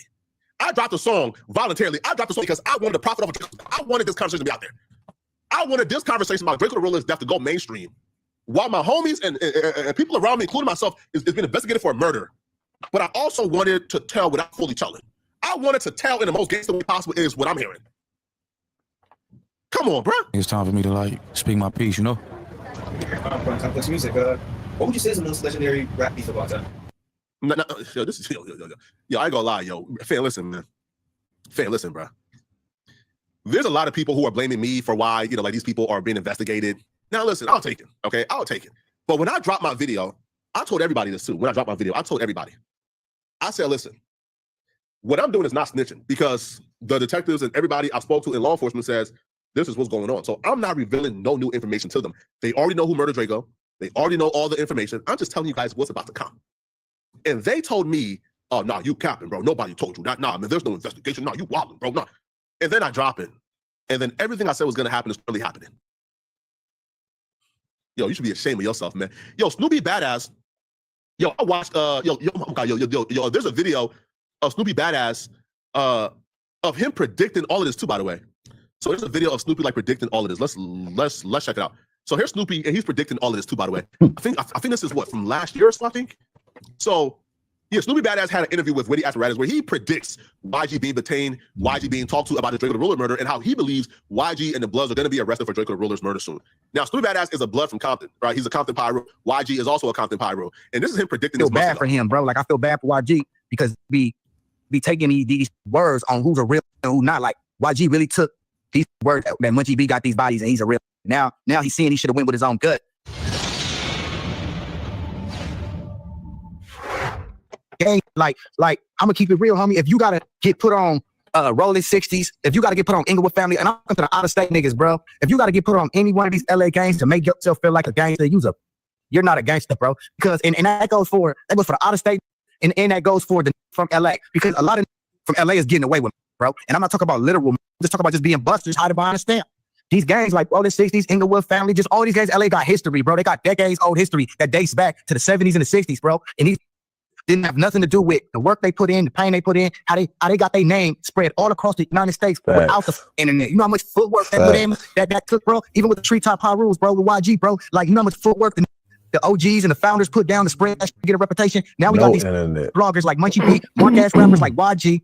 You feel what I'm saying? Can build a whole career off of the reputation that these built before them. That's great. Easy. They getting away with me. You feel me? And a lot of ain't gonna agree with this, but Compton AV, I ain't got no funk with him, but the West Coast is so judgmental. It ain't no way he shouldn't have been exposed yet. He should have been exposed. He ain't a gangbanger. He never slid on. He don't got no ops. He too nice to have ops. He cool with everybody. So why are you talking about sliding on the ops? Who? Me? I'm your eye? Because when you first came out, when Game came out, you were claiming Westside Compton and being flamed up. He got songs talking about he AD from Westside Compton with Red on. Okay, perfect. Here. Nah, you. A lot of people are gonna agree with that, definitely, man. But a point that you also made in that was you brought up the whole YG situation. Now, this really threw the whole thing for a loophole. When going through the video, Flacco, he does a really good job of this video. I'm gonna give him his credit. Always liked him, man. I don't think he did anything wrong with his report, right? I just want to put that out there, right? But I don't think he did anything wrong too. I'm happy that he did it because it's showing everybody how much he can talk and how much he lied and try to implicate himself that he had nothing to do with it. I love that he did that. Oh, shout out my Popeye and Little Red Eyes. I know I already said it. So he was reacting to the video I did where I'm breaking down how or who murdered Draco the Ruler. It's my Frankenstein video the first time. So he's reacting to that right now. So right now they're about to react to that. Say it again. Little Red Eyes just said that Munchie B got a DP put on. But I'm gonna tell you like this. That should even be a DP. It make niggas look weak. Even talk about a DP. Now he's responding to Munchie B, I guess going public or going viral. And he's saying, yo, and he said that he'd been passing a bottle to Draco's killer every week or every day. Now he's saying, yo, Munchie B saying that is snitching, as well as Munchie B talking behind the scenes and telling people information he shouldn't be telling, such as Flacco. So Snoopy is saying Munchie B is a snitch, but he also speaks on why G potentially associating himself with Munchie B might get him caught up and him locked up. That need to get put off. So he can. Now, what do you think about the whole YG thing? Now, it was said in the documentary or the video that YG's security guard, a guy by the name of Gloves, I want to say his name was Big Gloves or something like that. You know what I mean? He was actually one of the guys who helped orchestrate the setup, allegedly, right? Like I said, we don't know this for a fact, so I got to say it's alleged. But in the video, that's what was said, that he was one of the people who was a part of the setup of Draco the Ruler losing his life by getting some weapons in there for YG, his homies, and a lot of the guys from Inglewood family and these different blood sets who had an issue with Draco the Ruler. Now, this is everybody who's mentioned, they pretty much got rid of all the comments on all their pages. Like, this thing has blown all the way up. What do you think about the whole YG aspect? Rest in peace to my Lil Dude Dirty for Bloodstone Village, man. I got so much respect for my boy Lil Dude Dirty, Trayvon. Rest in peace, bro. I don't even want to say nothing negative about Gloves because I never met him. I don't really know what part he allegedly played, bro. So you feel me? Shout out Gloves, bro. We gonna throw that to the side, bro. Because like I said, shout out Bill Blast and rest in peace, my Lil Dude Dirty for Bloodstone Village. Oh, and my Whack Dukes, bro. So I'm gonna go ahead and leave the Gloves part of it, but as far as YG go, bro, I don't know, bro. Like you know, if he deleting his comments and he's because how he making himself look guilty, he just need to be quiet right now. And I, like I say, man, I feel bad for him, bro. Like I feel bad for YG because be taking these words on who's a real and who not. Like YG really took these words that much like these bodies and he's a real. Now he's seeing he should have went with his own gut and not with that nigga. Everybody around him shouldn't have done that, bro. Y'all cut off the moment. Now, okay, my only critique of Snoopy, because I rock with Snoopy, you politic a little bit now, bro. All right? Because if you got a problem with like Munchie B, then shouldn't you have a problem with Gloves as well? Like, Gloves is the one who posted a comment, hashtag Inglewood Families, Neighborhood Pyru, Black Peace Stone, Bloodstone Villains. That's the one identifying who the B team is. Glove is the one who is on camera, like fighting, right? Like, Gloves is involved in this a lot. Now, my thing is like this, okay? Because Snoopy has also said, yo, gangbanging is dumb. Shouldn't you have a problem with the person who's also contributed to the death of Draco the Ruler? Like, my thing is this. If Glove is the one who brought the knives in, according to eyewitnesses, right? Because they said YG's bald security guard, which people are applying as Gloves. If Glove is the one who brought in the knife, and that knife left the Draco Ruler dying, and if you're saying, yo, YG is completely innocent, then shouldn't YG have a problem with Gloves and escalating what should have been just a fight? Shouldn't you have a problem with Gloves escalating a fight to now a murder investigation? So if Gloves is that hot, or if Gloves is the one who brought in the knife in, then wouldn't YG associated with Gloves be just as detrimental as him associated with Munchie B? That y'all, when he said he worked for the grid program, bro, it's hard. Y'all right. Y'all go with the big number. Y'all go with whoever the crowd, with or whoever the crowd agrees with. So that's YG get. You know what I'm saying? Dead homies, bro. And YG, he's a bully, bro. He used his influence and his name and his power to blackball other people and allegedly make like this. I don't know who YG. I call him Yogi because you know that voice and that's not his real voice. Oh yeah, man. You know what I'm saying? Like, bro, YG talking your real voice, bro. What? That's why I call him Yogi there. Hey, you said YG, don't take it, make it fast. What? It's annoying, bro. You know what I'm saying? So, you know, I don't really give a fuck about YG like that, bro. Dead homies. If he go down, that's what the fuck he get. That's what happened when you dealing with busters and marks. You calling a real nigga a buster. And I feel like it's his karma for coming to me. So, damn. That nigga, bro. Dead homies. And if he did, what respect that host. We Draco the Ruler, dead homies, you need to get what he deserved, bullet, or he need to sit his ass in jail because Draco the Ruler did. Listen, yo, this right here is why I love Snoopy, because most gang members will tell you, nah, man, I don't wish jail on my worst enemy. Whole time they wish in jail. Whole time they doing whatever they got to do to make sure their enemy. Don't let a gang member tell you they don't want their ops, bro. Most gang members can only deal with their ops in jail. If the ops is in jail, most of these gang members cannot withstand their ops being out here, which is why they do whatever they got to do to make sure their ops is in jail. My first example of that was the movie Belly. You could have an op. You don't even know a nigga. You could just be doing your thing hustling. As a hustler, bro, a hating ass nigga you never even met could be your biggest op. It could be some shit you don't even know about. It could be because the bitch like it. You ain't never even touched this bitch. It could be so many different reasons, bro. That movie, and Rico in the movie Belly, that nigga say I'm dropping a dime on you niggas. You could have your biggest op. You don't even know. You don't know shit about him. But this nigga hates your guts. This nigga knows everything about you. He studies you. He follows you on all your social media. This motherfucker despises you for a reason you don't even know nothing about. All cause you is you. And they hate it. It's fucked up. It's really fucked up. A bitch, you know how many people could hate you off of bullshit that they heard from somebody else that could be lying on you? You know how many people will remember a bullshit ass lie? You know how, you know, a bitch could lie on you, right? Say you had say you was a father. You could get DNA and prove this shit, right? Don't you know it's motherfuckers that will never know that you found out that shit? Well, you're like, this bitch slandered you on the internet and everything. You know how many bitches don't hold bitches accountable for bullshit? And like, they just hate you for nothing. Your biggest op, you don't know nothing about. Your biggest op, you don't know shit about them. Especially if you minding your business, you on your mission, how you supposed to be. The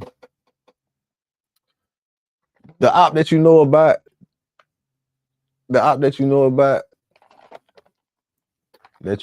I'm saying, y'all liable to kill each other when y'all see each other every damn time. You know about that nigga. Y'all know about each other. Y'all have legitimate beef. It's a op out. You got ops out here, boy. They don't know shit about. You don't know shit about them. They just know about you. Your biggest op is somebody you don't even know about. And that's the scary part about it, bro. Your biggest op could be a bitch you never even met. You never even crossed paths with. They just hate because you blessed and you hustle and you don't never give up and you just so positive. It could be a number of different reasons, bro. It just be like that, dog. I don't know. I don't know why. Why it be like that.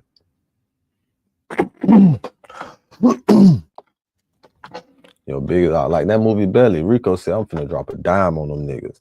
He called them bitches and had them bitches send the SWAT team down there, man. He got niggas killed for hate. He was a hating ass nigga. He got niggas killed for nothing, just for getting money. They didn't even have no beef. He just mad because the nigga took his money, his paper flow a little bit. God damn, you know how many, it was 6 niggas got killed behind that bullshit. Niggas had to go on the run. One nigga had to move to Africa. All because of one hating ass op that he ain't know nothing about. Most gang members is praying every night they enemy go to jail because they don't want that fuck in the real world. They just don't. Most gang members get on their knees and shed a tear and cry and shed a tear when the op get a life sentence because they don't got to deal with him no more. Snoopy just being honest. Snoopy said, man, listen, man, I want him to go to jail, man. He a op. And I agree. He didn't do anything wrong. He didn't do nothing wrong. It's like, get mad when you're not a buster and you're not a mark. When they can't prove you a buster or a mark, here come the lies. When the lies don't work, here comes to try to put a play together to try to mark you out. And that's what they was doing in Draco. Drake. Really? So Snoopy is saying that, okay, so here's some backstory. So Draco didn't sign to DJ Mustard. Why did Draco begin to like?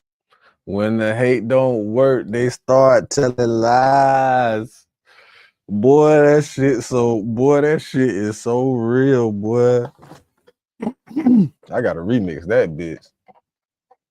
Has it been 10 years since French made that song? Since he said that shit? I gotta bring it back. When the hate don't work, they start telling lies. Bitch, I hate when niggas lie on it, boy. Lying on you, nigga. Boy, that's some hate. Boy, I don't know what's worse. I don't know what's worse.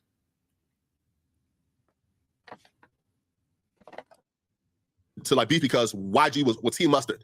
When the lies on Draco's name didn't work, they then tried to mark him out. When the markouts ain't work, because Draco was getting busy with the fire, now they put in place together to get him out the way, put in place together to murder him.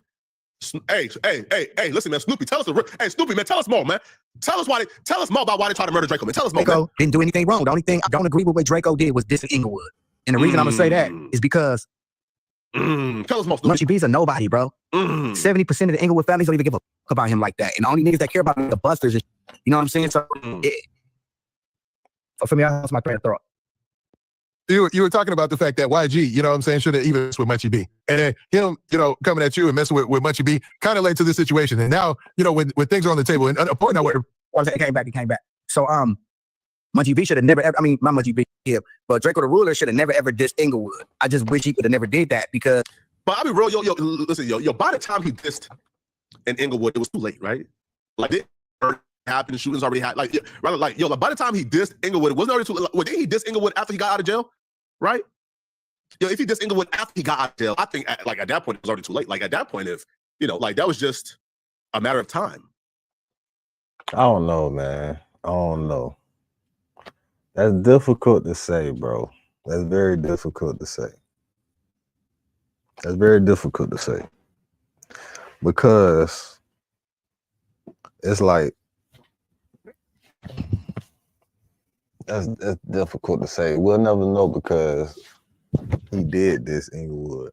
And that puts a broader target on your back than if you just diss one specific person or some specific people in some shit. Once you start collectively dissing us, like the set on a beat for profit,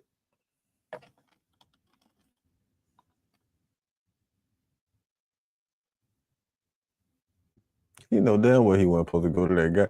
When he seen the red flags when he was pulling up, they should have pulled the fuck off, man. I don't give a fuck if Snoop Dogg want me to come. Hey, Snoop, hey, yeah. Not gonna happen. I tried to do it, man. That shit is looking shaky.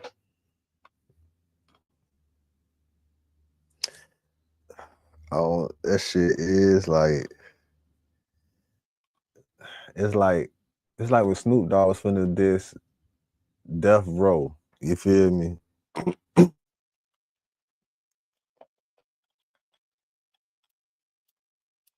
Cause Snoop Dogg got a story about when he was finna diss Death Row and all them niggas, why he was signed to Master P. And Master P said, right before he signed to Master P, he had met up with Master P and shit. And I guess people like, man, what you finna do? And Snoop said he's finna drop the new shit. Talking about fuck Death Row. He was like, hold on, man. And Master P told him, man, if you do that, you ain't gonna live to see. You ain't gonna live to drop that bitch. He said, man, let me help you out, man. Don't do that. Come fuck with us over here. We gonna get you right, man. Fuck, I don't know what the hell. No, don't do that though. And ultimately, well, I don't know because legend has it, them niggas still tried to kill Snoop ass. But I don't know if they tried to kill him before he was gonna make the diss song. I think it is. They were trying to kill him, and then he was ready to make the diss song. Oh, anyway, a matter of collision, right? That's some other shit. Man, y'all let me know in the comments, man, what y'all think about this. What y'all think? That's some other shit, man. Yeah, no. Because he possibly could have got away with performing if he ain't, you know what I'm saying? But who knows?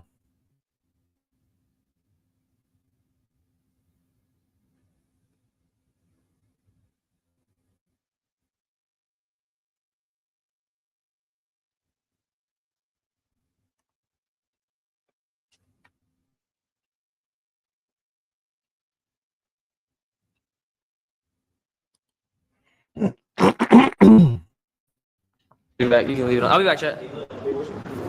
I'm clowning on both those, right?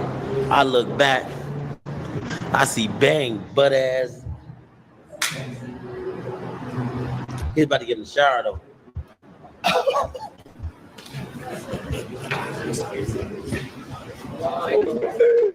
You been out, yo. Man, what the fuck? We ain't doing that. Oh yeah, you see it? I see it too. It's getting worse too. Yeah, that's about an hour. About an hour. That's why you don't mix business up. You feel me? Because of that right there. That's crazy. I just told you this shit yesterday. That's crazy, bro. I just told you this shit yesterday. Your call has been forwarded.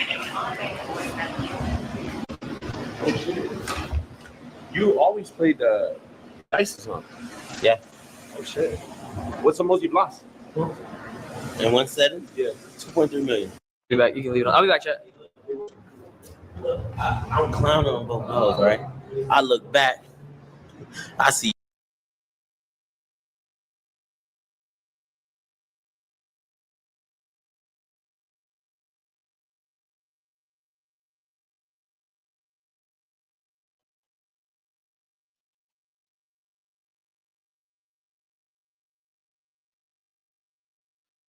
We're gonna take a little break. We'll be back, man. We in the Lit House, homie, TB. Hustlers on a mission every day. I am capital, whatever you do. Create a positive impact today and later. Fuck them haters. Get your paper straight like that. And remember, real niggas do what they want to do. Bitch niggas do what they can. Hoe ass niggas gonna talk about it. And fuck niggas gonna hate.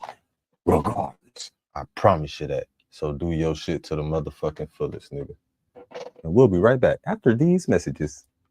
I'm a hustler on a mission, grinding for that spot, a brand new pot to piss in. Trying to school my partners, I don't think they pay attention. I'm sticking to my vision, on the road to the riches. Every single day, I'm a hustler on a mission, trying to get 100 M's, nigga, I ain't kidding. I'm on a mission, 24/7, 365, until I reach the heavens. I'm a hustler on a mission, grinding for that spot, a brand new pot to piss in. Trying to school my partners, I don't think they pay attention. I'm sticking to my vision, on the road to the riches.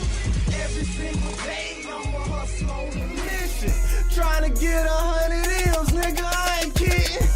I'm on a mission, 24/7, 365, until I reach the heavens. I'm a hustler on a mission, grinding for that spot, a brand new pot to piss in. Trying to school my partners, I don't think they pay attention. I'm sticking to my vision, on the road to the riches. Every single day, I'm a hustler on a mission, trying to get 100 M's, nigga, I ain't kidding. I'm on a mission, 24/7, 365, until I reach the heavens. I'm a hustler on a mission, grinding for that spot, a brand new pot to piss in. Trying to school my partners, I don't think they pay attention. I'm sticking to my vision, on the road to the riches.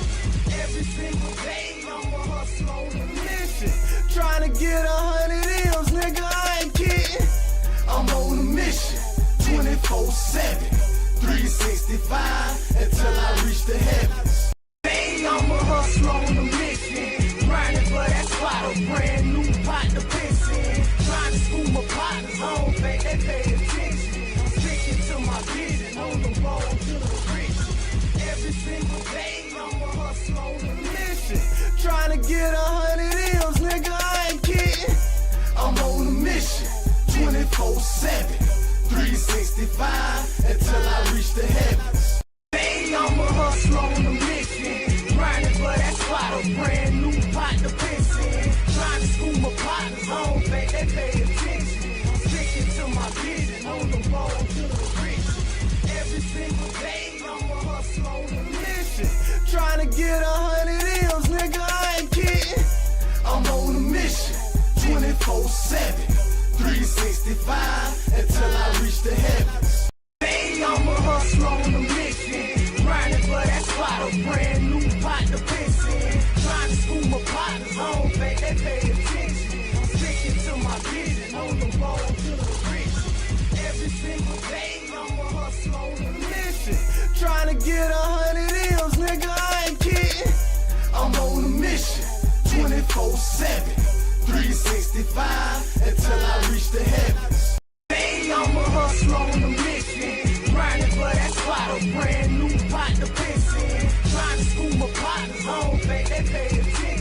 I'm sticking to my vision on the road to the riches. Every single day I'm a hustler on a mission, trying to get 100 M's, nigga, I ain't kidding. I'm on a mission, 24/7, 365 until I reach the heavens. Hey, I'm a hustler on a mission, grinding for that spot, a brand new pot to piss in. Trying to school my partners home, they pay attention. I'm sticking to my vision on the road to the riches. Every single day I'm a hustler on a mission, trying to get 100 M's, nigga, I ain't kidding. I'm on a mission, 24/7, 365 until I reach the heavens. Hey, I'm a hustler on a mission, grinding for that spot, a brand new pot to piss in. Trying to school my partners home, they pay attention. I'm sticking to my vision on the road to the riches. Every single day I'm a hustler on a mission, trying to get 100 M's, nigga, I ain't kidding.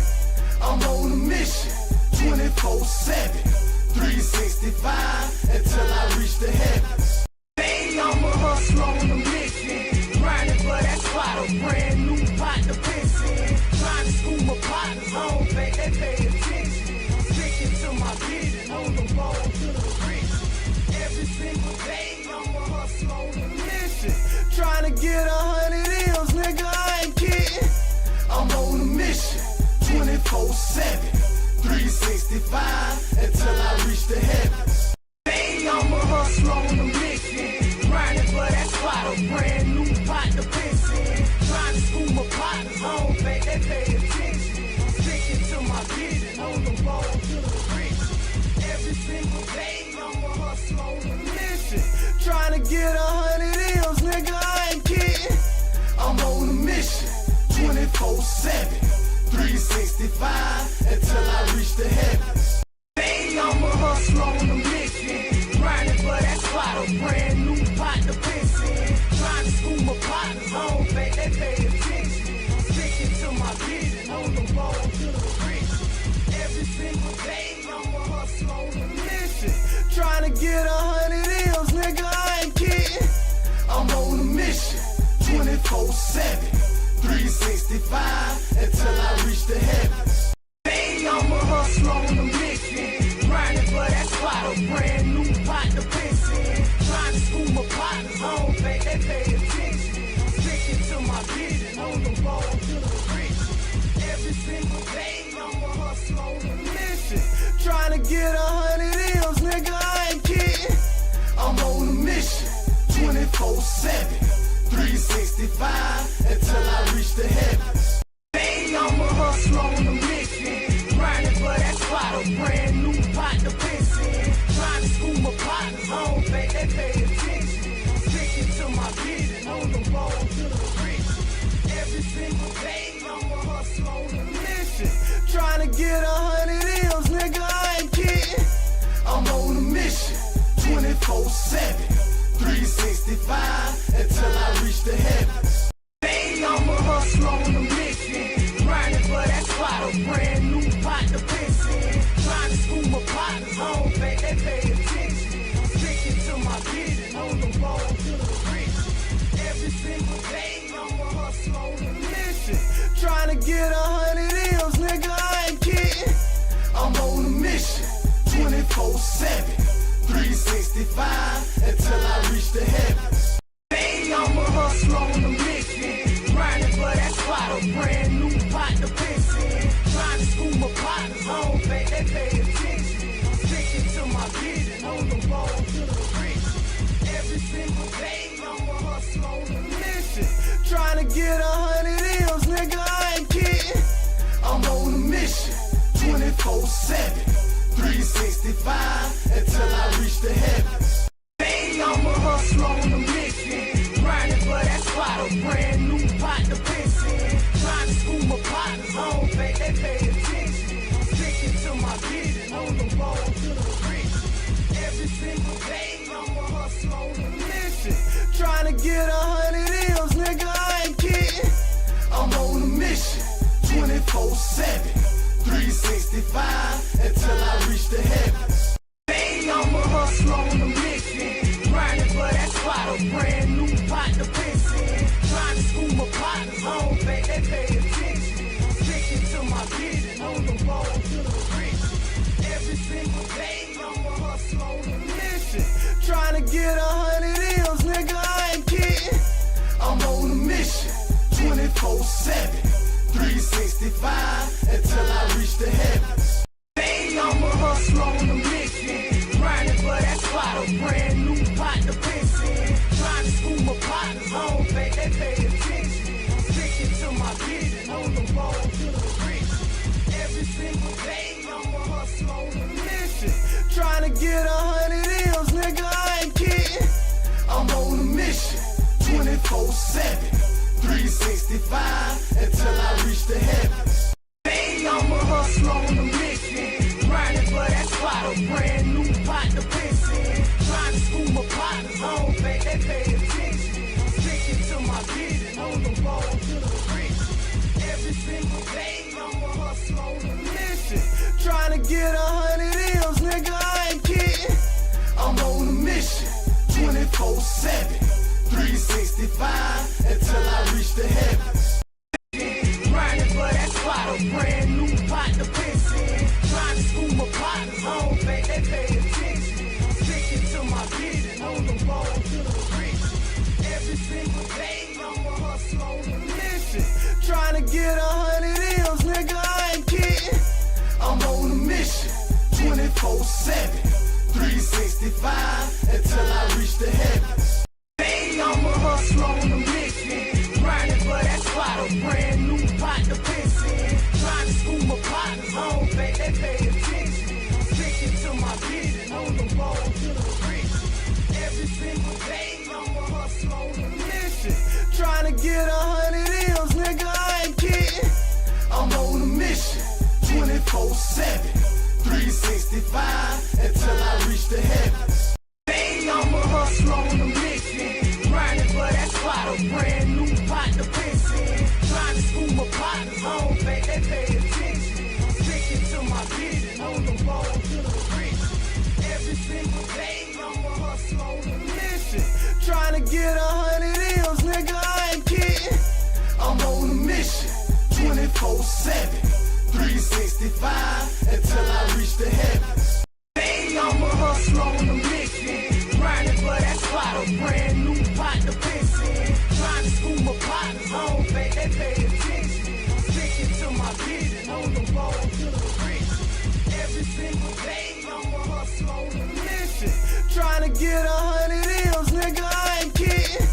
I'm on a mission, 24/7, 365 until I reach the heavens. Hey, I'm a hustle on a mission, grinding for that spot, a brand new pot to piss in. Trying to school my partners home, babe, they pay attention. I'm sticking to my vision on the road to the rich. Every single day I'm a hustle on a mission, trying to get 100 M's, nigga, I ain't kidding.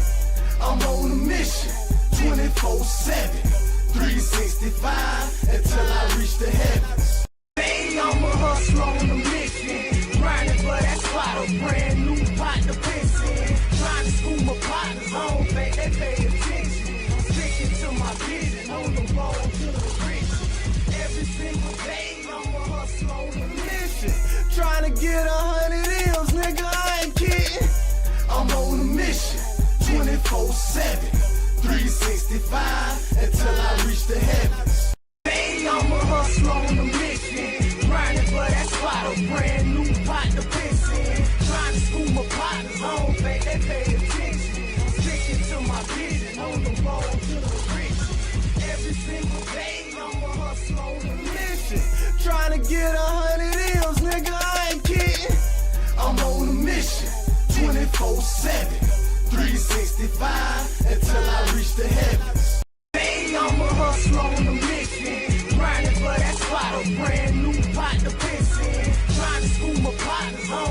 they pay attention. I'm sticking to my vision on the road to the riches. Every single day, I'm a hustle on a mission. Trying to get 100 M's, nigga, I ain't kidding.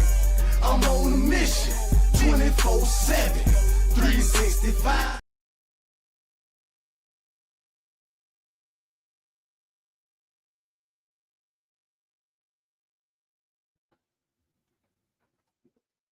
Check. We back.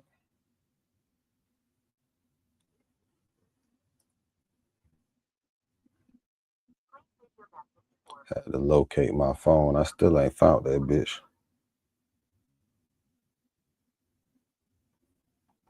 Still ain't found that bitch yet.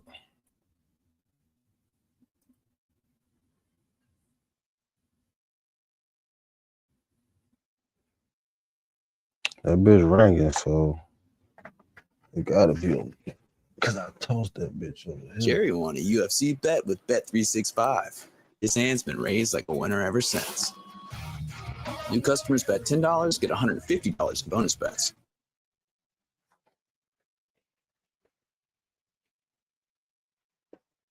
Design it and put it on their store within 5 minutes. It's actually insane.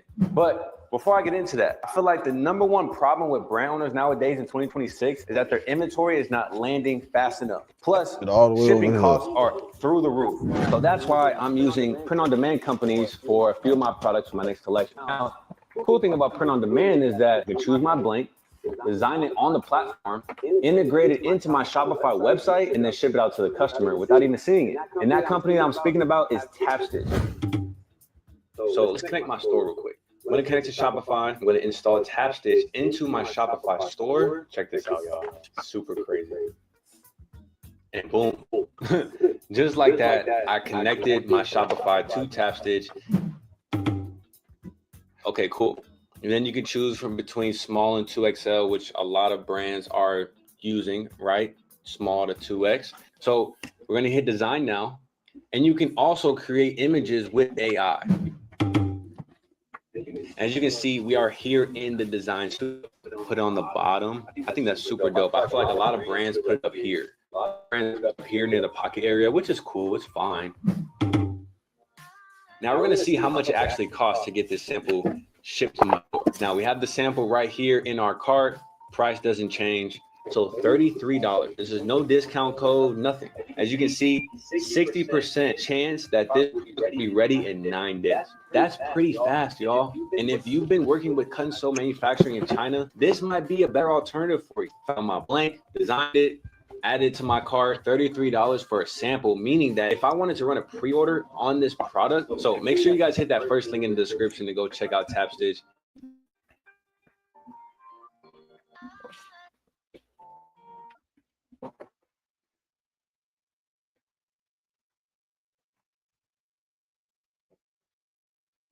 Going somewhere just to get a ring and not just finally close it after. He's delivered a ring to all the places he's played with, and all the places he's played with are going to retire his number. How's that for a legacy? If you're going to get him at incredible value, your team better damn well be set and ready to go. Trust the process of actually getting to that. I don't think saw this coming. LeBron James just took a 92% pay cut to chase his 5th ring. Think about that for a second. The NBA's all-time leading scorer, coming off of a season where the Lakers paid him $52.6 million, just signed with the Philadelphia 76ers for 2 years and $8 million total. The veteran minimum this season with the player option, $3.9 million. There are players in the NBA that are on two-way deals who will basically out-earn LeBron James per game this year. And the team he picked was handed an all-NBA superstar 3 weeks ago by their biggest rival, voluntarily. A trade that was so lopsided looking that I genuinely think he might be watching the single best offseason any franchise has ever had in NBA history. And I'm also going to back that up by comparing it to the other greatest offseason we've ever seen in NBA history. So before we get to the content, we are still running a huge GTA 6 giveaway. I'm giving away 20 copies of GTA 6 to multiple followers on my page. All you have to do to enter is subscribe and turn on our notifications channel. The same giveaway.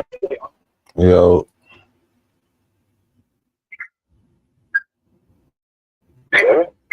Yo, what's good? Shit.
on the road to the riches. Every single day I'm a hustle on a mission. Trying to get 100 M's, nigga, I ain't kidding. I'm on a mission, 24/7, 365 until I reach the heavens. Hey, I'm a hustler on a mission, grinding for that spot, a brand new pot to piss in. Trying to school my partners, I don't think they pay attention. Sticking to my vision on the road to the riches. Every single day I'm a hustler on a mission, trying to get 100 M's, nigga, I ain't kidding. I'm on a mission, 24/7, 365 until I reach the heavens. Hey, I'm a hustler on a mission, grinding for that spot, a brand new pot to piss in. Trying to school my partners, I don't think they pay attention. Sticking to my vision on the road to the riches. Every single day I'm a hustler on a mission, trying to get 100 M's, nigga, I ain't kidding. I'm on a mission, 24/7, 365 until I reach the heavens. Hey, I'm a hustler on a mission, grinding for that spot, a brand new pot to piss in. Trying to school my partners, I don't think they pay attention. Sticking to my vision on the road to the riches. Every single day I'm a hustler on a mission, trying to get 100 M's, nigga, I ain't kidding. I'm on a mission, 24/7, 365 until I reach the heavens. Hey, I'm a hustler on a mission, grinding for that spot, a brand new pot to piss in. Trying to school my partners, I don't think they pay attention. Sticking to my vision on the road to the riches. Every single day I'm a hustler on a mission, trying to get 100 M's, nigga, I ain't kidding. I'm on a mission, 24/7, 365 until I reach the heavens. Hey, I'm a hustler on a mission, grinding for that spot, a brand new pot to piss in. Trying to school my partners, I don't think they pay attention. Sticking to my vision on the road to the riches. Every single day I'm a hustler on a mission, trying to get 100 M's, nigga, I ain't kidding. I'm on a mission, 24/7, 365 until I reach the heavens. Hey, I'm a hustler on a mission, grinding for that spot, a brand new pot to piss in. Trying to school my partners, I don't think they pay attention. Sticking to my vision on the road to the riches. Every single day I'm a hustler on a mission, trying to get 100 M's, nigga, I ain't kidding. I'm on a mission, 24/7, 365 until I reach the heavens. Hey, I'm a hustler on a mission, grinding for that spot, a brand new pot to piss in. Trying to school my partners, I don't think they pay attention. Sticking to my vision on the road to the riches. Every single day I'm a hustler on a mission, trying to get 100 M's, nigga, I ain't kidding. I'm on a mission, 24/7, 365 until I reach the heavens.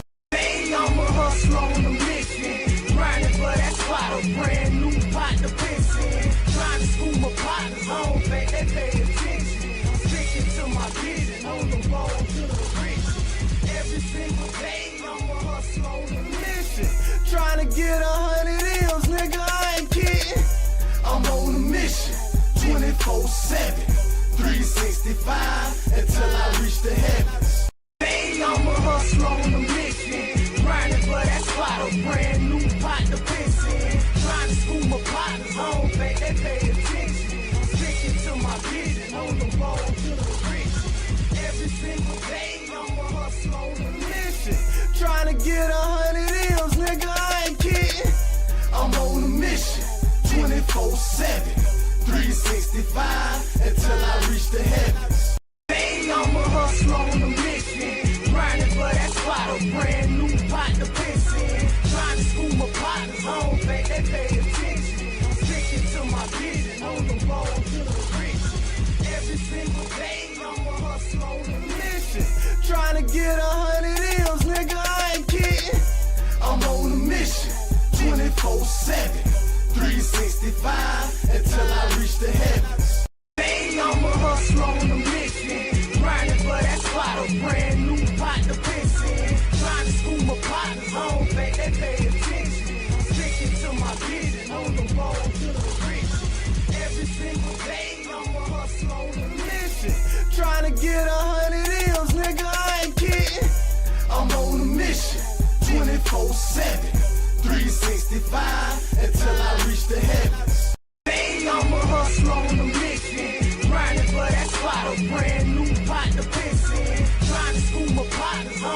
they pay attention.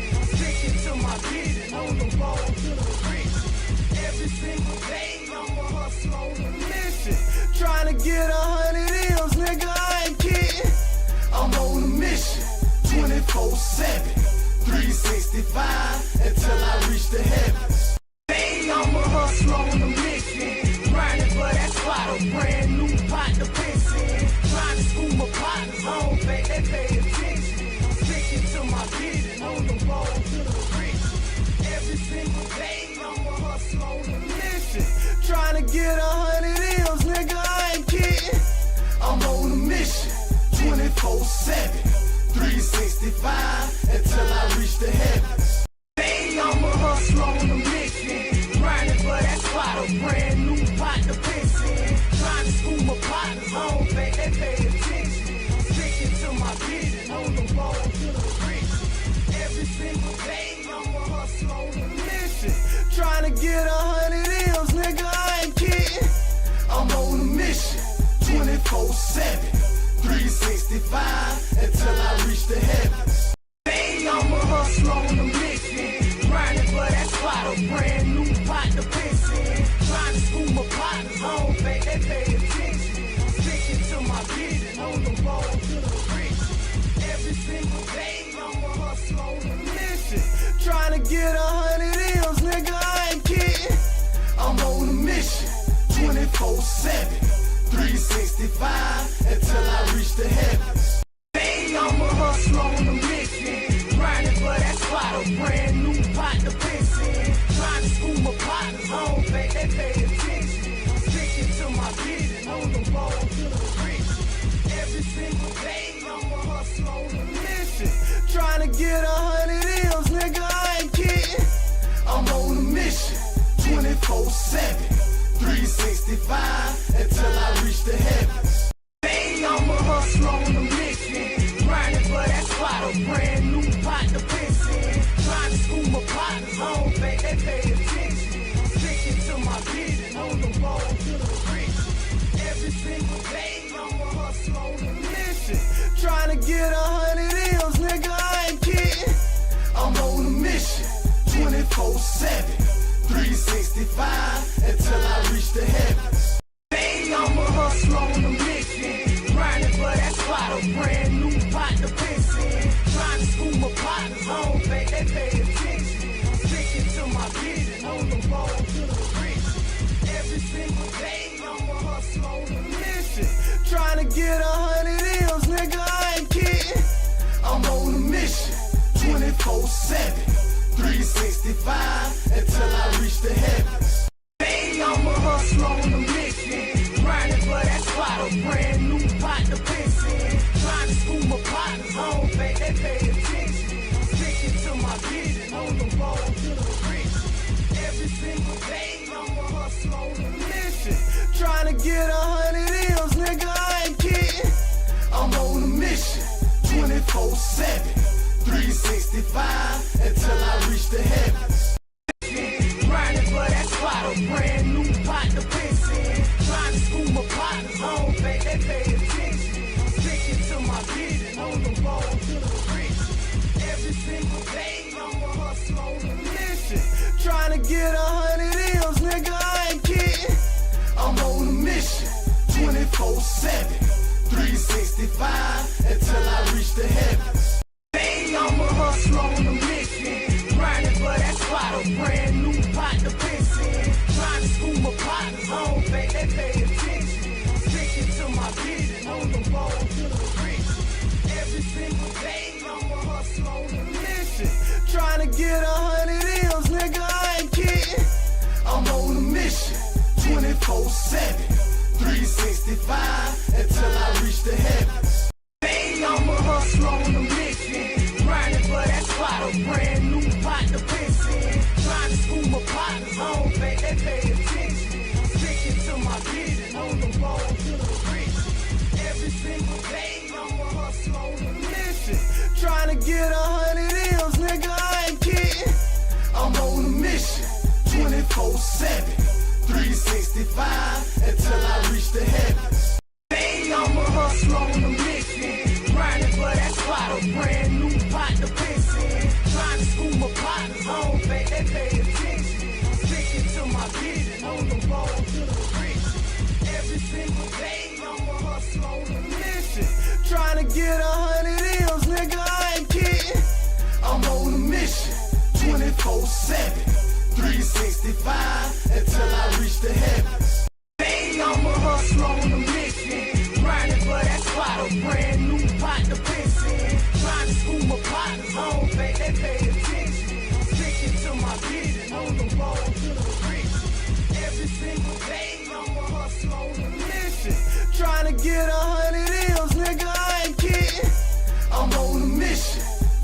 24/7, 365 until I reach the heavens. Hey, I'm a hustler on a mission, grinding for that spot, a brand new pot to piss in. Trying to school my partners, I don't think they pay attention.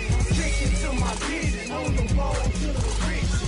Every single day, I'm a hustler on a mission.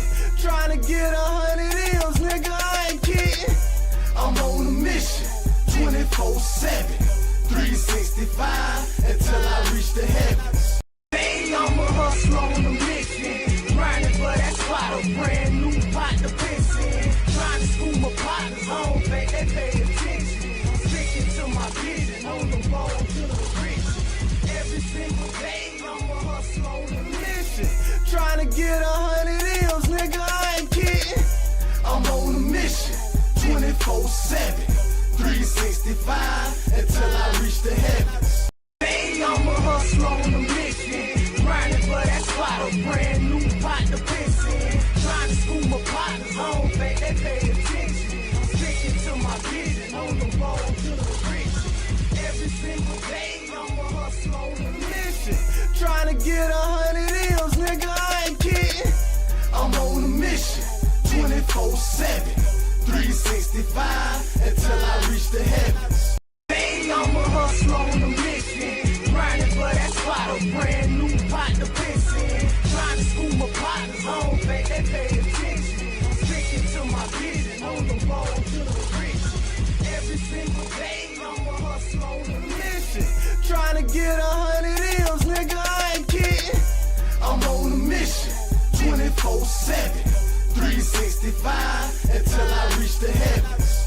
Hey, I'm a hustler on a mission, grinding for that spot, a brand new pot to piss in. Trying to school my partners, I don't think they pay attention. Sticking to my vision, on the road to the riches. Every single day, I'm a hustler on a mission. Trying to get 100 M's, nigga, I ain't kidding. I'm on a mission, 24/7, 365 until I reach the heavens. Hey, I'm a hustler on a mission, grinding for that spot, a brand new pot to piss in. Trying to school my partners, I don't think they pay attention. Sticking to my vision, on the road to the riches. Every single day, I'm a hustler on a mission. Trying to get 100 M's, nigga, I ain't kidding. I'm on a mission, 24/7, 365 until I reach the heavens. Hey, I'm a hustler on a mission, grinding for that spot, a brand new pot to piss in. Trying to school my partners, I don't think they pay attention. Sticking to my vision, on the road to the riches. Every single day, I'm a hustler on a mission. Trying to get 100 M's, nigga, I ain't kidding. I'm on a mission, 24/7, 365 until I reach the heavens. Hey, I'm a hustler on a mission, grinding for that spot, a brand new pot to piss in. Trying to school my partners, I don't think they pay attention. Sticking to my vision, on the road to the riches. Every single day, I'm a hustler on a mission. Trying to get 100 M's, nigga, I ain't kidding. I'm on a mission, 24/7, 365 until I reach the heavens. Hey, I'm a hustler on a mission, grinding for that spot, a brand new pot to piss in. Trying to school my partners, I don't think they pay attention. Sticking to my vision, on the road to the riches. Every single day, I'm a hustler on a mission. Trying to get 100 M's, nigga, I ain't kidding. I'm on a mission, 24/7, 365 until I reach the heavens. Hey, I'm a hustler on a mission, grinding for that spot, a brand new pot to piss in. Trying to school my partners, I don't think they pay attention. Sticking to my vision, on the road to the riches. Every single day, I'm a hustler on a mission. Trying to get 100 M's, nigga, I ain't kidding. I'm on a mission, 24/7, 365 until I reach the heavens. Hey, I'm a hustler on a mission, grinding for that spot, a brand new pot to piss in. Trying to school my partners, I don't think they pay attention. Sticking to my vision, on the road to the riches. Every single day, I'm a hustler on a mission. Trying to get 100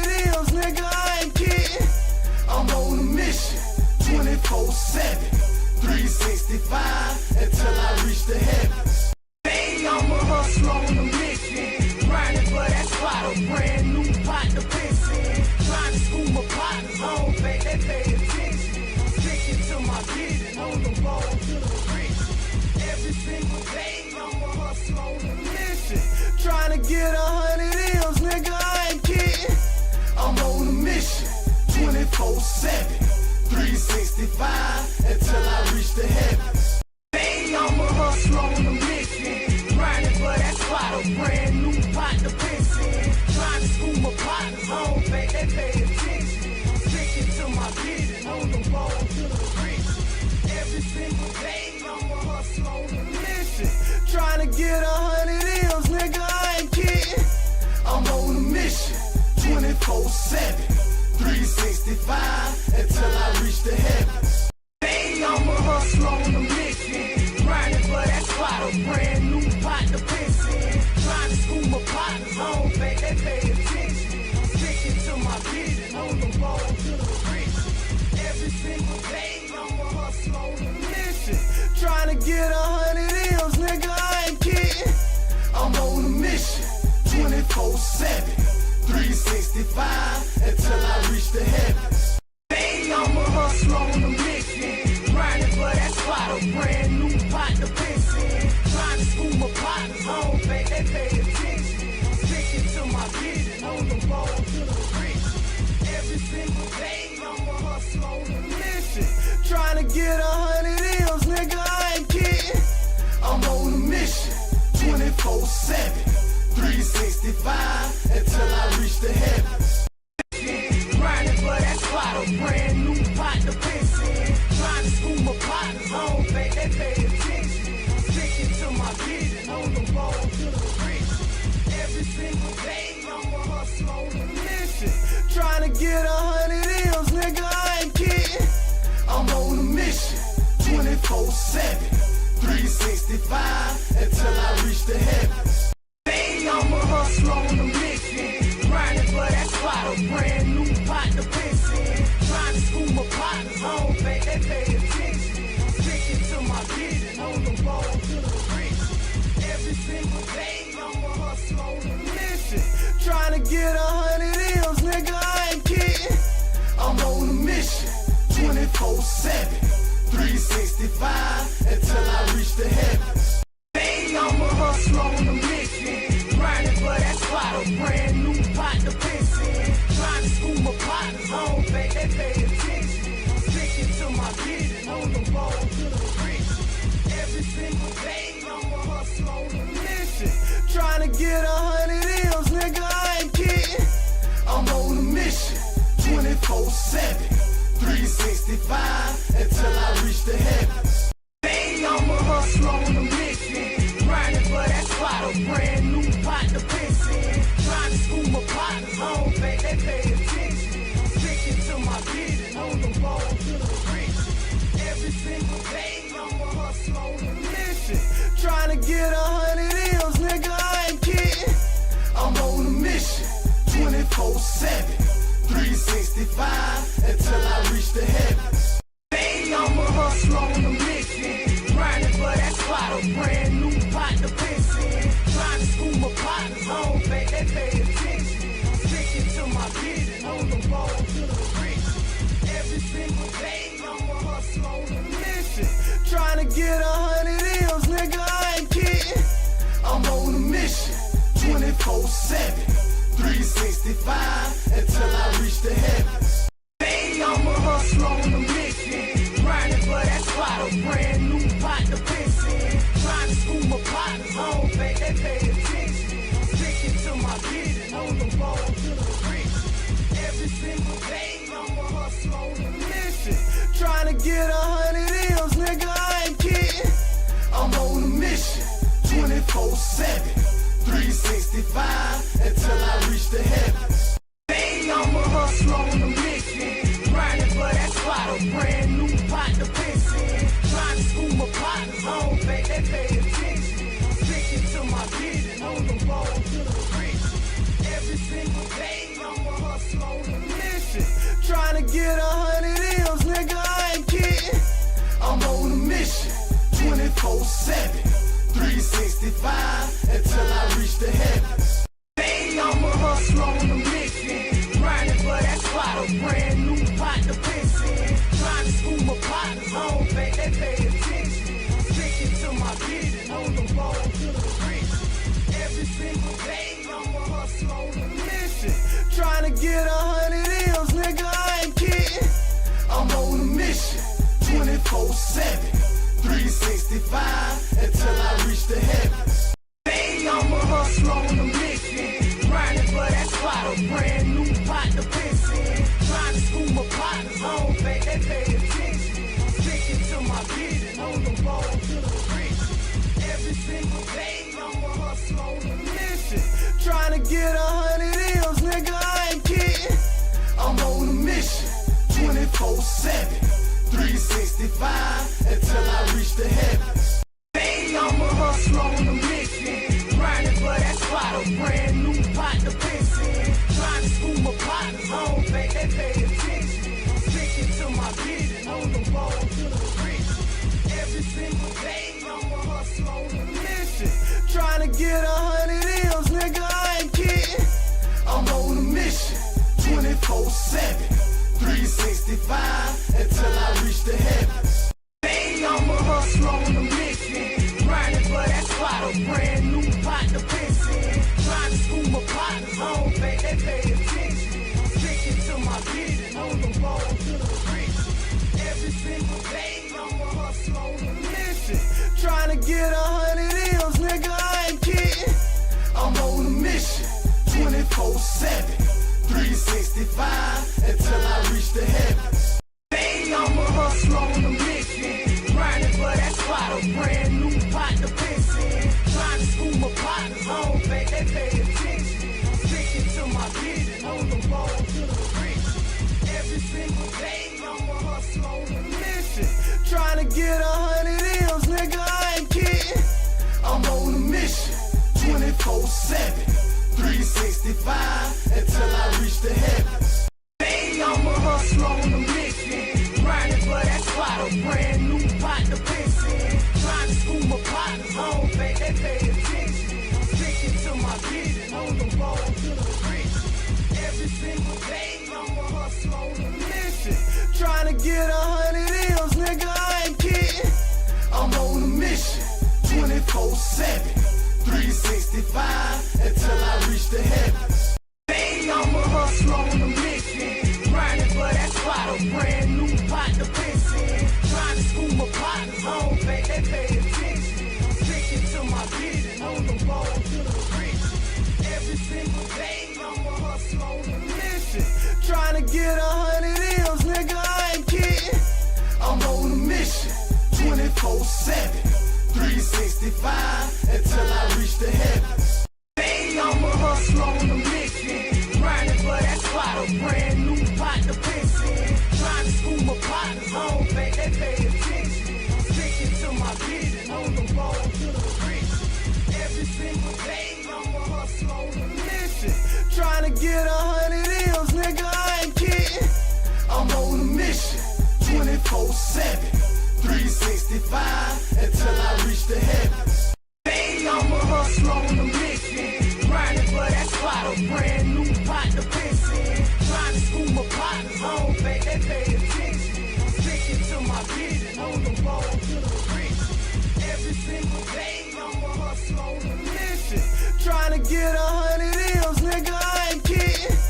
I'm on a mission, 24/7, 365 until I reach the heavens.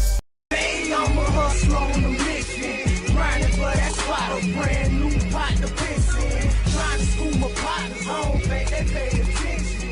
Sticking to my vision on the road to the riches. Every single day, I'm a hustler on a mission.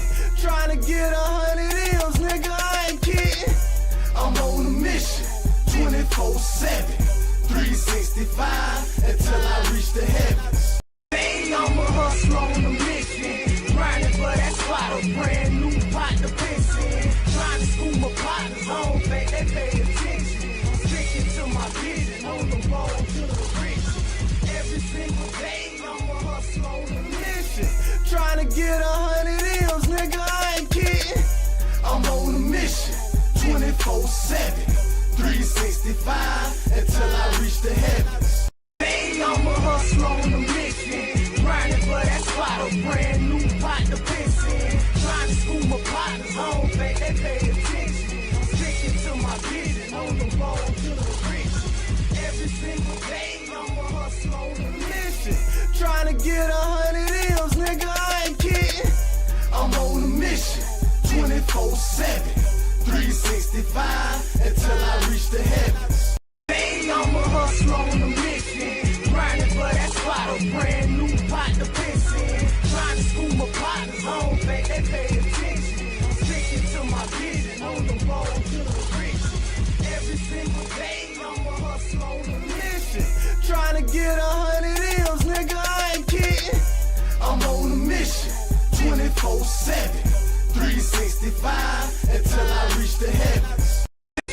Grinding for that spot, a brand new pot to piss in. Trying to school my partners, I don't think they pay attention. I'm sticking to my vision, on the road to the riches. Every single day, I'm a hustler on a mission, trying to get 100 M's, nigga, I ain't kidding. I'm on a mission, 24/7, 365 until I reach the heavens. Hey, I'm a hustler on a mission, grinding for that spot, a brand new pot to piss in. Trying to school my partners, I don't think they pay attention. I'm sticking to my vision, on the road to the riches. Every single day, I'm a hustler on a mission, trying to get 100 M's, nigga, I ain't kidding. I'm on a mission, 24/7, 365 until I reach the heavens. Hey, I'm a hustler on a mission, grinding for that spot, a brand new pot to piss in. Trying to school my partners, I don't think they pay attention. I'm sticking to my vision, on the road to the riches. Every single day, I'm a hustler on a mission, trying to get 100 M's, nigga, I ain't kidding. I'm on a mission, 24/7, 365 until I reach the heavens. Hey, I'm a hustler on a mission, grinding for that spot, a brand new pot to piss in. Trying to school my partners, I don't think they pay attention. I'm sticking to my vision, on the road to the riches. Every single day, I'm a hustler on a mission, trying to get 100 M's, nigga, I ain't kidding. I'm on a mission, 24/7, 365 until I reach the heavens. Hey, I'm a hustler on a mission, grinding for that spot, a brand new pot to piss in. Trying to school my partners, I don't think they pay attention. I'm sticking to my vision, on the road to the riches. Every single day, I'm a hustler on a mission, trying to get 100 M's, nigga, I ain't kidding. I'm on a mission, 24/7, 365 until I reach the heavens. Hey, I'm a hustler on a mission, grinding for that spot, a brand new pot to piss in. Trying to school my partners, I don't think they pay attention. I'm sticking to my vision, on the road to the riches. Every single day, I'm a hustler on a mission, trying to get 100 M's, nigga, I ain't kidding. I'm on a mission, 24/7, 365 until I reach the heavens. Hey, I'm a hustler on a mission, grinding for that spot, a brand new pot to piss in. Trying to school my partners, I don't think they pay attention. I'm sticking to my vision, on the road to the riches. Every single day, I'm a hustler on a mission, trying to get 100 M's, nigga, I ain't kidding. I'm on a mission, 24/7, 365 until I reach the heavens. Hey, I'm a hustler on a mission, grinding for that spot, a brand new pot to piss in. Trying to school my partners, I don't think they pay attention. I'm sticking to my vision, on the road to the riches. Every single day, I'm a hustler on a mission, trying to get 100 M's, nigga, I ain't kidding. I'm on a mission, 24/7, 365 until I reach the heavens. Hey, I'm a hustler on a mission, grinding for that spot, a brand new pot to piss in. Trying to school my partners, I don't think they pay attention. I'm sticking to my vision, on the road to the riches. Every single day, I'm a hustler on a mission, trying to get 100 M's, nigga, I ain't kidding. 24/7, 365 until I reach the heavens. Hey, I'm a hustler on a mission, grinding for that spot, a brand new pot to piss in. Trying to school my partners, I don't think they pay attention. I'm sticking to my vision, on the road to the riches. Every single day, I'm a hustler on a mission, trying to get 100 M's, nigga, I ain't kidding. I'm on a mission, 24/7, 365 until I reach the heavens. Hey, I'm a hustler on a mission.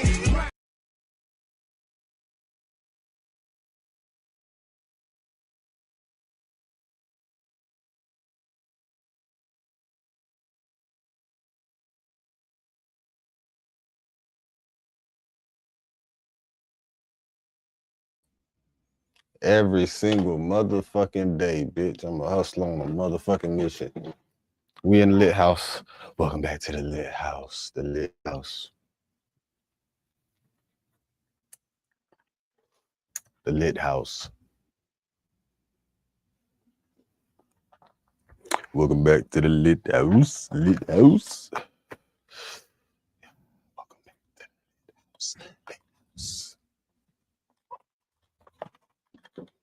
Uh-huh. Uh-huh. Hey, man. Just remember, it'll never rain forever.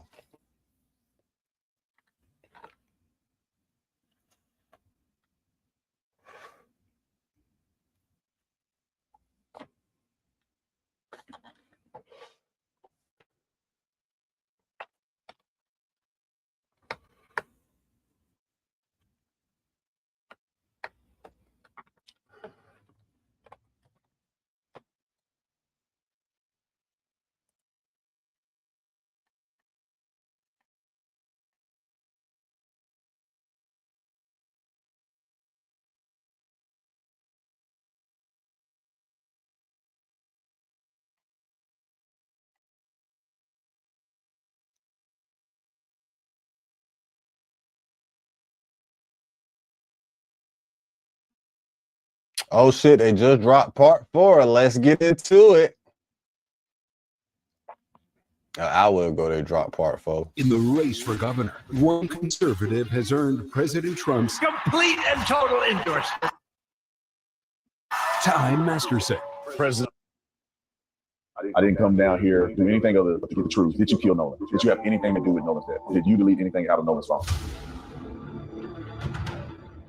People are still out there partying and they're having a good time, but something happened to where it necessitated you guys to get the boat up and running. Can you explain that? Yeah, I'm like yelling at other people, trying to tell them, calm down, like, the boat could possibly sink, and Nolan was sitting by the boat with that Katie girl, and my buddy yelled for Nolan, get the F on the boat, get on the boat. And Nolan said, no, I'm staying out here. The next day, I got a phone call from my buddy Trace, and he was like, hey man, they just found his body. My reaction was just, I was with my buddy Brooks. I broke down. You guys had been interviewed with law enforcement. All of you guys have given statements.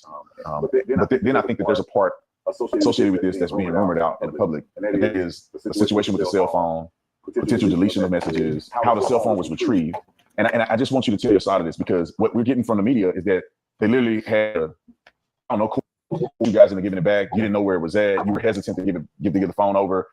Almost as they had to, turn your wrist or twist your arm just to give it back. Right. Well, what happened with the cell phone thing? So let's go back to the first engagement you had when it comes to the family or back to the phone. When did that occur and what happened? Okay, that night, about 12:30, I went back to buddy's house. You said in the 4th? Not in the 4th, but it was about 12:30, I would like to say. And so I went back to my buddy's house the night before where we all met up. We on part 4 right here. Let's get it. My buddy got a call from this guy, and the guy was like, oh, what's going on with all this Nolan stuff? Very aggravated. I mean, yeah, every right to be, but I mean, we were trying to calm him down, and he was just like, oh, where are y'all at? My buddy said, we're at my buddy's house, and he said, all right, and then he just hung up. And so about 30 minutes later, I'd like to say, all of a sudden the door just got open and slammed, and there was a girl who walked in, and guys behind her, and then another mom, which was Javon's mom. And who's Javon? I want to put that in perspective. Who is Javon? Javon is one of Nolan's good friends. He's a friend of mine too. Great guy, and his mom and their family is very close with the Wells family. And I mean, so I don't know why she was there, like what was going on, but I was very surprised about this. I was like, you know, like you just basically like kick the door open, you know, bust up in the house, no knock or anything. So is Javon black or white? Javon's mixed. I mean, I don't. Yeah, I guess he's mixed. Yeah. But he's not white. No, he's not white. Just white. Yeah. Or all white, I guess. Yeah. So then they come in the house. Do you know any of these people? You said the mom, but do you know anybody else? I've seen the mom before, and I know most of them. Most of the guys went to high school with me, and like I'm friends with some of the guys. I mean, you know, I know some of them. So eventually, like things started to get heated, and I was just like a guy I was like, you know, friends with in high school. He was like, "Man, come outside with me." And I was like, "All right." And I walked outside with him. He was like, "Man, I don't know what." Like they're panicking, and you know, like this is just like I think no one's just on somebody's couch. He's been drinking all day, he's just messed up, and you know, this is nothing that we have to worry about. As much as you know, I sat there and I told him, I was like, you know, I agree. I would think, you know, he's on somebody's couch, just had been drinking all day and just, you know, drank too much and was super intoxicated. And, you know, that's kind of what a lot of us thought, but they were kind of losing it and they were going crazy. And the mom that was with him, rightfully so, because Nolan's phone, rightfully Nolan left the phone fucking on the boat. so. And when we ran in, Nolan didn't ask for his phone and his keys were not on the boat because his car was parked at my buddy's house where we all slept, you know, the night before 4th. And so the keys were left at the house because Nolan's car was at my buddy's house where we stayed at. So of course he left his keys there. But his phone, I mean, he was drinking. He didn't have his phone in the water because no one did. And I mean, there was more than just Nolan's phone that wasn't on the boat with us. So it was more than just Nolan's phone that was on the boat. Yeah, I mean, we obviously had all our phones, but on the boat. But those weren't the only people. Like Nolan wasn't the only person that left a phone on the boat. There was a lot of people that left phones on the boat, not that didn't ride out or in with us. So we I mean, there was a couple phones that we had that we didn't know who they belonged to, and my buddy's got that figured out, you know. But it wasn't just Nolan's phone that, you know, was on the boat who wasn't there. You know, there was a lot of phones. So when they barged in, they started getting frantic. Mom asked for Nolan's phone. Right. Was there a struggle over it, or did you guys hand it over? I mean, hand it over. I mean, we didn't think anything of it. Like, you know, she asked for Nolan's phone. We knew they were close friends with, you know, the Wells family, and my buddy went out to his truck and handed the phone over. No complications, no issue, you know, nothing. But I mean, I told Miss Christine that we had his phone and he had left it in our possession on the boat. When did you, Miss Christine is Nolan's mom? Correct. When did you talk to her about that? When I was no, I didn't talk to her once. Like it was like 12:30. I mean, I might have texted her a couple times and like, you know, talked briefly about a couple things, but I told her on the phone before I called the Coast Guard that we had Nolan's phone. I don't like that. Miss Christine, I asked, I was like, "Oh, well, where's his location at?" Because no one has his Snapchat location on for me. And I don't like that they had a camera on him when he was answering that, and he was visibly stuttering and flustered, trying to get his answer straight. I don't like that. I don't like that. Matter of fact, I gotta plug my. I don't like how that just went down. You see, I don't like how they kept the camera on. Because I like to read people's body language. I got to read body language. You know, talked briefly about a couple things, but I told her on the phone before I called the Coast Guard that we had Nolan's phone. Before I called Miss Christine, I asked, I was like, "Oh, well, where's his location at?" Because Nolan has his Snapchat location on for me. And he said, you know, it's, well, I said, it's, you know, in my truck. Like, because everybody who left stuff on the boat, it was Wyatt's boat, so Wyatt put it in his truck, you know, like it was normal. And so the phone was in possession in Wyatt's truck. And when that mom came over and asked for it, there was no issue at all with us giving the phone to her. I mean, Nolan just left it on the boat. We handed it of the 4th of July. And did you guys go through the phone, or? Of course not. I mean, none of us had a reason to go through Nolan's phone. I mean, there's multiple phones on the boat. Why would we? And the boat was having issues. Why would our concern be getting on Nolan's phone or something? I mean, I don't even know Nolan's password. None of my friends do. We had no reason ever to get on Nolan's phone and look at anything. I didn't touch Nolan's phone. None of us touched Nolan's phone until somebody took it off the boat and put it in his truck, and then no one touched it until we handed it back, you know, to the mom that was at my buddy's house. Was that the only phone that she picked up, or was it other people's phone that they came and got? Or? That I know of, I think that was the only one that she had. Yeah, but I'm not completely sure. I think that's the only one. She took Nolan's. That's it. And so we're on the 4th, where the night, probably going into the morning of the 5th, this happens. Then the dad comes back at some point to get the key. I don't know. It seemed like they digging the hole, man. It seemed like they digging the hole. It seemed like he digging the hole.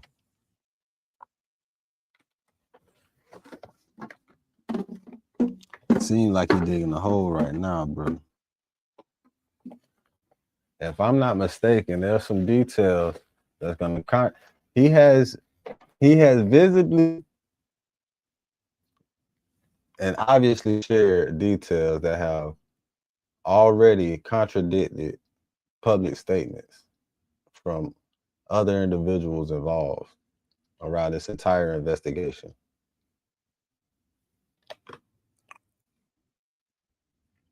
Creditable people at that.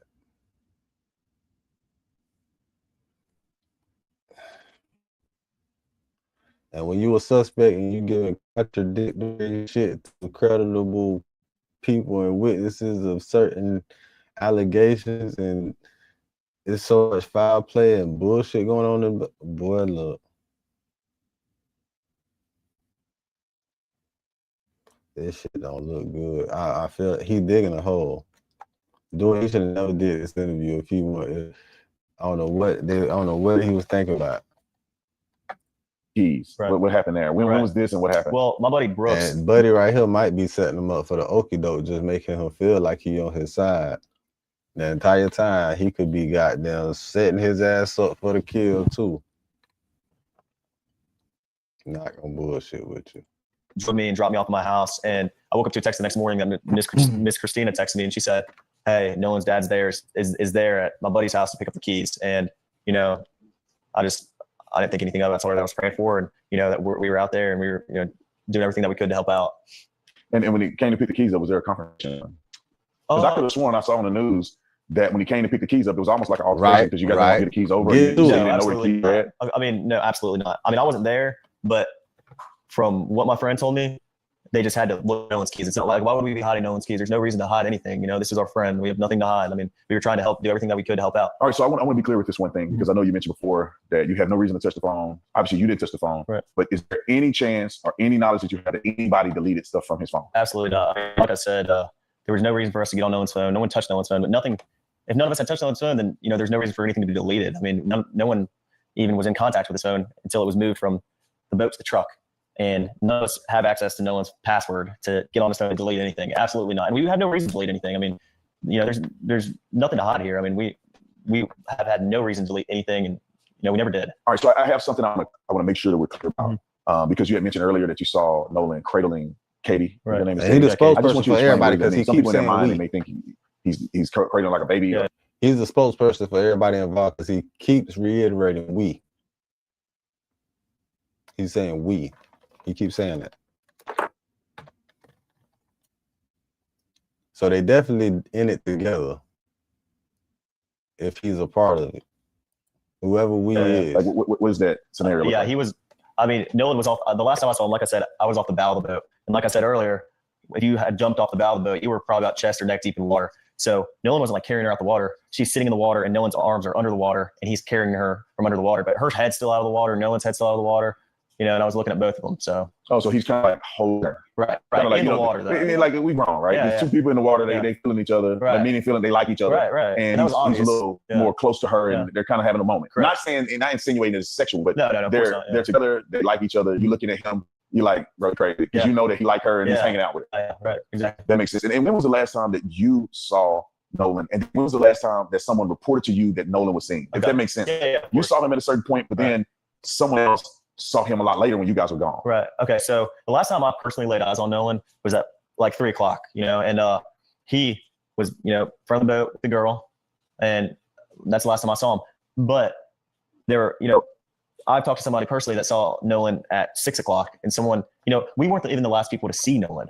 We, once we left, there was still dozens on dozens on dozens of boats around us. And I mean, clearly we were not the last people to see Nolan. So Warren, I'm gonna ask you some very pointed questions, just straight out. I didn't come down here to, do anything other but to get the truth, and for you to have. I didn't come around here. The first thing I want to ask you, did you kill Nolan? Of course not. Did you have anything to do with Nolan's death? Of course not. Absolutely not. They say that you guys deleted stuff out of his phone. Did you delete anything out of Nolan's phone? Did you have anything to do with Nolan's death? Of course not. Absolutely not. They say that you guys deleted just straight out. Okay. I didn't come down here to, do anything other but to get the truth and for you to have a voice in this. And the first thing I want to ask you is, did you kill Nolan? Of course not. Did you have anything to do with Nolan's death? Of course not. Absolutely not. They say that you guys deleted stuff out of his phone. Did you delete anything out of Nolan's phone? No, of course not. The mom act like, or at least she portrayed on television, and the rumors are that you weren't really good friends with Nolan. Is that true or not? Bro. Absolutely not. I hung out with I'm a Nolan. lie detector. He is fucking lying. I am a lie detector, and I can give you all the tells right now. And you know what? This is in fast motion, and I still call it like 3 days a week. I mean, this is in fast. This is shit. You know what? I still ain't there. This is in fast motion. This is in fast motion. This is in fast. I hope this shit don't fuck up when I do this. I caught this shit in fast motion too. I caught this shit at 150, 1.5 times the speed, bitch. Almost double the speed. I caught that bitch. Look at this shit, nigga. I mean, seriously, at least. Is this shit? Why this shit not doing it? Fuck, let me check on my people. Some guys deleted stuff out of his phone. Did you? We were not the last people to see Nolan. So Warren, I'm gonna ask you some very pointed questions. I mean, just straight out. I'm a lie detector. This nigga's fucking lie. Look, all right. I didn't come out here. Look at his eyes. When it go left, when he answering the question first. He answering that question straight. He trying to answer it stern. Small tails. The eye motion. When he first look to the left, when he answering. Of course not. The wiggle of the feet.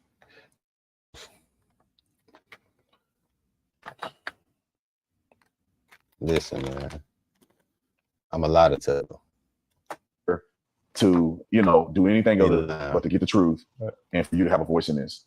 And the first thing I want to ask now, look, I'm finna motherfucking slow it down to the regular speed, like I said.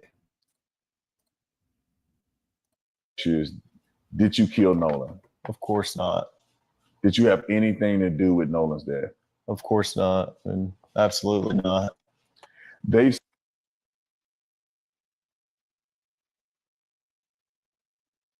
see where that did you see the light look to the left?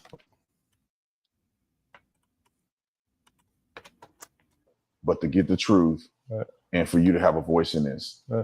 And the first thing I want to ask you is, did you kill Nolan? Of course not. Did you have anything to do with Nolan's death? Of course not, and absolutely not. They say that you guys deleted stuff out of his phone. Did you do not? They say that the truth and for you to have a voice in this. And the first thing I want to ask you is, did you kill Nolan? Of course not. Did you have anything to do with Nolan's death? Of course not, and absolutely not. They say that you guys deleted stuff out of his phone. Did you delete anything out of Nolan's phone? No, of course not. The mom act like, or at least she portrayed on television, and the rumors are that you weren't really good friends with Nolan. Is that true or not? Absolutely not. I hung out with Nolan probably like 3 days a week. I mean, seriously, at least. Some days my friends want to hang out every single day, and Nolan was always there. So, and obviously people may see this and know the facts later that you weren't able to go to the funeral or the memorial service. Right. Why didn't you go? What was that? Well, I mean, with everything going on social media right now, with people saying the crazy things that they're saying, I would never want to take the attention off of Nolan and his family. They don't deserve that. And, for own personal reasons, I mean, I've gotten thousands of death threats. My family's got thousands of death threats. And, for my own safety, I'm not going to put my own health and safety at risk. It breaks my heart that I can't go. And it hurt me more than anything because, obviously I want to say my last goodbyes to one of my best friends. But, I mean, if I'm getting thousands of death threats of people saying they're going to kill me and do crazy things to my family and I couldn't bring myself to go because, I put my own safety first. If that means, missing my friend's funeral. I mean, it's horrible and I wish I could have been there, but that's what's been going on, And, you guys, I think it's the first time that you've publicly gave a statement about this. Mm-hmm. Yeah. And obviously you're doing it with me. We're going to put it out there for the world. Why did you choose to do it now? And why did you choose to not speak to anybody but me? Right. Okay. Well, Officer Tatum, I've been watching you for a good while now. And, I think you're a great guy. You've kind of, ever since things got really hot, you've kind of been on my friends and I's side. And I really like that about you. I mean, I thought you were very confident and well-spoken, and I really enjoyed that. And all my friends and I love you. We all think you're great. We love your faith with the Lord. We try to be closer and closer with the Lord every day. So did Nolan, and, that we just really like the way you spoke about us and how you took our side, not based off someone's agenda, you know, based off of race. Because I mean, that's a horrible thing, you know. Was this about race? Did this have anything to do with race as far as from your perspective? Absolutely not. I mean, Nolan's been a great friend of mine since 8th grade. Nolan isn't my only friend of color, and you know, I have plenty of friends from high school and right now, not just Nolan, who are Black, Mexican. You know, I've never looked at that, and none of my friends ever have. Like, if you do, you know, that's disgusting. You know. And if you had a chance to, you know, tell the world that have painted this picture of you and your friends as being potential murderers of Nolan, white supremacists, racists, what would you want the world to know if you can summarize to them in a very short paragraph or a few sentences? Yeah. What would you want to say to them if you had the opportunity? I would want to say to them that my family and I are praying for y'all. You know, I can never bring myself to tell somebody that I'm going to kill them and that I'm going to, you know, like I've received and my family's received absolutely horrible threats about this. Right. And, you know, I want people to know that our faith with the Lord is stronger and means more to us than anything. And we all trust in the Lord, and for the Lord to reveal the truth. And I know that's what will happen. Man, that's what them motherfuckers been doing for centuries, trying to use the Lord. That's how they brainwashed niggas in the beginning in the first place. Niggas don't think about that shit, though. They told niggas it was illegal to read, and then gave niggas the Bible.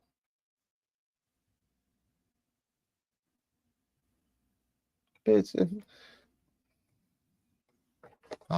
you know what? I'll be back. We'll pick this shit up. We'll pick up wherever the fuck I feel like picking. Get this shit off my screen.